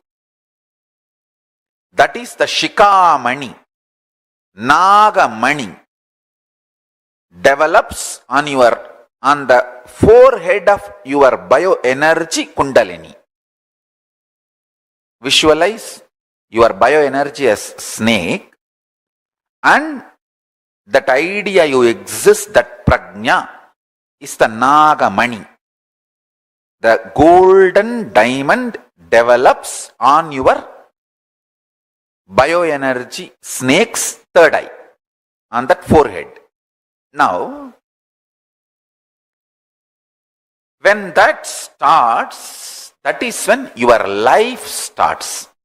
The perception of your life, the experience files of your life, good, bad, right, wrong, the binary logic or the Nyaya Vaiseshika logic, whatever you evolve as your existence or the lessons of your existence starts happening from the time your prajna starts feeling its existence. Prajna means you start feeling I exist, me, I am conscious. Now, that I exist starts developing upadhis. I am male, I am female, I am good, or whatever. I am good in something, I am... So this upadhis, the identities, ideas, patterns starts getting evolved in and around you. Listen.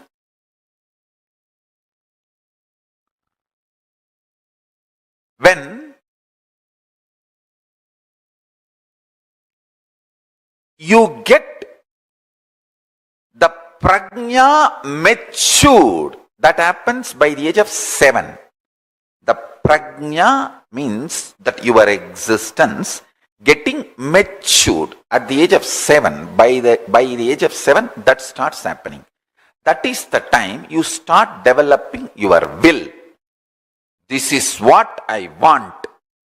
This I don't want. This is the way I will be. This is not the way I will be. That will starts getting developed at the age of 7.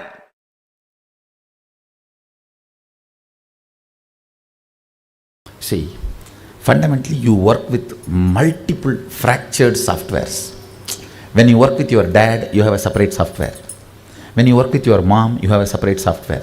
When you work with your father, friends, you have a separate software. You are multiple fractured softwares.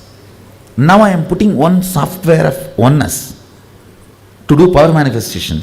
It is too small compared to the load which is around you. You are so comfortable in playing with all those softwares. It takes little time for this new software. After it manifests powers, it starts influencing all the other softwares.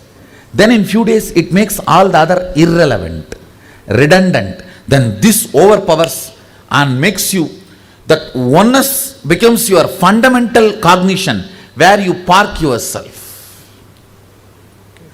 Till then, I go on supporting you, holding you in me. Understand? That is why, even if you don't feel, you are made to manifest powers so that you will have confidence on the software. So that virtuous circle starts happening. See, usually what you do, you don't have confidence on this truth. So the confidence does not manifest as power. It's a vicious circle. Here, I am infusing the energy and make you manifest the power. That gives you confidence on the software, and confidence gives more power gives more confidence. It becomes virtuous circle. Pushing your life from vicious circle to virtuous circle is the job of the Guru. That's the job of the Guru. And supporting you, holding you during this push and making sure you are successful is my job.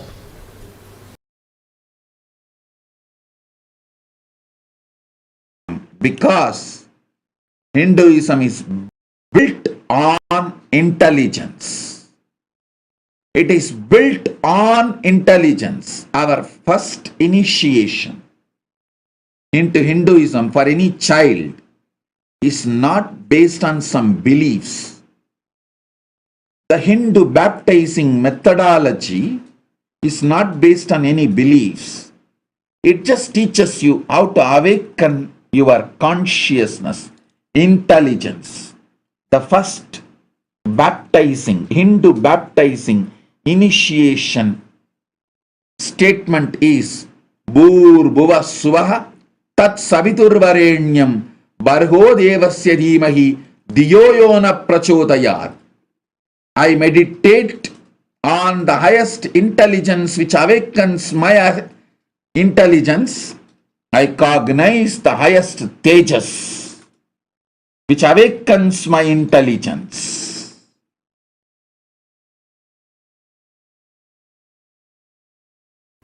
In India, in Vedic system, the moment child reaches 7-year-old, he will be initiated into Gayatri.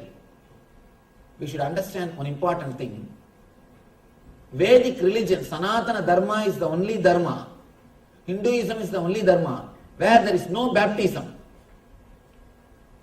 You are not given any faith. You are not given any concept. You are not given any philosophy. No. You are not asked to believe anything. You are just given a technique to control your body and mind. That's all. The mantra, the very word taught to a child when he is 6 or 7, the Gayatri mantra, even the very meaning of the mantra is, let me meditate on the energy which awakens my consciousness. Let that consciousness help me to meditate on it. That's all.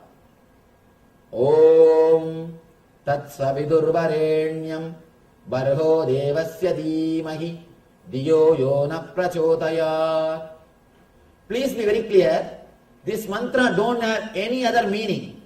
It is not related to any devatas. There is no mention of Gayatri Devi with 5 faces. No.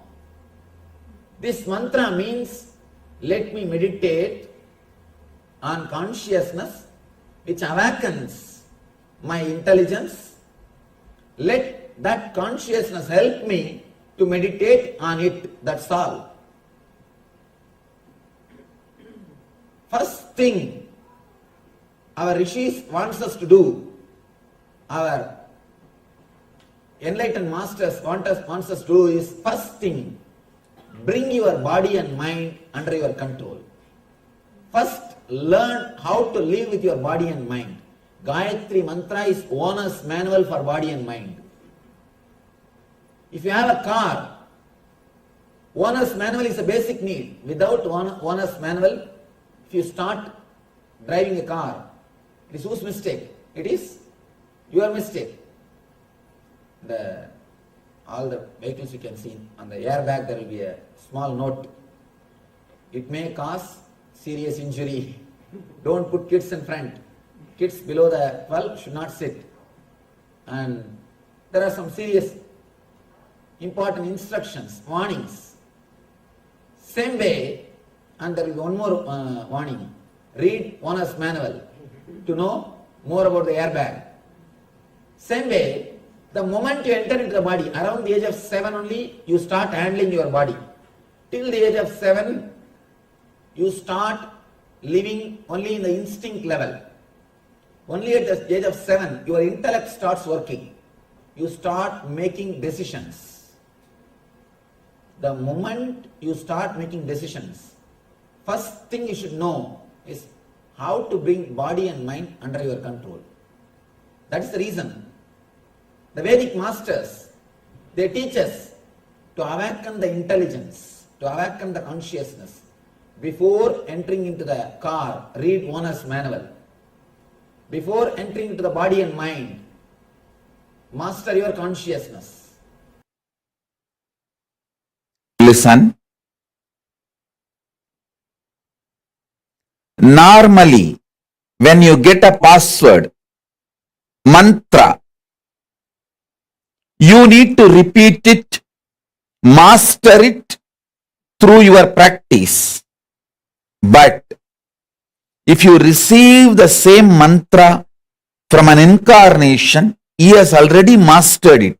I have already mastered the mantra. This key will directly start working for you. You do not need to do anything specific, special. For example, normally, if you receive a mantra with a 5 syllable, you have to do akshara laksha, means 5 lakh times you need to chant that mantra to achieve the mastery over the mantra. It's called Akshara Laksha. Each syllable 1 lakh time, 100,000 time. If you get 8 syllable mantra, 8 lakh times you have to repeat it. But with me, I have already mastered this. So to all of you, I am giving this key. You can directly start applying it, using it. You do not need to practice anything. That is why I tell you, this mantras which I am giving now will work for you without any of your efforts. Without any of your efforts, you don't need to put any effort. Nothing is needed from your side. So many people come and tell me. I get hundreds of messages. I should say even thousands sometimes.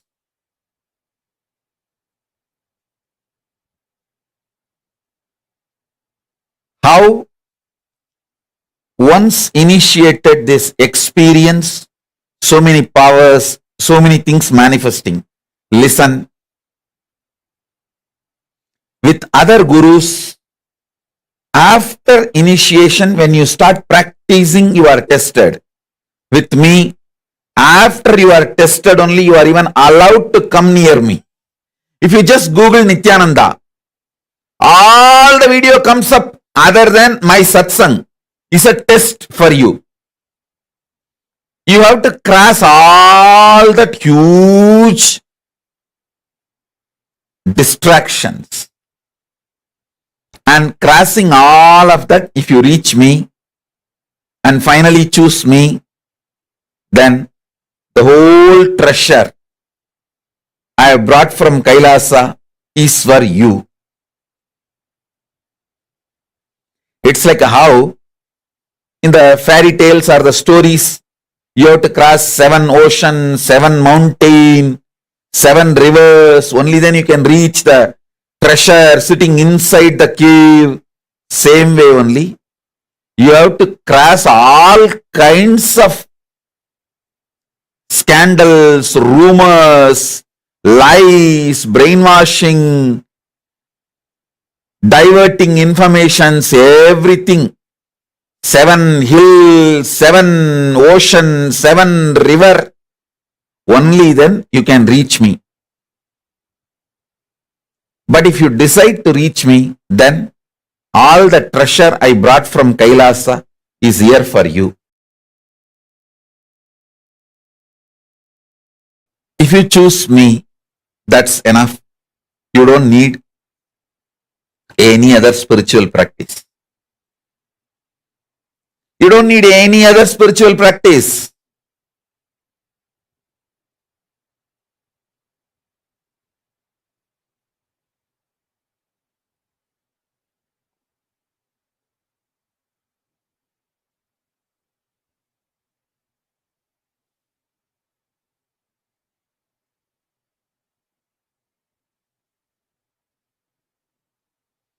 I'm going to give you mantra now. Listen.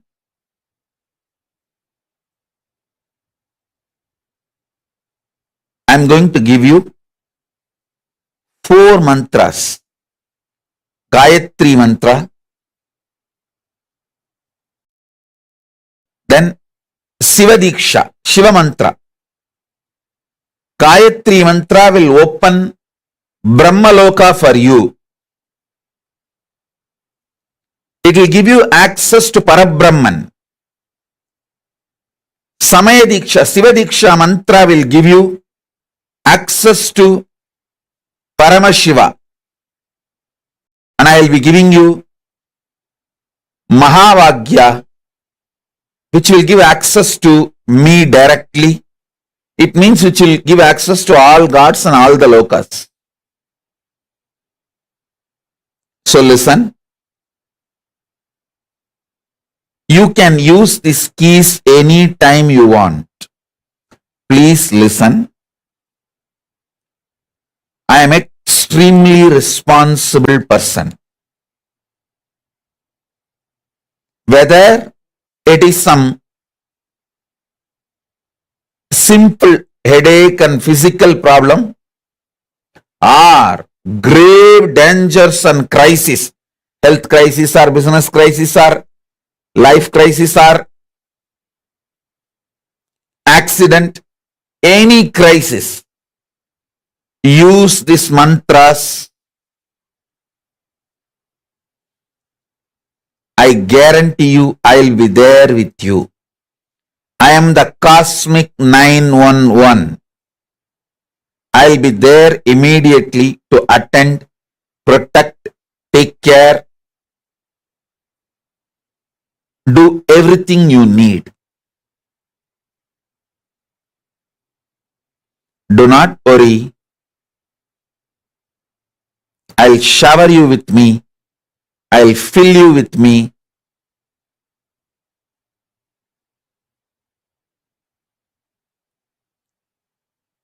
I will manifest me through you.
Swamiji so beautifully revealed to all of us about how the Shiva Diksha, literally your access to Kailasa, like Swamiji said, when you chant Gayatri mantra, Satyaloka opens to you, Brahmaloka opens to you. When you chant the Shiva Diksha mantra, Kailasa opens to you, and when you chant Mahavakya, Mahakailasa opens to you. You get access to directly to enter into Mahakailasa. Today, all the participants that are here, all of you are going to be receiving initiation into the Shiva Diksha. And this is a very, very powerful initiation. And to all the participants that are here, in just a short while, we're all going to be entering into the darshan and to the initiation. We're going to be visiting, understanding about what Shiva Diksha is. We request all the participants, every one of you, to please settle down. Let us all get ready now to enter into the Shiva Diksha. See, Shiva Diksha is a science of literally experiencing officially with the Shiva Diksha initiation. You start manifesting Paramashiva in you. The Shiva Diksha initiation itself happens in three aspects. The first one is the Mantra Diksha. The second one is Kriyavati Diksha. And the third one is Jnanavati Diksha. Listen carefully, maybe the terminologies may be too many, but it's okay, don't worry. You just listen to it to understand the science. See, like Swamiji, every single science that Swamiji gives, he always ensures that it is authentic. Swamiji will provide us with all the pramanas, everything, and establish the authenticity of the science. And it is just for you to understand and be rest assured there is absolutely no kind of prerequisites needed from your side for any of the qualifications for you to experience enlightenment. You just be available. Swamiji is making the science accessible. Don't worry about, how you can access the Mantra Diksha, Jnanavati Diksha. Swamiji has made all of it accessible and available to you. You will just need to take one or two small steps. That's all. The Mantra Diksha, the Diksha itself happens in three different forms. The first one is Mantra Diksha. Second one is Jnanavati Diksha. The third one is Kriyavati Diksha. So, Mantra Diksha is where Swamiji will be using sacred mantra to transmit the initiation. Kriyavati Diksha is aspect of the initiation, all of which happens using Kriyas, various different rituals of Hinduism. The third, Jnanavati Diksha, is something that can happen only through the presence of a guru. Actually, the entire Shiva Diksha, the procedures are taken from the Soma Shambhu Paddhati, the Samaya Diksha Vidhi Shloka 12 and 13, and this tells elaborately about the two types of initiations. Vividheyam Drirupapi Pratyekamupajayate Eka Kriyavati Tatra Kundamandala Purvika Mano Vyapara Matrena Vyasa Jnanavati Mata Itham Labdhadhikarena Dikshacharyena Sadhyate. This verse, Paramashiva elaborately reveals about the process of how this initiation happens. The Kriyavati Diksha, and the Jnanavati Diksha. Kriyavati Diksha is the initiation which is done through the Homa Kunda and Mandala for the ritual. You'll be learning about it. And it is done with the ritualistic dimension. Jnanavati Diksha is where the process involved an enlightened master's, a guru's enlightened inner space, because that Diksha can be transmitted only through an enlightened inner space, through the power of enlightenment, jnana. And this Diksha is done by the Guru who has gotten the power and authority to initiate. At the very young age, Swamiji himself was initiated into Shiva Diksha to transmit this experience to people.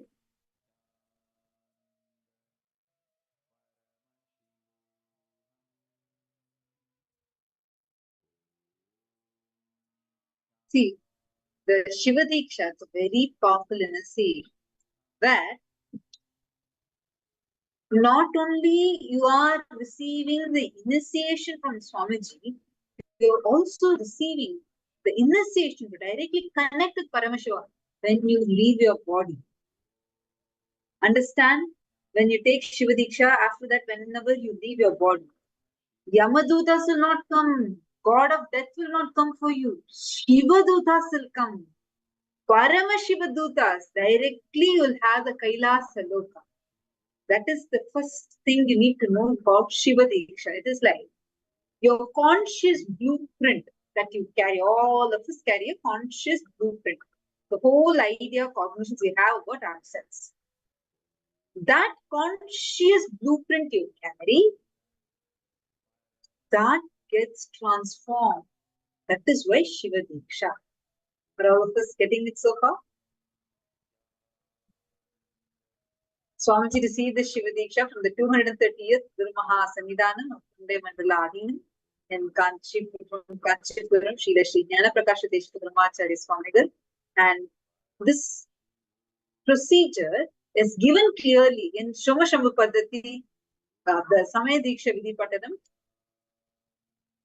which is in the 12th and 13th shloka.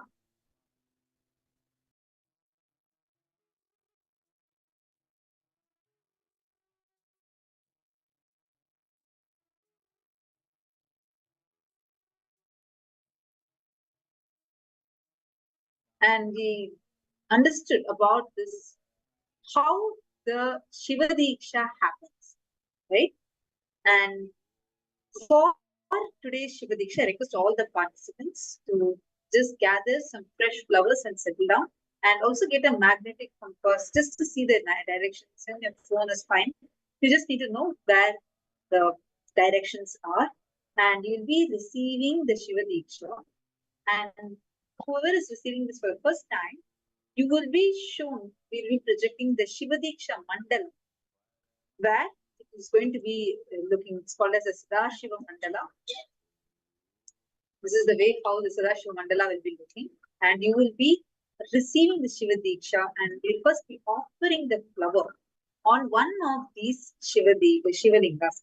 And you will not be choosing, oh, black is my favorite color, or red is my favorite color, so I'm going to offer it to this linga. No, you're just going to be offering the Shiva, the flower, connecting with Paramashiva and offering the flower, and whichever linga it is falling upon, based upon that, you will be receiving the Shiva Diksha name.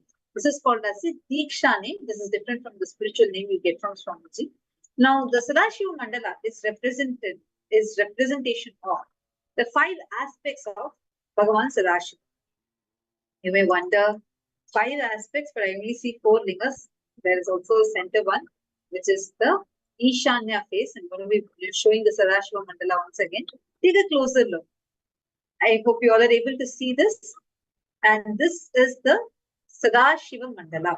Here, the white color Shivalinga, which is in the western direction, represents the Satyujata face of Paramashiva, which is the creation dimension of Paramashiva. Next is the Vamadeva, the red one, or which is facing the north, and that is the operation, sustenance face of Paramashiva. Next, the black color one, which is facing the southern direction, represents the Agora, the rejuvenation dimension of Paramashiva. Next is the yellow color Shivalinga, which is in the eastern direction, and that represents the Satpurusha dimension, the dimension which moves you out of delusion.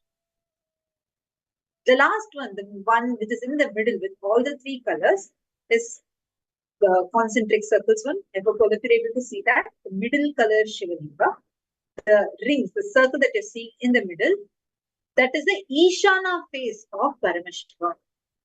So this is the liberation dimension of Paramashiva. And the Shiva Diksha names that you will be getting will also be based upon which color Shivalinga your flower is falling on. And I request all the participants to take a few minutes to quickly make a note of this. If you want, you can even screenshot this. Just take a moment and quickly note this down.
Hope all of you have finished writing this down. Great. So now let's understand this a little bit more. Each one of these, whatever we are learning now, is far too important. I request all the participants to intensely listen. See, to receive the spiritual name, you are going to be standing in the west, facing the east, like this. This is how you're going to be standing, and you'll be facing the eastern direction. So you should be standing by the white side, the Satyojata aspect of the Sadashiva Mandala. This means that when you stand, the black color Shivalinga should be on your right, the red color Shivalinga should be on your left, and the yellow will be directly in front of you. So we'll be projecting the mandala for your reference, and whenever we'll actually be announcing you when. Right now, we are having in the temple the ritual already being performed for the Shiva Diksha participants. And the moment you sign up, you'll be projecting your name. Then for you specifically, the Shiva Diksha Homa will be offered. Now I'm going to be giving you all a few minutes. So all you can see here, this is the Sadashiva Mandala. I'm projecting again. And this shows the name chart. The Samaya Diksha, the Sadashiva Mandala, Samaya Diksha name chart. Shiva Diksha is also called as a Samaya Diksha. Shiva Diksha level 1 is called as Samaya Diksha. And take a few minutes to write these down. The white color Shivalinga that you are seeing represents the Satyojata phase of Paramashiva. Whoever gets this linga, the suffix of your name will be Satyojata Shivam. If you are a female, the suffix of your name will be Satyojata Shiva Shakti. If you are getting the red color Shivalinga, then you will be having Vamadeva Shiva. Or if you are a female, you will be having Vamadeva Shiva Shakti. If you are getting the yellow color Shivalinga, same way you will get Tatpurusha Shiva, or you will be getting Tatpurusha Shiva Shakti. So like this, for the middle Shivalinga, it is Ishana phase, so you will be getting it as Ishana Shiva or Ishana Shiva Shakti.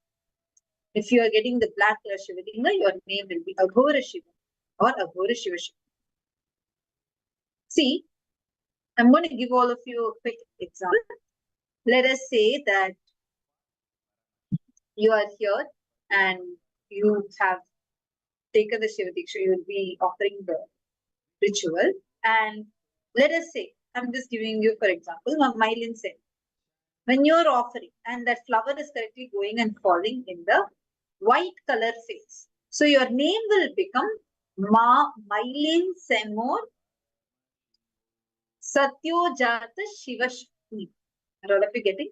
Satyojata Shiva Shakti.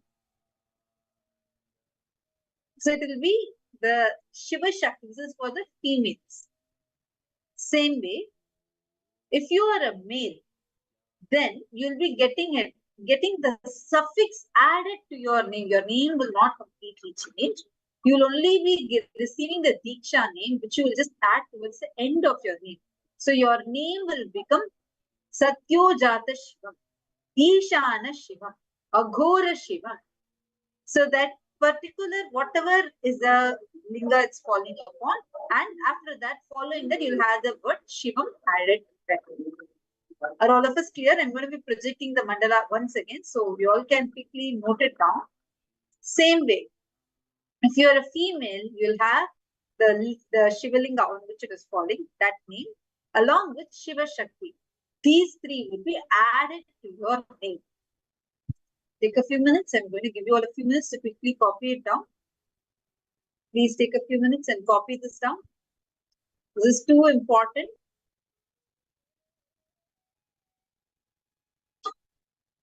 Please take a few minutes. Based on this, you will be receiving your Diksha.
Hope all of you have finished copying it down.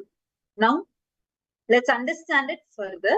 This is each one of these are the direct lifestyle guidances, and like we're going to learn more about what are the do's and don'ts associated for this initiation. It's a very powerful sacred initiation, and every single Shaivite especially has to receive this initiation. Given start your worship, start doing the rituals for everything. This is a fundamental requirement. Actually, as soon as you see Shiva Diksha, please understand. Literally, Shiva Diksha itself means your whole inner software gets a conscious upgrade. And your whole inner space starts manifesting the various different aspects of Sadashiva. Now, let's say if Alex, a person, a male called Alex, if they drop the flower on the white color face of Sadashiva, they will get the name, Alex will get the name Alex Satyojata Shivam. If Alexandra, a female, offers the flower on the white color face of Sadashiva, then she will get the name Alexandra Satyojata Shiva Shakti. So the suffix called Shiva Shakti will get attached to a female, and the suffix called Shivam will get attached to a male. And I'm going to request you all to please screenshot this really quickly, and you can use this because this is what you will be using in for you to, this will be the name chart. So today when you offer the flowers, please make sure you refer to this. So whichever color the flower falls on, you will be receiving that as your spiritual Diksha name. It's not the same as the name that Swamiji gives, it's a Diksha name. So please make sure you take a moment and note this down.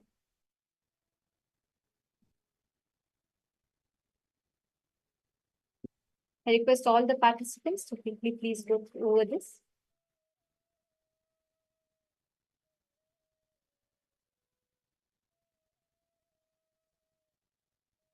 Now, listen very carefully. Shiva Diksha, like Swamiji very beautifully revealed, the password to access Mahakailasa is what you receive when you receive Shiva Diksha. So upon receiving the initiation, there are few do's and don'ts that you need to practice. The first and fundamental principle that you vow for is when you take Shiva Diksha, you should never abuse Sadashiva. Sadashiva is a primordial divinity, the source of the cosmos, Paramashiva.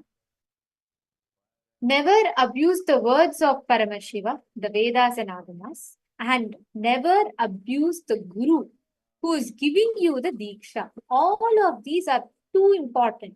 Please understand, once you receive the Diksha, you should never abuse Guru, Linga or Sangha, the principles that the Guru has established. And upon receiving the initiation, never abuse the other sadhakas, the others who are practicing the initiation, and you should never cross the shadow of a Shivalinga. Let's say going to a temple or going to a place where a Shivalinga is kept and the Shivalinga's shadow is cast on the ground. You should never cross the shadow of the Shivalinga. And same way, you should never eat the food that is kept aside for or offered to Chandikeshwara. Chandikeshwara is the accountant of Paramashiva, and you should never eat the food that is kept aside for or offered to Bhagavan Chandikeshwara. And you should never cross the flowers or food kept aside for Chandikeshwara or offered to Bhagavan Chandikeshwara. Actually, in every temple of Paramashivas, you will find typically there's a separate Sannidhi, like there's a separate like a sanctum kept for Chandikeshwara, and you should never, make sure you never cross the flowers or food kept aside for Chandikeshwara or offer to Chandikeshwara. And this is very, very important. Please note this. And you should never remove the Kanthamala or Yajnopavitam from your body. This is very, very important. See, the moment you receive Shiva Diksha, you should be wearing, this is called the Kantamala.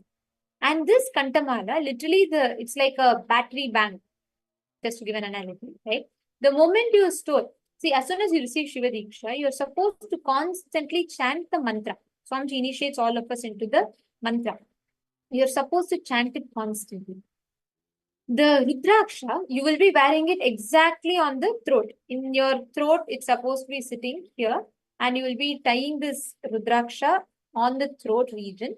And it sits like this, and you constantly chant the mantra and you energize the Rudraksha. When you do not chant the mantra, Rudraksha continuously circulates energy and maintains the balance. And much more important than that is the Kantamala literally protects you.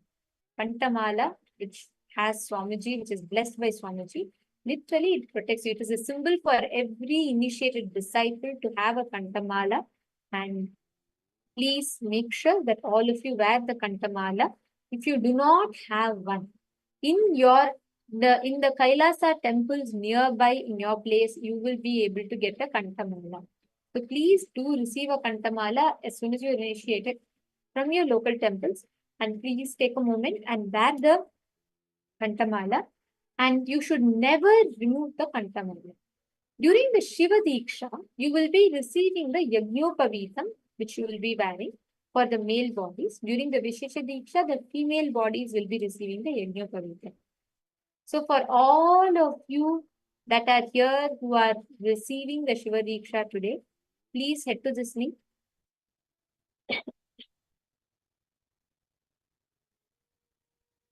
Please head to this link and I request all of you to please fill up the form. For those of you that are receiving the Shiva Diksha, I request you all to take a moment.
we're going to request all the participants to now.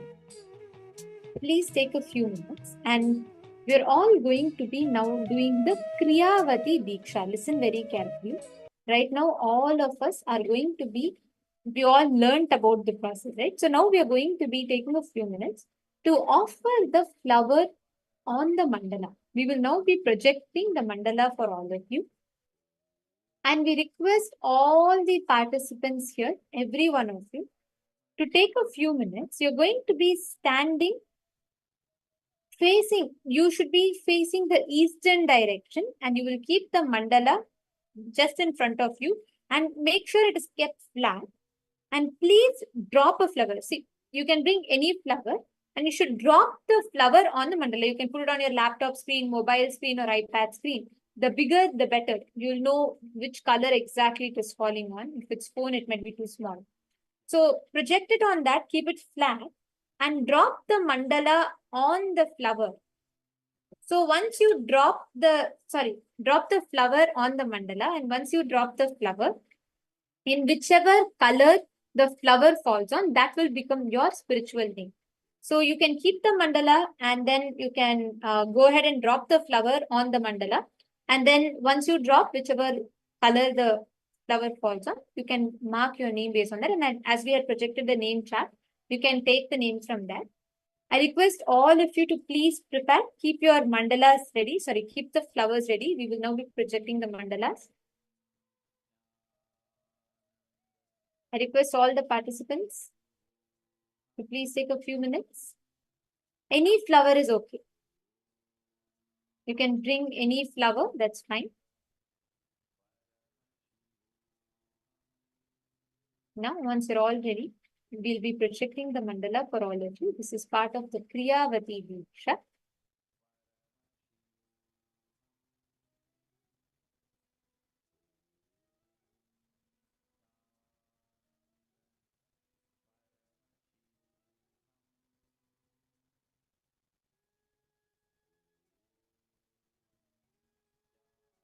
Correct.